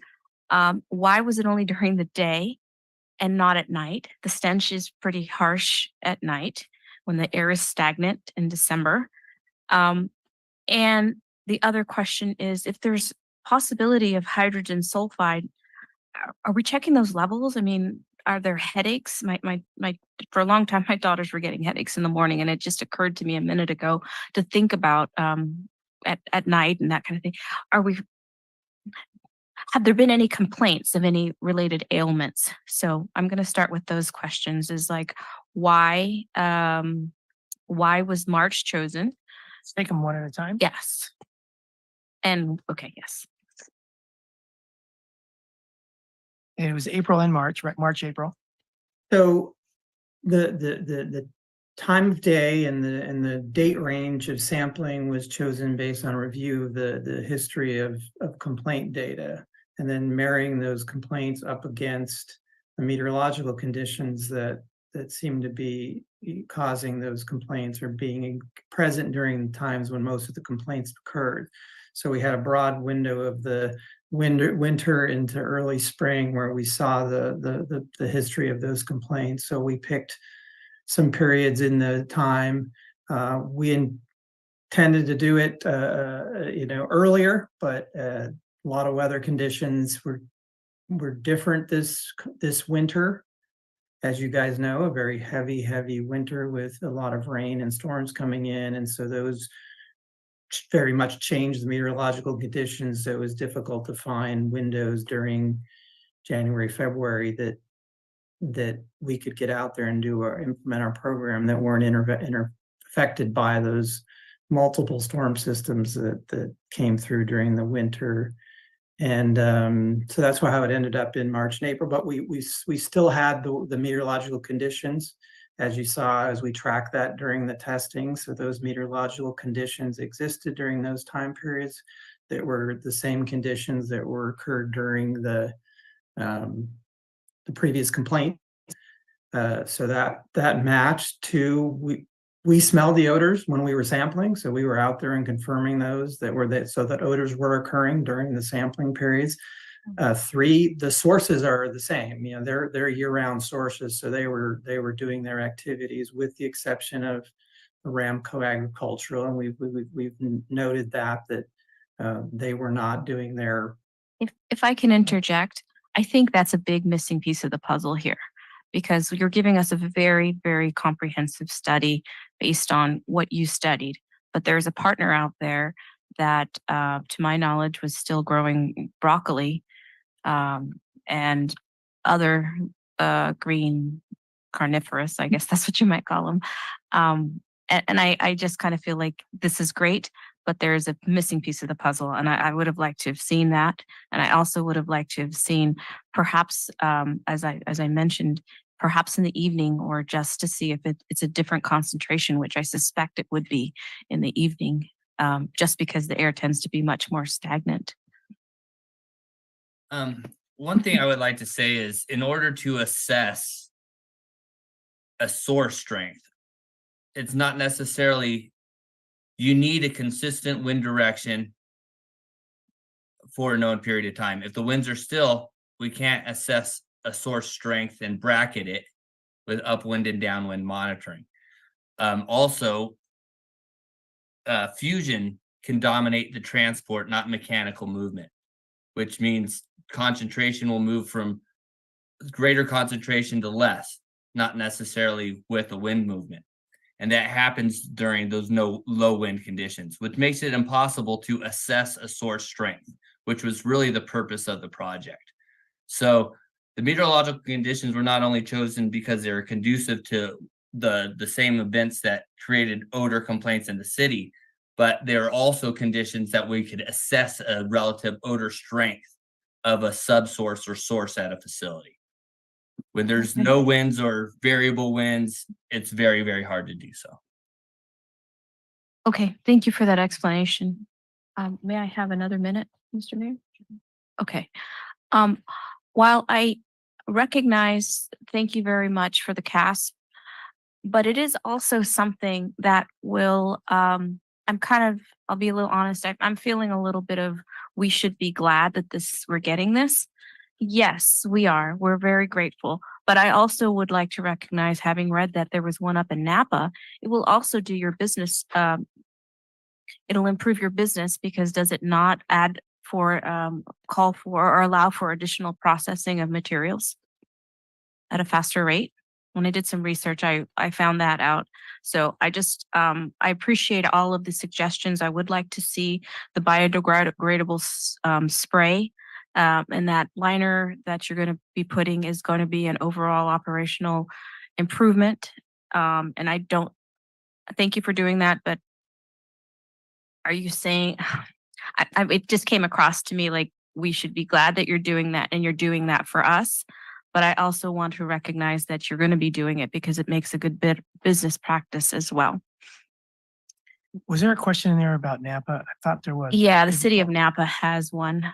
What's the question? Well, just I guess, will it be benefiting your processing of waste at a faster rate?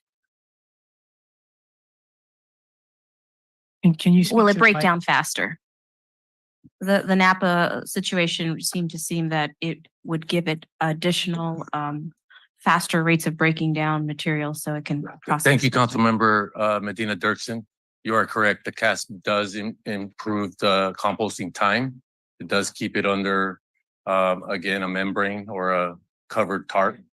But at this point, we still have the same amount of volume coming into our facility. We would have to negotiate terms to receive more material, to process more material. At this time, we're not in. Did you make the decision? Okay, that's good. Thank you. We made the decision for the CASP prior to even the odor study. This was done years back. We applied for a Cal grant. We received the Cal grant. Now we're in the build and develop stage. So we're at the point of build, and it was way in advance of my arrival and in advance of this odor study. Thank you. Thank you very much for answering that, and apologize for being a little bit critical, but it just sort of, I wanted to make that point. I have one more point. Is that okay? That's right. Sorry. Go ahead.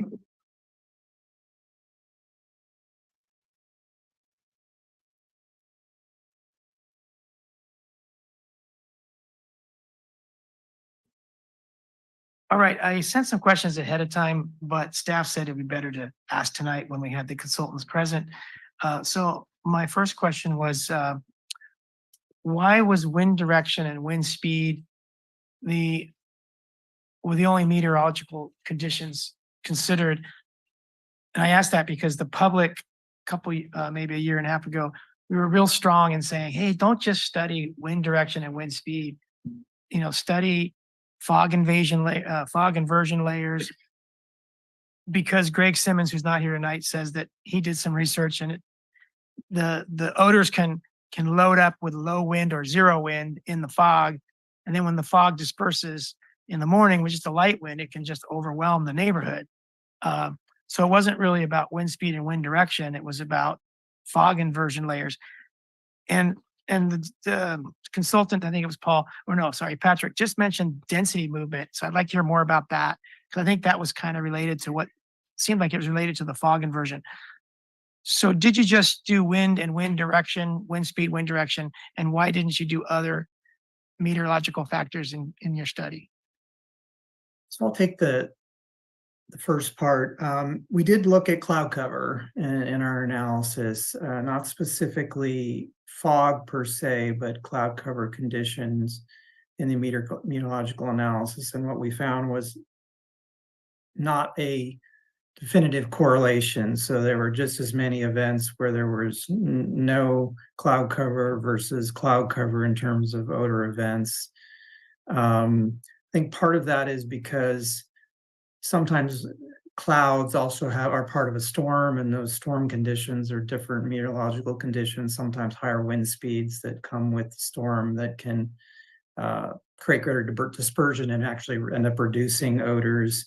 So not all cloud cover events, are that fog-like conditions you're maybe referencing that create somewhat of a crown over the meteorological conditions and maybe slow down air movement and reduce the amount of dispersion that might be able to occur. But we did not directly look just at fog in and of itself as a separate meteorological condition, but we did cover cloud cover. And there definitely were individual events that had heavy cloud cover that were probably fog related that definitely had odors on those days. Okay, so you didn't include a lot of effort. You didn't put a lot of effort into include fog because didn't have time, didn't have money, or some other reason? No real reason. We just looked at cloud cover. In a lot of cases, the meteorological stations don't necessarily give fog. They may have just have cloud cover information related to them, and not fog directly conditions in terms of the recorded data. That's probably it. Okay, and what was I wrote down density movement. You made the reference in passing. I might have had it wrong. Can you back up and explain that? Because it sounded kind of like what I think of when the fog increases the density of the odor by loading up the odors. About 5 minutes ago, Patrick, you mentioned something about density movement. When I spoke about concentration gradients driving, it's a transport phenomenon where chemicals move from high concentration to low, regardless of mechanical, right? And that happens anywhere for any source. Molecules move from high concentration to low. So that's called fusion. So fusion does take place. So in absence of wind speed, there is still transport of things at a very, very low rate comparatively. We are aware that inversions do create odor conditions. We're well aware of that. But the main purpose of the complaint analysis was to identify the sources that were leading to complaints, not necessarily. So that's really was the main point of the complaint meteorological analysis. And you can only do that with wind speed, wind direction. And we wanted to identify the wind speed, wind directions that were trackable that then we could match up and make sure we mirrored those during the testing program. So that's part of it too, to make sure that we have those equal conditions. And again, when we were in the field taking the samples, not only did the meteorological data match up to where we saw complaints, we detected odors in the community, so that the odors were occurring and they were getting to the community during those times of sampling. So we're pretty comfortable. We tested during times. And you saw the data, there were some pretty high levels of odors that even in some of the off-site stations, the roving stations in the neighborhoods during those periods that are reflective of the fact that there were odors there. So, and that's really a measure of success for us to make sure that we've tested during periods when odors are occurring and odors are getting off-site into the community, and we think we did that. Okay. I think an important note to make is that the prior leadership at Regen Monterey was fairly adamant that these odors were probably coming from ag because ag was the only new kid on the block.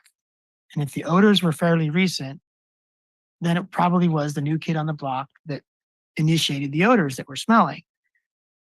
And I think that in discussing those personal opinions, professional opinions to the board members, help create the sort of defensiveness of the board, because their main leadership was telling them it's not Regen Monterey and it's not Monterey One Water, it's ag. And I think that it's unfortunate that ag was not really included in this study, but that this study clearly points to odors coming from Regen and Monterey One Water, which to me seems inconsistent with what former leadership at Regen was saying. So I'm glad that the study is done. And even if ag is part of the problem or a lot of the problem, we don't know that right now. It sounds like, right? But I guess I should confirm that. So to Paul and Pat and others who are experts here in the room, what do we know about any ag potential contribution to these odors? The one thing I'm aware of, and this is just from talking to people, is the odors surrounding ag or the odors caused by ag, the likely odors, occur during very specific times a year and during specific applications of materials to the soil. And I think moving forward, if you're cross-checking those periods of time with the operations at the thing and complaints become isolated to those periods, then you know something there, right? But I think moving forward after these changes take place to the composting facility and things, if there's a lot of odor complaints outside those periods that ag is applying the more odoriferous materials to their soils, then it could potentially point to the other sources as well still. What you just said, does that indicate that it's real important for us to have a good reporting system so that as Monterey One Water and Regen make changes, maybe ag continues what they're doing? That's the only way we're going to be able to find out if ag is part of this, is if we have better monitoring, better reporting than we had in the past. I think that's absolutely key. A quality complaint management and recording system is critical to have that data be informative and have utility. Okay, and ballpark, very ballpark money cost to have that software and have staff somewhere doing the work and producing the reports. Is it 25 grand a year? Is it 50 grand a year?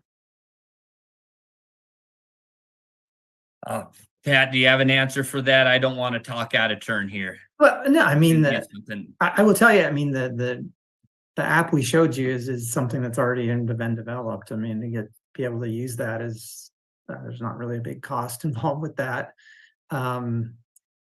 The key is the management of who manages the data. Where is it going to come into? Where is it going to be stored? Who is reviewing it and managing it?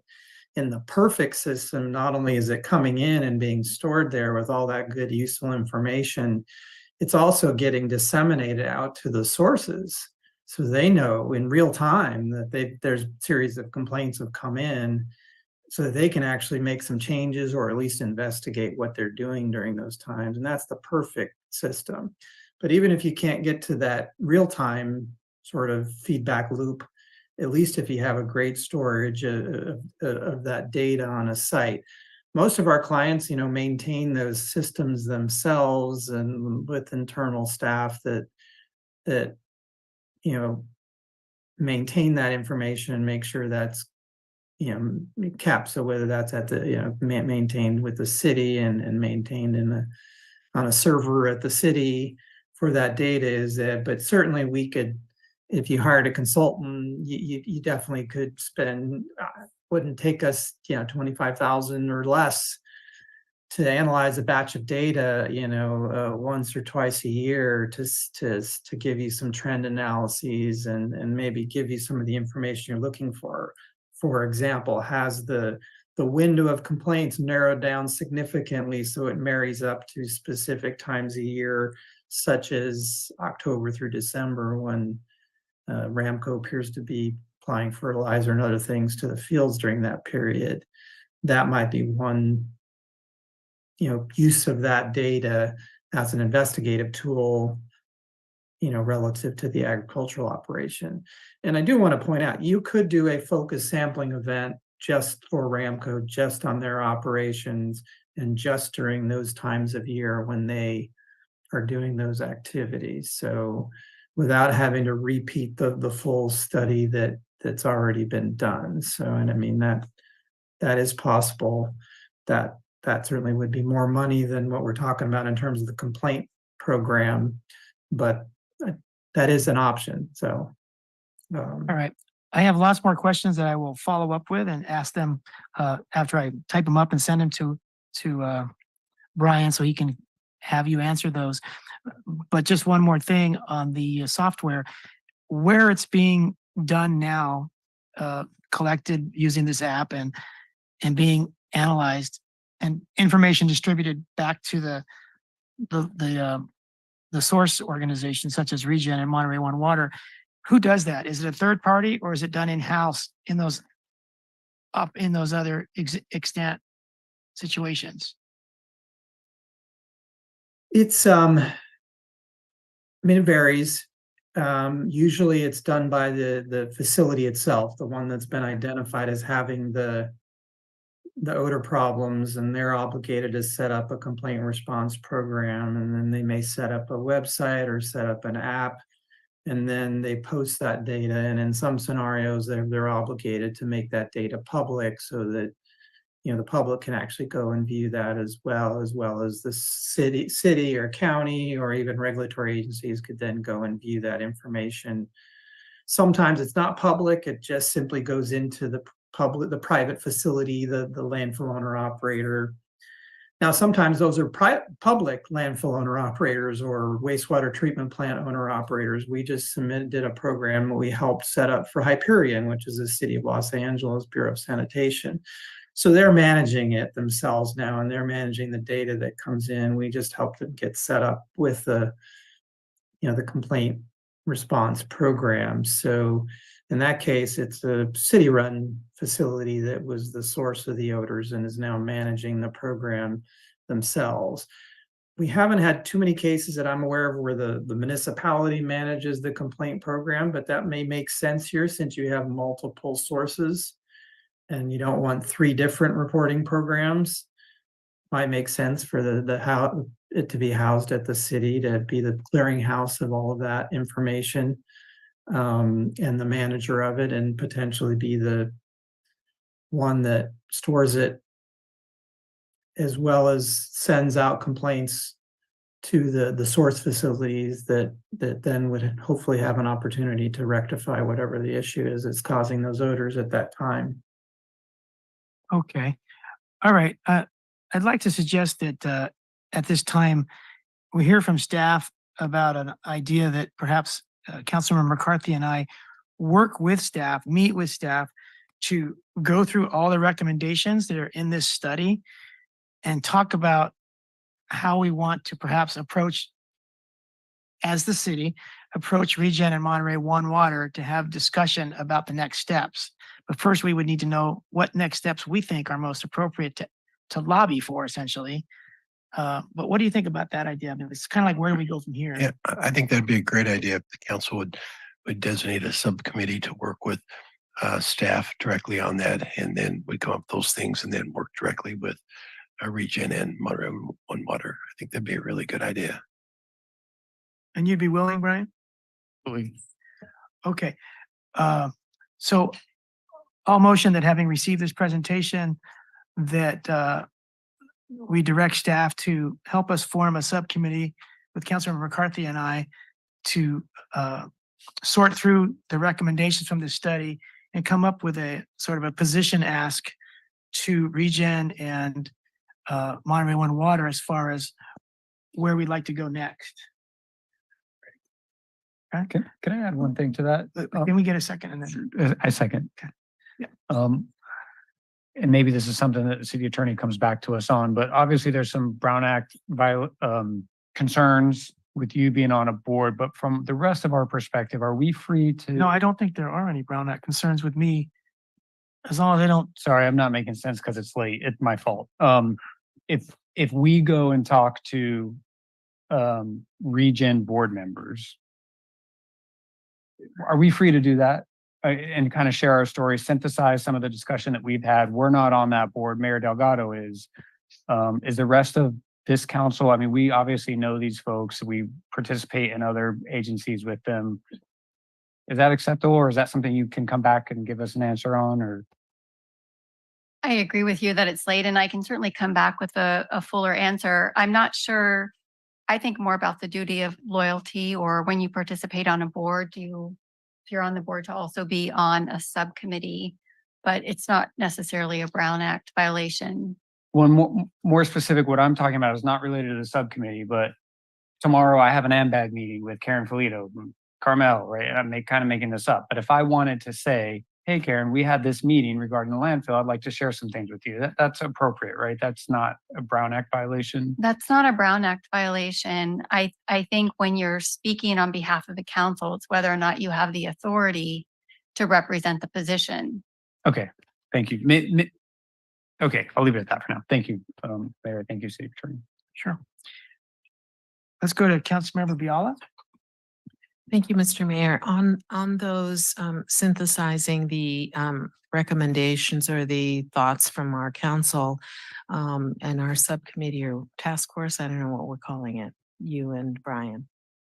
Do we call it a subcommittee or a task force? Either one's fine, but I think a council subcommittee. Subcommittee, okay.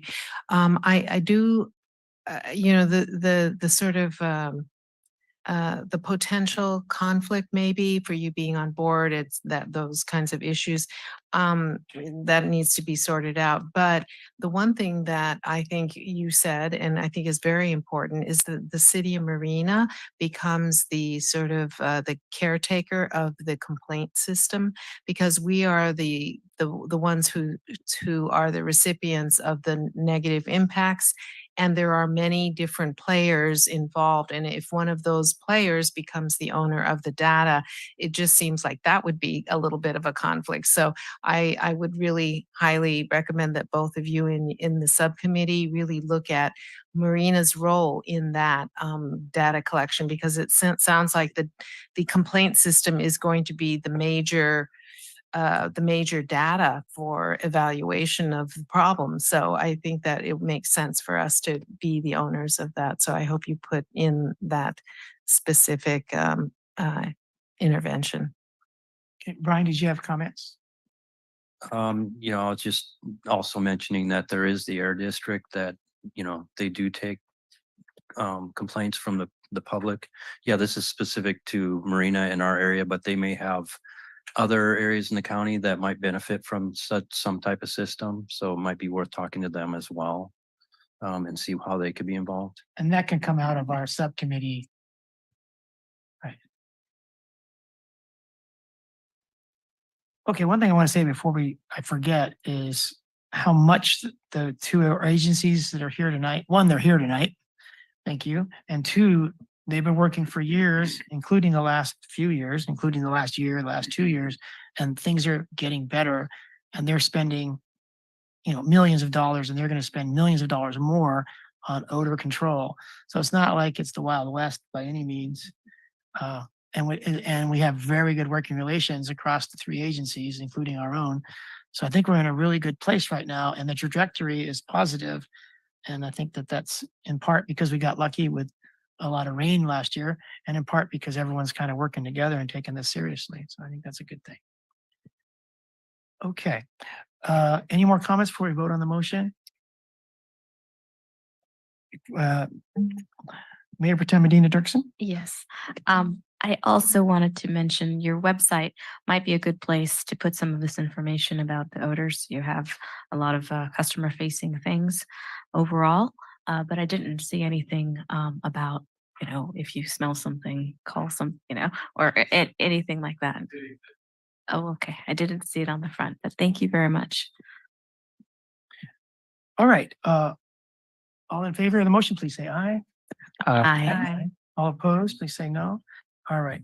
Thank you very much, Paul and Felipe and everybody, Brian, for this huge lift amidst everything else you're doing, running this project. All right. Thanks, Pat and Paul. Thank you, everybody. Have a good Yes. night. Thank you, Pat. Thank Paul. you. Yeah. When you're virtual, it's sometimes harder. Have a great evening, everyone. Okay, we have a small item to do. We're going to move on to the Del Monte streetscape item. Mr. Mayor. Great. Just a point of order, the motion that was passed says that after we finish this, then we Have a discuss. presentation, Oh, and then okay. after the presentation, we decide what to do, adjourn or continue. Oh, okay. Okay, great. Thank you. Sure. We didn't want to waste Bianca's trip.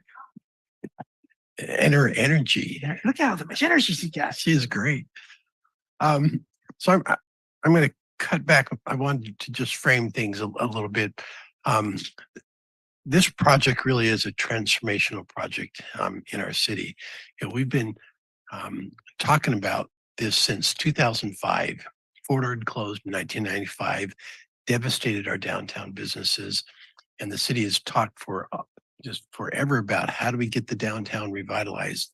They did a downtown study in 2005, which led to the downtown revitalization plan, and that died in 2011.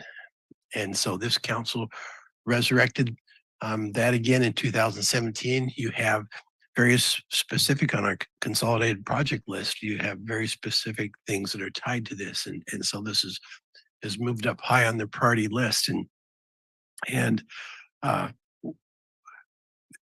this isn't a project just by itself, and it started off with just a median project, but really when you talk about medians, it's connected to the roads. The roads are connected to the streetscape, and the streetscape is connected to all these other components, and they're all moving simultaneously right now. You had the item for the gateway entrance sign, so that's been pushed off to the next council meeting, but that is connected to this project. You have the intersection improvements on Reservation in Del Monte, and that is directly connected to this project. You approved the downtown vitalization plan that is going out for the final CEQA public comments right now.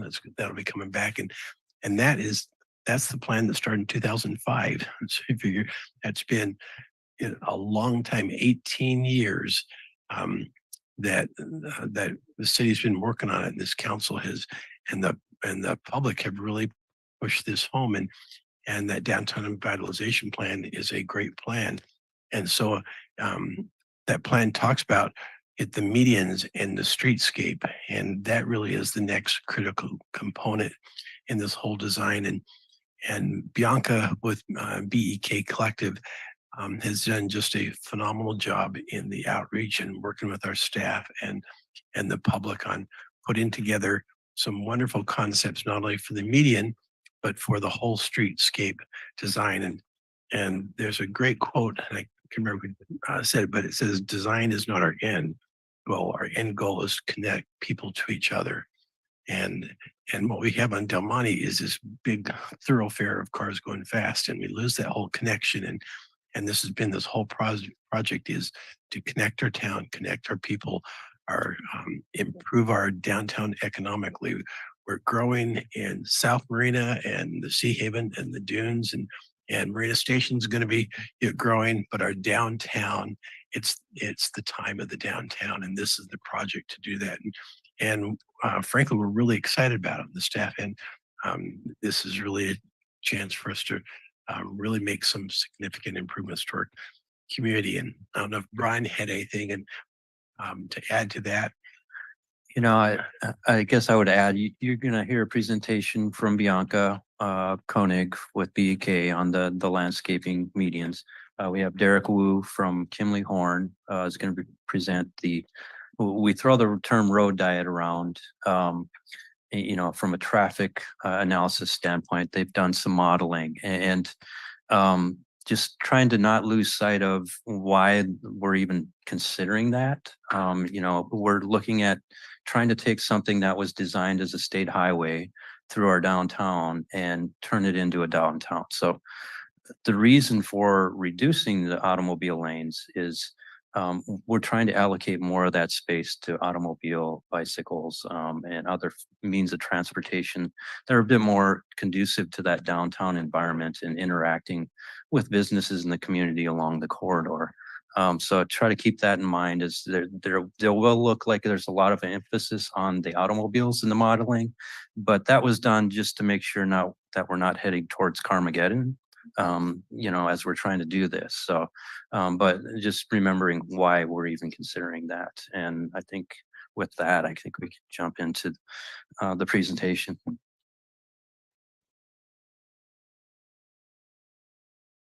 Thank you, Brian. Thank you, Lane, Mayor, Mayor Pro Tem, council members, and our engaged public.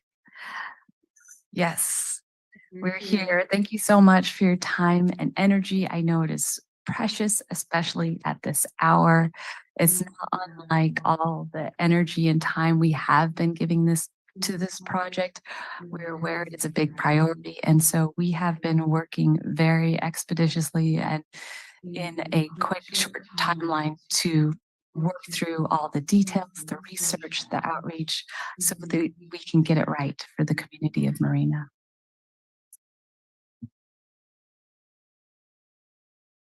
Thank you, Lane, for walking us through this slide for us. I think everyone here is familiar, but we are here tonight to focus on Del Monte median specifically, and also being aware of all of the functions happening around it. Because here we are, this is Del Monte today, your primary commercial corridor and the original highway.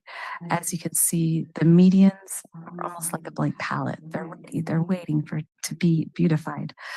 And also from this image, you can see most of the street scene is dedicated to cars, while the pedestrian experience has been described as literally, we are risking our lives walking down Del Monte. A literal quote from our outreach. But what if we can transform these major corridors into a unique, vibrant, and pedestrian-friendly downtown?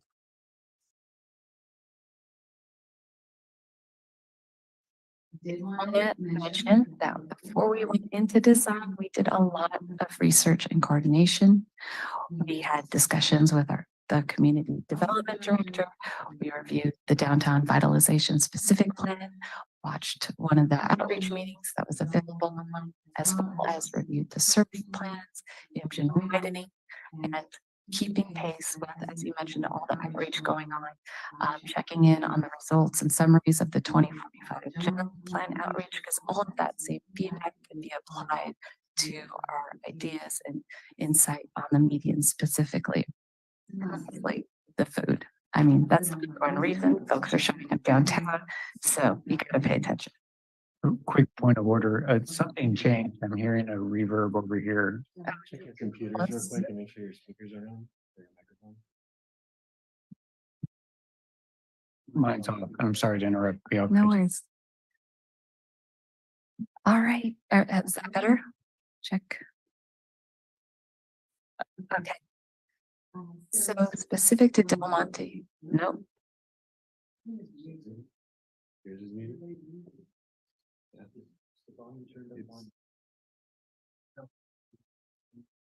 Make sure you drop Andrew.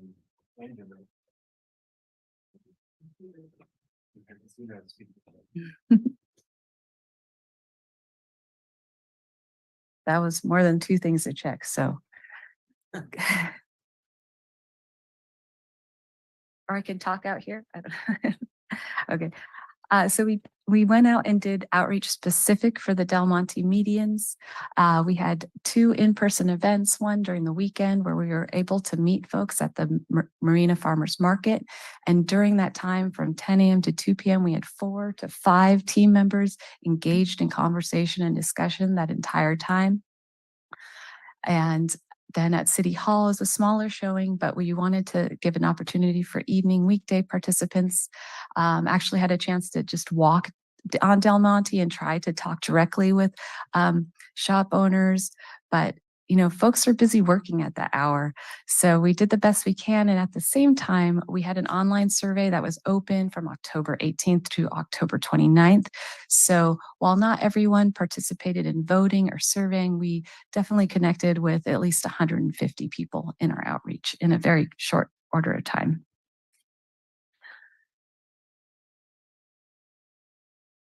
It's going so well. Next slide, please. Okay. Oh, it went too fast. Too fast. Sorry. Too many clicks. Okay. So, and being able to connect with folks in person was really a pleasure.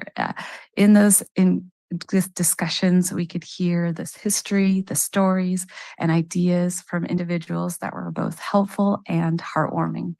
One of the ones that stand out as for how Marina feels, it's a sweet, culturally and ethnically diverse community on the brink of big change. And I know everyone in this room can feel that.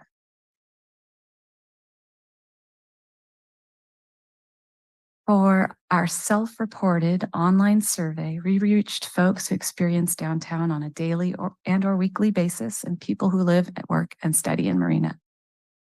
From our demographics, they were showing similar to other recent public surveys. And while we didn't have kids on the online survey, we did have a chance to engage with a few teenagers directly in person. Also in the survey, the results were showing consistent with what we saw in the general plan results, in that enhancing the visual appearance and identity of Marina through landscaping and gateway signage, as well as creating streets that are safe for all ages through traffic calming and complete streets were seen as essential and a #1 priority. More feedback on traffic. This is not an actual count. This is self-reported. As you can see, food was a #1 reason for showing up downtown, and other services and errands.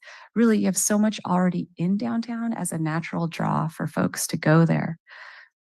And we were also pleasantly surprised to see that in person and online, folks were supportive of the roundabout idea and reducing lanes as an effort to mitigate traffic so that pedestrians could feel safer on Del Monte. For landscape feedback, something that rose to the very top above everything was #1, drought tolerant and water wise. This was in the survey and in person. This is a consistent awareness and comment from citizens.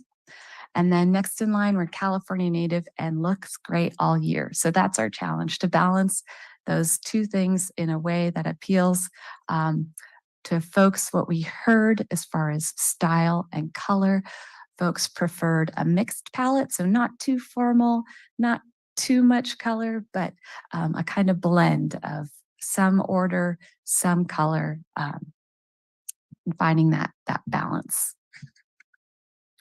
And lastly, we asked folks to describe downtown Marina in 3 words. And this is what they said. It was hard to look at these words like old, neglected, ugly. It's like, oof, harsh. But then we remembered this is why there's an opportunity to invest in your downtown. So let's check in again on what Marina could be.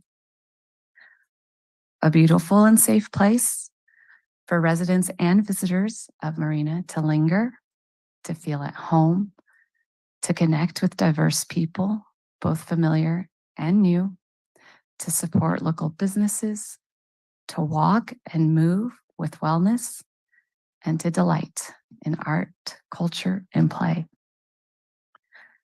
So how do we make this real? As we dive into the design process, it's important to set up a clear set of goals and objectives to help guide the decision-making. And based on the research, observations, and outreach, these are the 3 themes that continuously rose to the top, which is diversity, sustainability, and authenticity. And how do we make, what does this look like? So based on the feedback, we modified the objectives based on what we heard.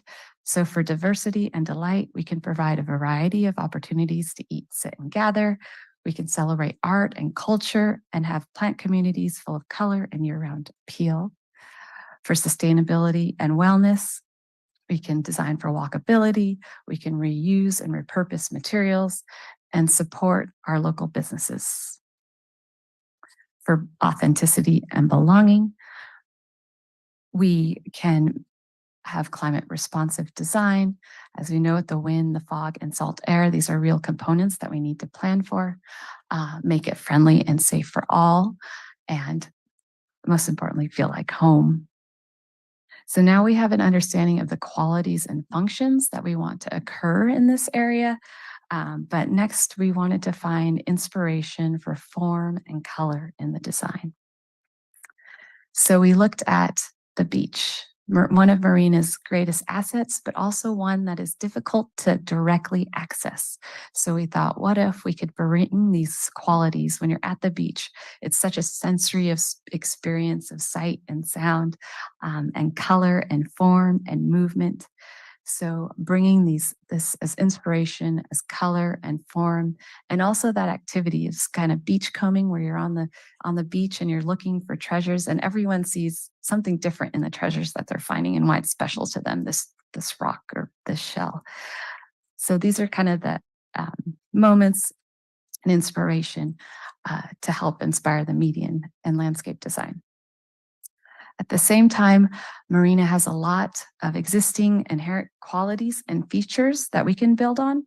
It's definitely another consistent theme was just this resourcefulness and this pragmatic approach to working with what we have, what assets we can build on.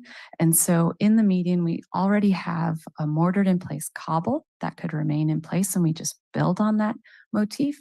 We also have integral color concrete in that bottom left-hand corner. Could use a pressure wash, but it's still a solid, resilient surface that could last, has a lot more years in it. In the center column, the city is in the process of a lot of blight removal from the old Fort Ord, and these materials could potentially be diverted from the waste stream, and should once they are deemed safe, we could repurpose them in the landscape and provide authentic character and texture to the central marina. And the third column is opportunity to use either transplant saplings in maybe the Imjin widening project for trees affected by this project. If there are saplings under 10 feet tall, they could potentially be transplanted, pending timing, of course.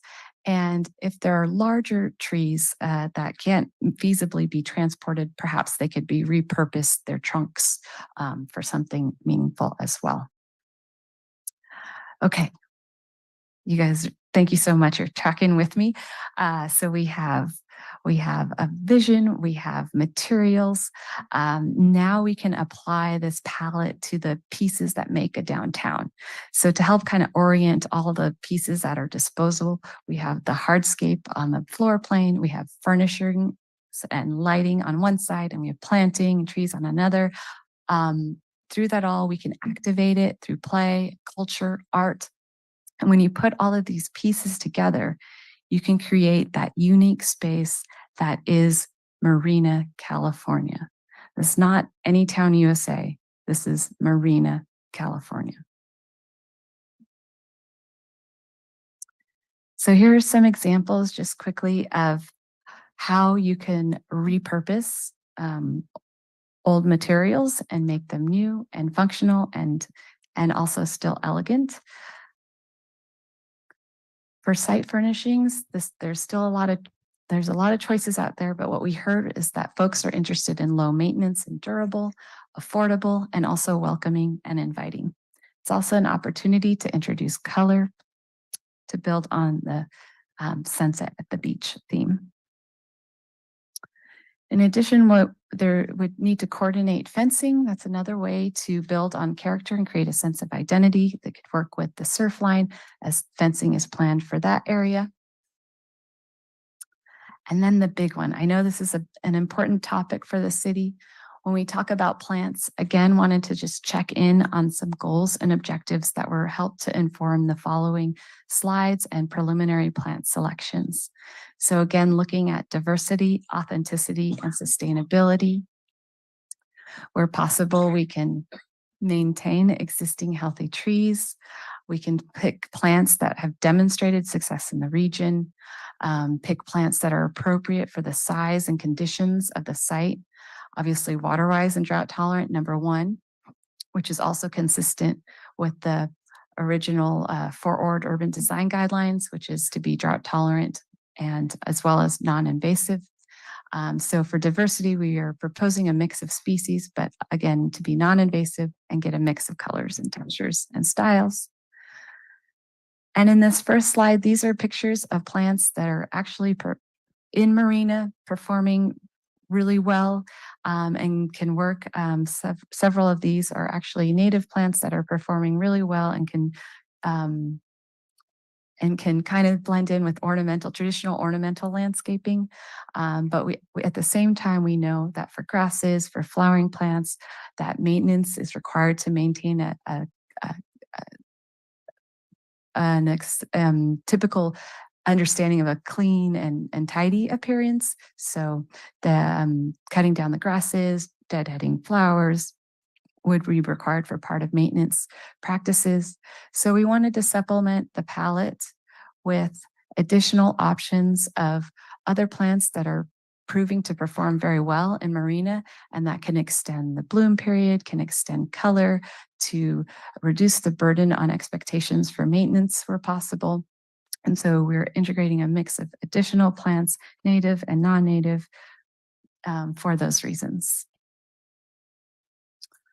And here are a few more examples of how we can build on the vibrancy of color, extend the color of bloom season, but at the same time, looking at ways to be low maintenance and drought tolerant.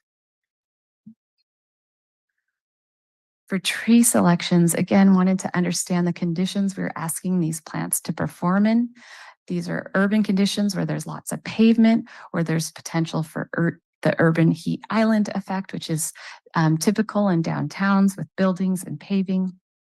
The trees also need to be able to maintain clearances and sight lines and perform under very different conditions that they may not see in nature.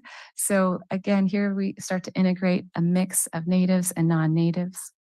For the Monterey cypress, where we have existing healthy trees in the median, they could remain in place. And should we have the potential to transplant trees from the other city projects, that could also still make it one of the trees for the median, and then supplementing it with other trees that could create more interest and texture and character in the space available. Let's see, we also, Patrick, I see Patrick is on the line.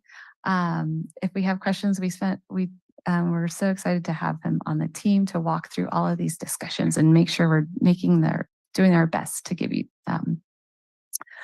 the right options for this project. In our next example, just looking at, okay, how do all these pieces come together? So these are examples of other similar implementations with furnishings and plants and trees and decorative hardscape elements. We, when you're ready to develop the streetscape scene, seating is an important element, and the orientation, the size, the type, that's all things that can be determined. But during our outreach, I talked with a senior citizen at the farmer's market, and she was telling me how she walks to the senior center here every week. And she said, you know what, I would like a little seat along Del Monte so I can get a rest along my walk. And not only for senior citizens, but for our youth in downtown. Place out of Australia does a great job. I love their little youth SPA acronym for a social, playful, open, and town. Because we're central in town, it's an opportunity to create a place for teenagers to get out there. When I spoke with folks at the farmer's market, one teenager said, oh, I always walk from my house to go get ice cream. And another teenager is like, no, I don't go downtown. But in general, teenagers, they just want to be able to go somewhere that's visible, where they feel safe, where they can walk, meet their friends, grab a coffee or a tea, and sit and talk. So where are those places that they can do that in Marina? I think there's an opportunity here in your downtown. And again, we're setting the stage. These are ideas that we're putting forth, but big picture, there will be opportunities for art and play and culture. The interactive wing option got a lot of good feedback during our outreach. You could also integrate kinetic sculptures to work with the wind and play, because play is important for development and connection. We don't have to make these decisions tonight, but just wanting to think and plan for them. Lighting is another way to activate and extend the display through the evening hours. Could also be with the new technology. You could do color changing and movement based on theme or event.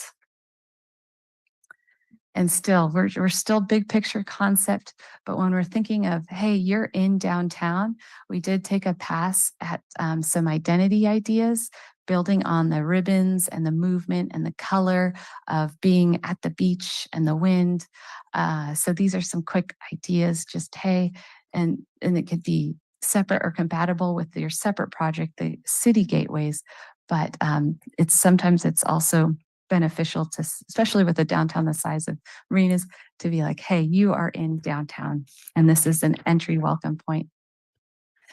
So zooming back out again, these are some potential placement ideas for gateways for art and culture, and making sure we are coordinating the spacing of gathering areas and such.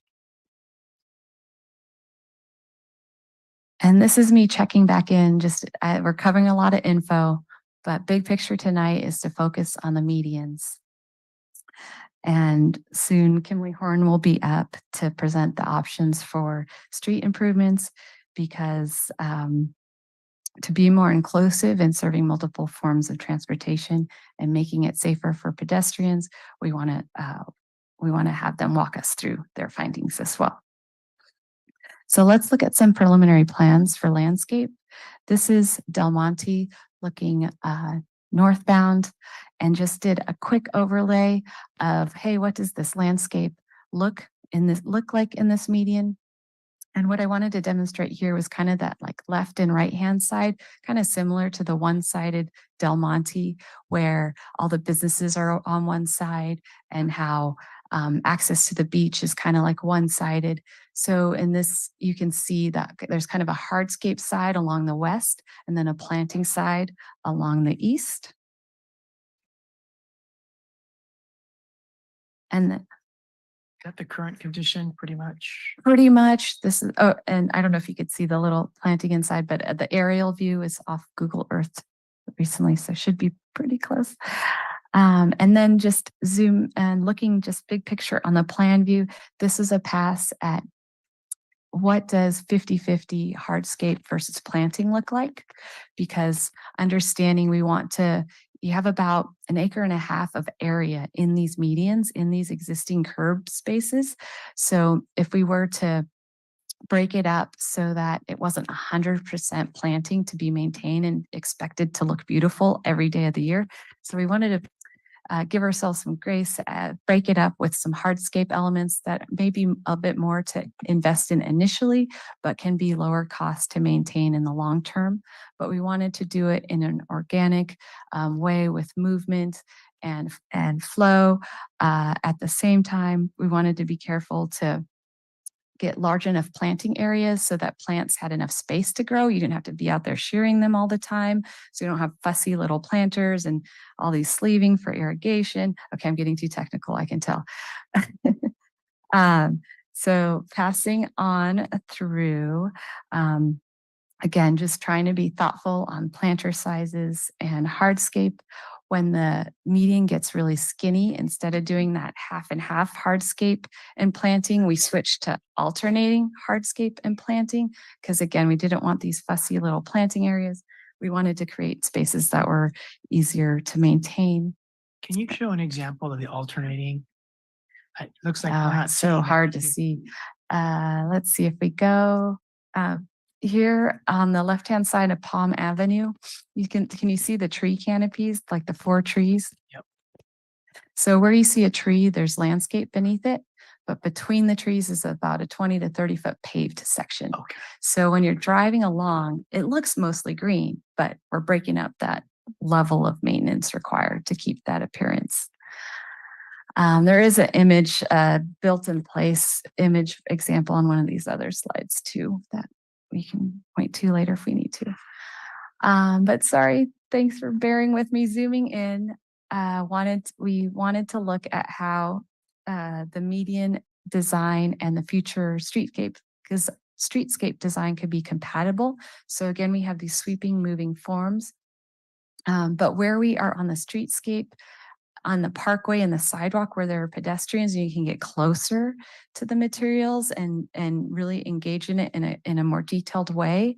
That blue turquoise line was an idea to, that's something, a future collaboration to kind of tell the story of the different cultures and histories of Marina. And that's something that would be work with the public and specific groups to represent, to find out what colors or forms or patterns could represent all the different cultures and diversity of Marina. So right now we just have a blue sweeping line to kind of signify that, but that's something for potential more detailed discussion in the future. But sweeping lines, repeating some of the mortared cobble in the bike buffer, and just checking in to see that the concept and vision for the median could tie in big picture with long-term improvements. And then this is a section that was one of the first exhibits we did to get people talking and thinking of what this could look like, a section that gave more area to different modes of transportation.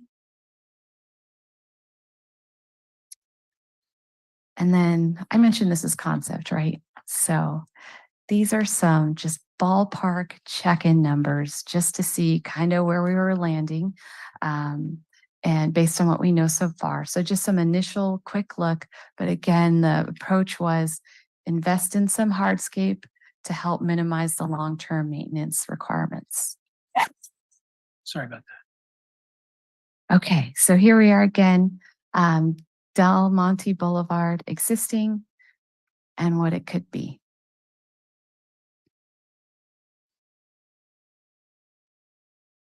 And then this is a view from the median. I wanted to point out the intention here was we have the paving area like I talked about, and then we have this vertical wall feature to help create a finished edge for the landscaping on one side. And then on the right-hand side, we just have a clean, evergreen, low ground cover. So something clean, simple, easy to maintain that has a consistent look. And then in between the low ground cover and the wall is where we can have our diverse plantings. We can have our pollinator-friendly plants. We can have our mix of trees. But then we have these nice clean edges to help it look clean as we can long-term, with that mixed planting style that we heard folks were happy with. One more view from the west side where even though this is like the hardscape paved side, you can still see there's flow and movement. There's some breaks in the wall to let plants through and trees and such. So, and in these exhibits, you could see we were showing a single travel lane as opposed to the two travel lanes that exist today. But again, we wanted to see how these ideas could work short and long term. So in the next slide, we just quickly overlaid the existing median over the two options that Kimley Horn is going to walk us through, just to make sure that, yes, your investment in the medians today could work with long-term improvements in the future. With that, I'll pass it on to Kimley Horn. Thank you, and Bianca. Derek.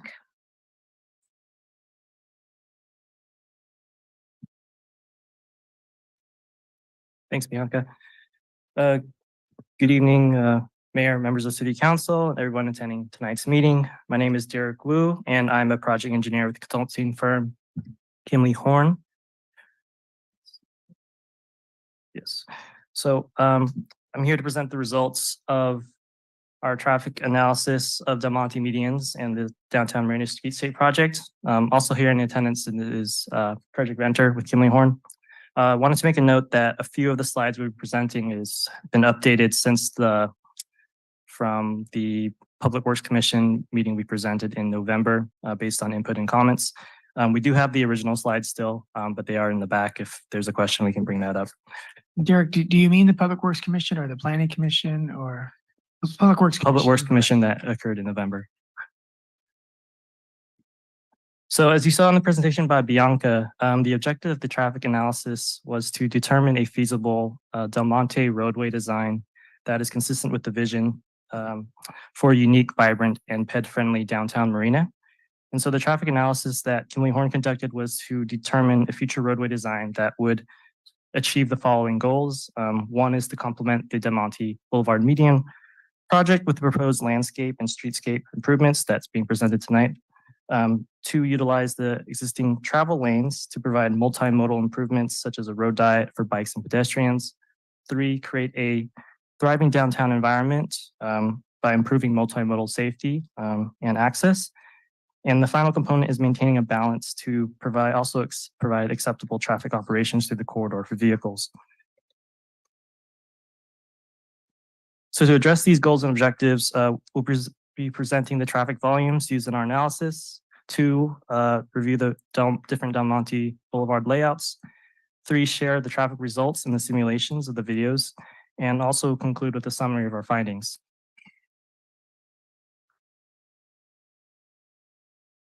So from our traffic analysis and simulation, there were a few main takeaways from our study.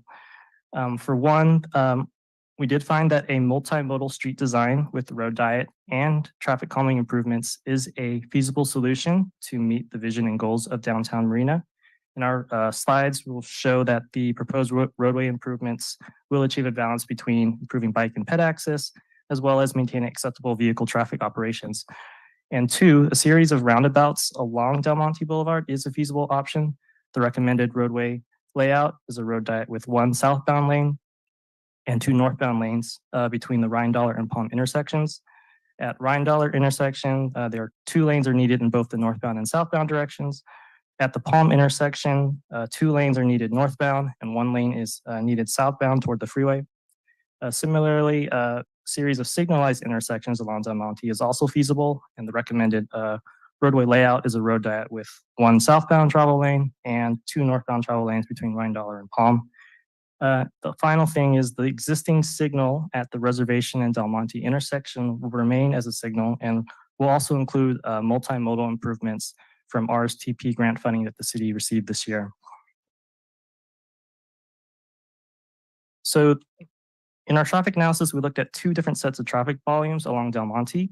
The first set was 2018 traffic counts collected in the field. These counts represent pre-COVID conditions, and the traffic volumes were found to be about 2% higher in volume compared to recent traffic counts collected in 2023.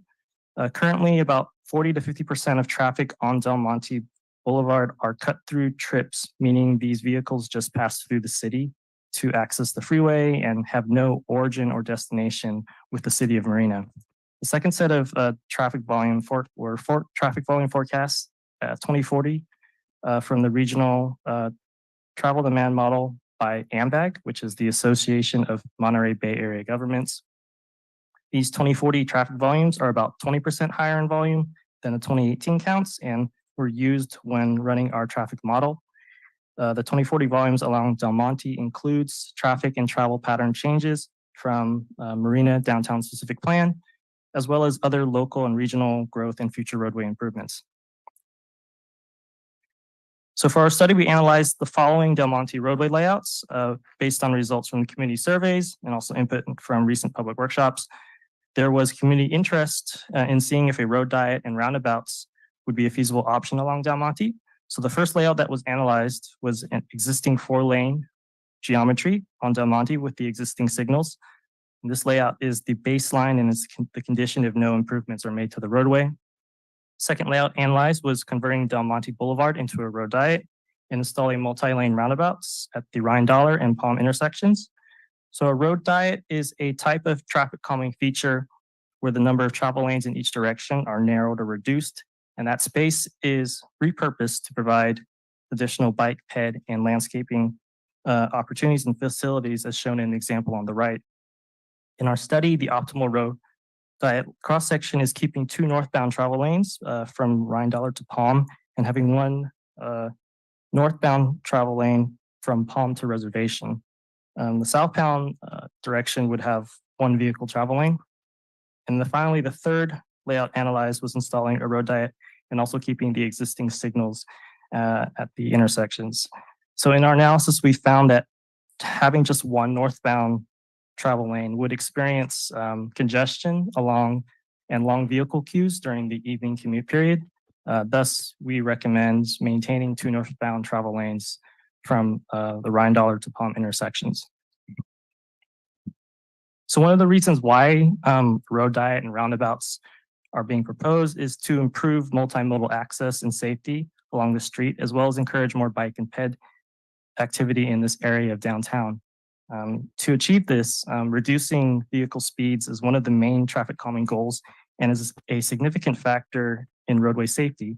So this figure here compares the vehicle stopping distance based on vehicle travel speeds. So from this chart, vehicles traveling at a faster speed require more distance to come to a complete stop. So the total stopping distance is based on the driver's reaction time to step on the brakes, as shown in the orange, plus the actual stopping distance of the vehicle, shown in blue.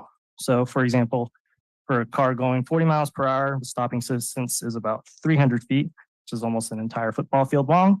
However, if a car is driving just 10 miles per hour slower at 30, the stopping distance decreases about 33%, so about 196 feet. So the main takeaway about that is that slowing vehicle speeds increases the driver's ability to avoid potential collisions and increases safety for everybody using the road.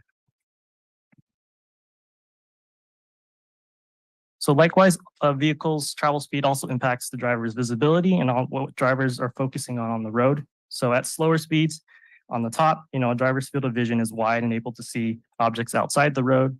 As you travel faster, the field of vision decreases and the driver focuses on what is directly ahead of them instead of being able to see their full surroundings. And so this is kind of also known as a tunneling effect where, and this occurs because the human brain cannot process all the visual information all at once when traveling at higher speeds. So what does this all mean? So the end result is that as vehicle speed increases, the likelihood of a fatality during a collision increases significantly. So as shown in this graphic here, the chance of a pedestrian being killed from a vehicle collision significantly increases between 20 miles per hour, 30 and 40 miles per hour. As shown in the red, you can see on the right side, a pedestrian has a 10% chance of dying in a 20 mile per hour collision. However, the pedestrian has an 80% chance of dying in a 40 mile per hour collision. So in order to create a safe and thriving downtown environment and improve bike and ped access and safety, the proposed roadway improvements aim to calm traffic and reduce the average vehicle speeds along Del Monte. So here's the layout of the existing 4-lane road and cross-section of Del Monte. So between the $1 and Reservation intersection, Del Monte has 2 travel lanes in each direction. The sidewalk on the east side of Del Monte is discontinuous, and there are several sections where the sidewalk ends and mixes with driveways and frontage on street parking, as you see in the picture here. Also, there are no existing bike lanes or bike access on the street.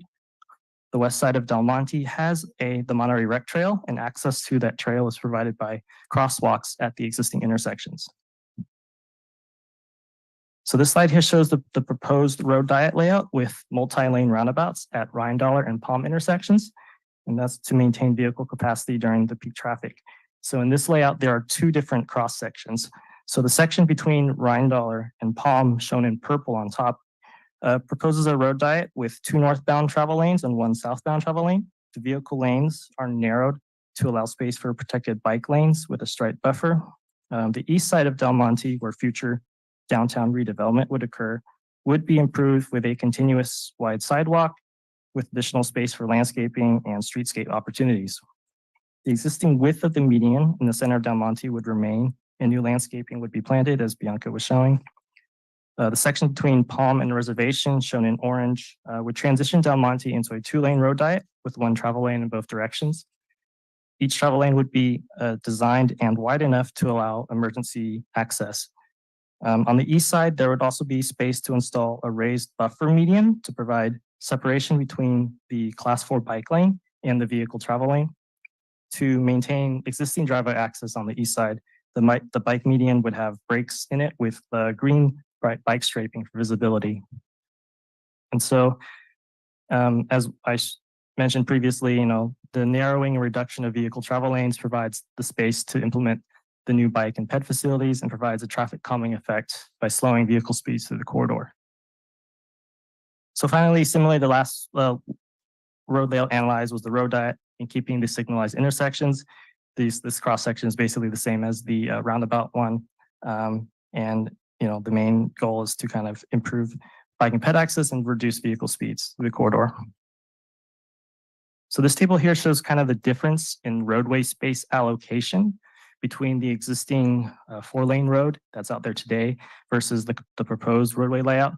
So the proposed layout in orange, as you see on the table, would decrease the amount of vehicle travelway space, but reallocate that space towards additional bike, pedestrian, and landscape improvements. As you can see, it goes from 53% to 36% for vehicles, but then allocates that space all to bike, ped, and landscaping. So this slide here kind of shows a blow-up comparison between the signal and roundabout layouts that we analyzed at the Rheindaler and Palm intersections. The optimal roundabout layout in our analysis shows that we need to provide 2 northbound and 2 southbound travel lanes at Rheindaler and 2 northbound entry lanes at Palm. And also important to note that the intersection of Reservation and Del Monte, shown on the right, will remain a signal in our scenario, but the intersection was also analyzed with additional bike and ped crossing facility improvements from the RSTP grant that the city was awarded this year. So those improvements at Reservation include new crosswalks on the south side, curb bulb outs at the corners, and also enhanced bike and ped crossings with the Monterey Rec Trail.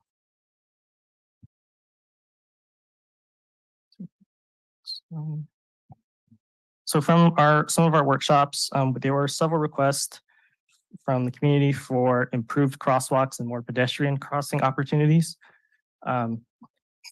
along Del Monte. And so this graphic here shows the bike and ped opportunities for the proposed roadway layout. So at Rheindaler, Palm, and Reservation intersections in yellow, there would be separated bike and ped crosswalks with enhanced striping. And then at the Mortimer intersection in red, there's opportunity, feasibility to provide a pedestrian hybrid crossing beacon or a hawk signal to provide also additional access. So at the signal or roundabout intersections, there's opportunity to provide separate striping for both bike and ped crossings in this example photo here on the left. In addition, there's also potential to further enhance the crosswalks with decorative designs or paints at the curb bulb out improvements like the photos on the right. And then at the proposed crossing at Mortimer, a pedestrian hybrid beacon would be feasible and would operate pretty similar to what is out there existing at the California and Marina Heights intersection in the city.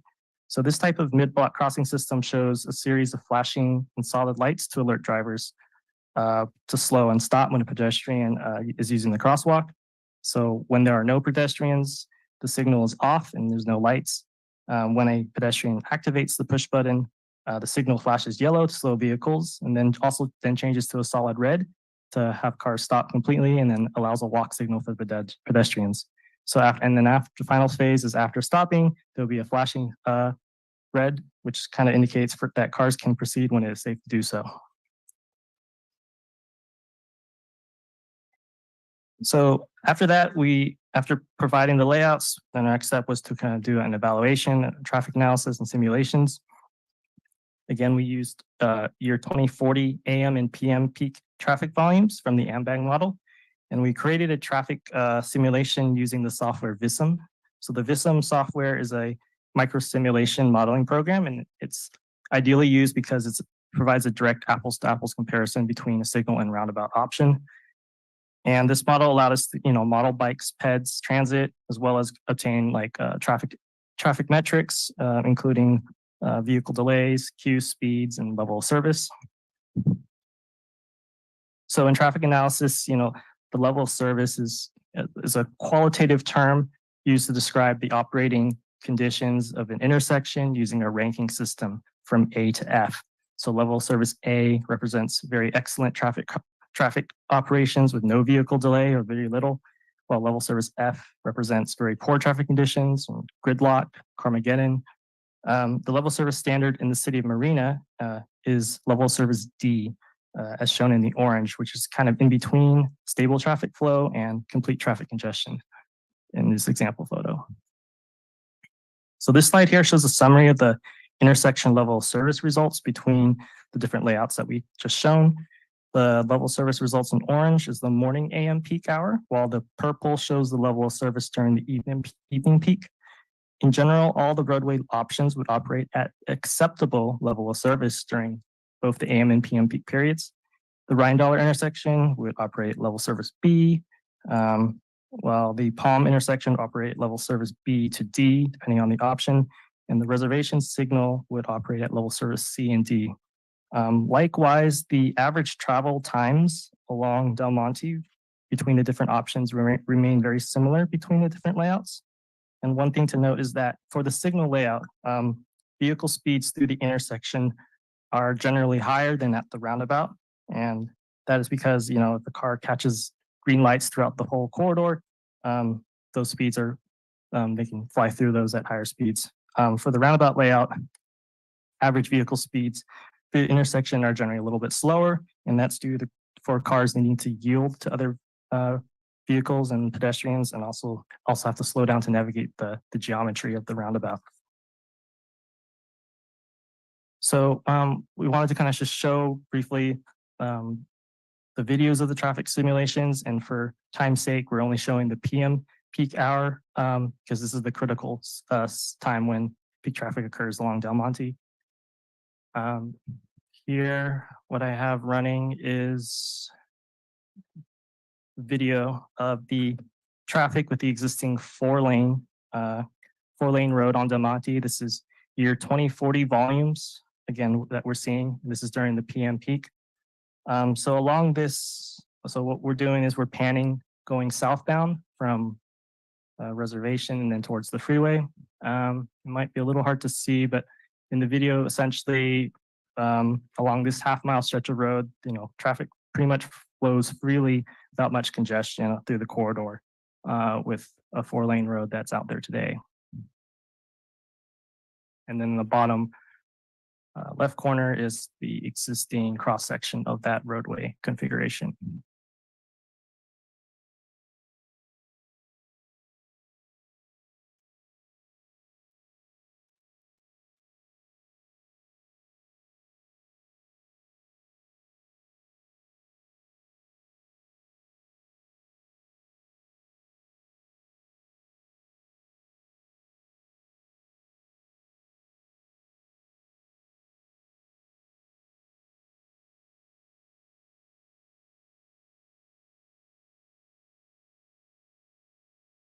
So for informational purposes, the next video I'm showing is the traffic that would be experienced if Del Monte was converted into a two-lane road diet for the entire corridor with signals between the freeway and Reservation. in this first section, between Palm and Rhine traffic is flowing pretty freely. However, as we get to the Palm intersection, with one northbound lane, we see congestion and long vehicle queues due to heavy northbound volume coming off the freeway and the lane drop transition from 2 to 1 lane past the Rhine intersection, as you kind of can see right now. So the delay in queue results from this scenario of just only a 2-lane road diet indicates that 2 northbound travel lanes are needed between that section to serve the PMP traffic under year 2040 conditions. And this type of queuing and delay is was shown similarly with the roundabout option with 2 lanes, which I can kind of flip to next for sake of time. But you can kind of see the queue of cars and the backup that kind of stretches between those 2 intersections.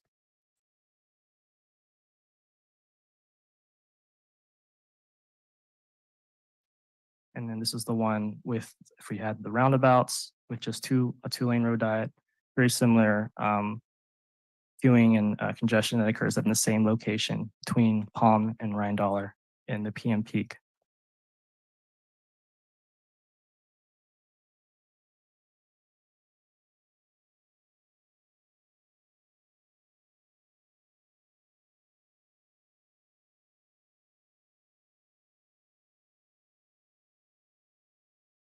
We also ran videos during the AM peak. And however, with those scenarios, we didn't see any of the congestion that occurs during the PM peak hour.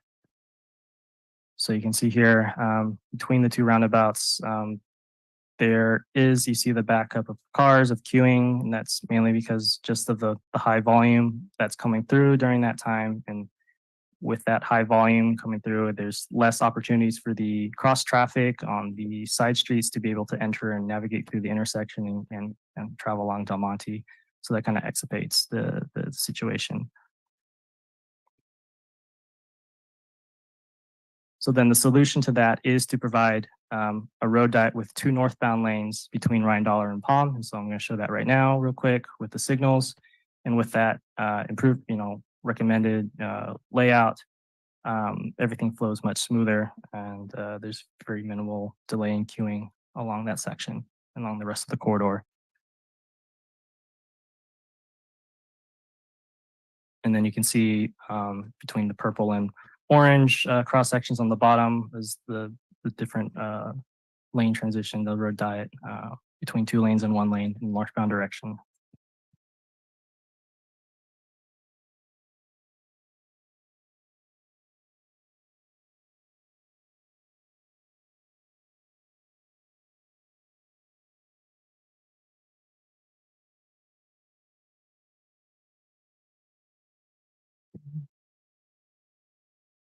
So I'll go ahead and flip to the last one. The last one I'll just show really briefly is the roundabouts, how they operate. That.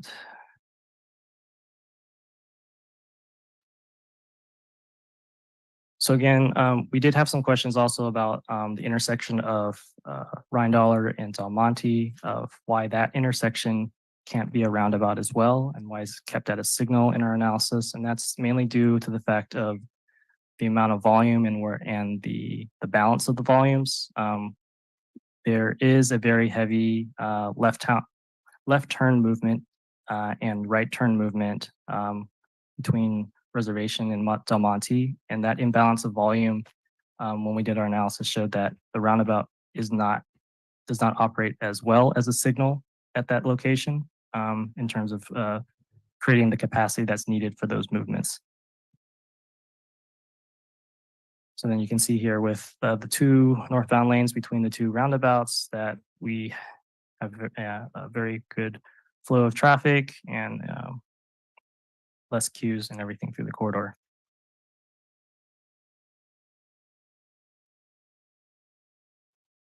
Okay, so moving forward, so to conclude our summary results, so this table here, again, just highlights the level of service comparison between the various road layouts.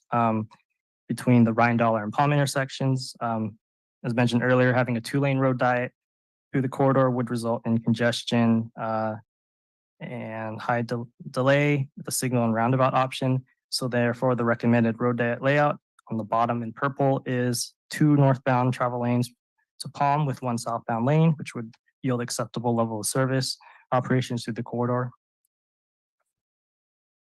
This table shows kind of the key results as well between those 2 intersections. And again, the recommended layout is the 2 northbound travel lanes and 1 southbound travel lane.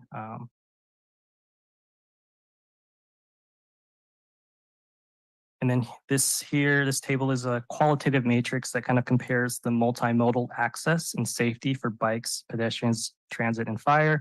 So under the existing 4-lane road conditions, there is poor bike and pedestrian mobility and safety since there are currently no bike lanes on Del Monte, and the existing sidewalk on the east side is discontinuous along the corridor. With a 2-lane road diet, although traffic operations show congestion during the PM peak, the road layout with signals or roundabouts would improve multimodal safety, improve bike mobility, and improve pedestrian mobility. And then for the road diet option with 2 northbound lanes and 1 southbound lane to Palm, vehicle operations would be acceptable and would also improve multimodal safety, improve bike mobility, and improve pedestrian mobility. All options also are designed to provide transit and fire access on the right column. Between the signal and a roundabout option, the roundabouts would provide better bike and pedestrian mobility. And this is because the pedestrian crossing at the roundabouts are shorter in distance and are 2-stage crossings. And so PEDs are more visible and less exposed to oncoming traffic compared to a crosswalk at a signal where you have to cross both directions of traffic at once. And so in conclusion, the proposed road diet and traffic calming layout would achieve the downtown Marina vision and traffic analysis goals stated in the beginning of these slides. Compared to the other options, the proposed road layout with 2 northbound lanes and 1 southbound lane to Palm would meet all the goals of 1, supporting the Del Monte Boulevard median project. 2, would provide multimodal improvements for bikes and pedestrians. 3, create a thriving downtown environment by improving multimodal safety and access. And finally, maintain acceptable vehicle traffic operations. So overall, the preferred option is to provide a road diet with roundabouts. And so a successful real world example of a road diet and roundabout project similar to the challenges of Del Monte can be found in La Jolla Boulevard. This is in the city of San Diego. In the Bird Rock neighborhood, this busy street was redeveloped from a 5-lane roadway into a 2-lane road diet with roundabouts to improve pedestrian safety and access with the local businesses.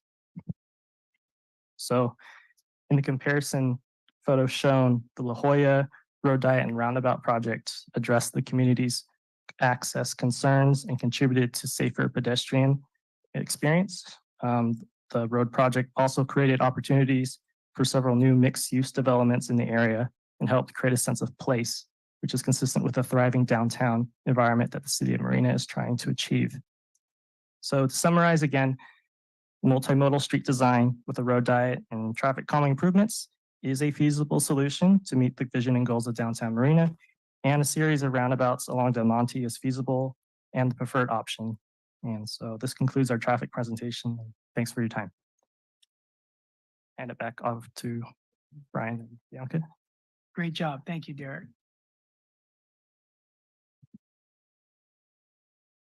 That was a lot.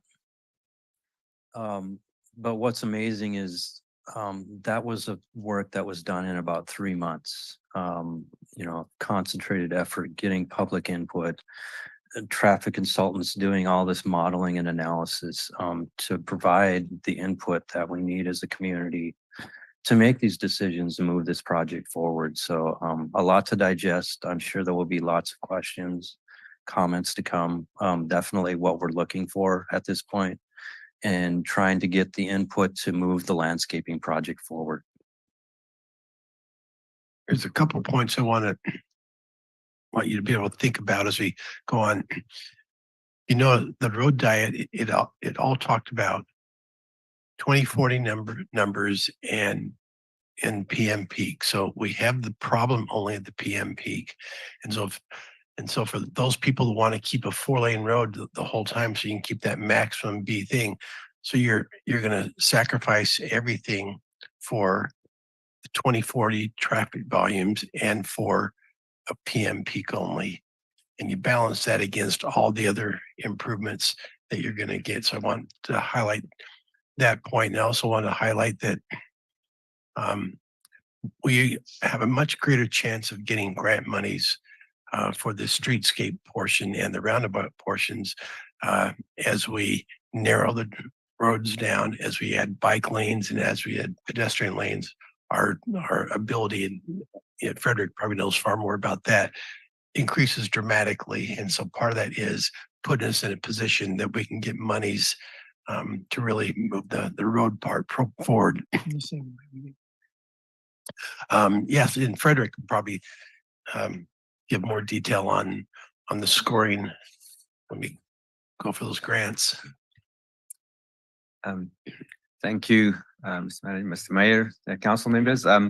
So, obviously the very first item here would be an active transportation planning grant because we're turning roadway space for cars into active transportation features, pedestrians and bikes. The fact that there's protected bike facilities plus how we make the intersections better has a huge safety benefit. The downtown area is also adjacent or in the area of all your lower income communities. Those are the three factors that get you good points for grant funding. And so the good part is the council has, and Bianca showed on her numbers, 2 to 2.5 million for the estimated median. So we already have over $3 million that council has set aside. So we can move forward and complete the median project, and that project could be completed by the end of 2024. Once we get the design, we just put it out to bid, and the key part of that moves that project forward is we're not changing anything with the landscape medians. All the work that we're doing is inside it. So that's going to keep our costs down, but it also allows us to move forward much more quickly. Okay, so does that complete the presentation? Yeah, okay. So we said earlier in our motion that at this point, we would talk about what to do, and Councilman McCarthy had floated an idea that we each get a bite at the apple, maybe 3 to 5 minutes. And then the other option we floated was adjourn at this point. I'm sorry? Just to be clear, I take back my idea. But I'm happy to entertain it if someone else has it. It's not 12 o'clock yet. I think we should keep going. So council, what's your pleasure? We'll go to Councilmember Biala. Sorry, but midnight, it's, I can't go beyond midnight. I'm sorry. I mean, we've been, yes. So we've been at this since 5 o'clock, and that's with a full day of doing stuff. So it's a little much. Anyone else? Yeah, if I'm hearing a motion to adjourn, I would support or second that. Since there's no food So open, moved. I've got to go home. Should be till midnight. All right, so I think we're ready to adjourn. Thank you, staff. So.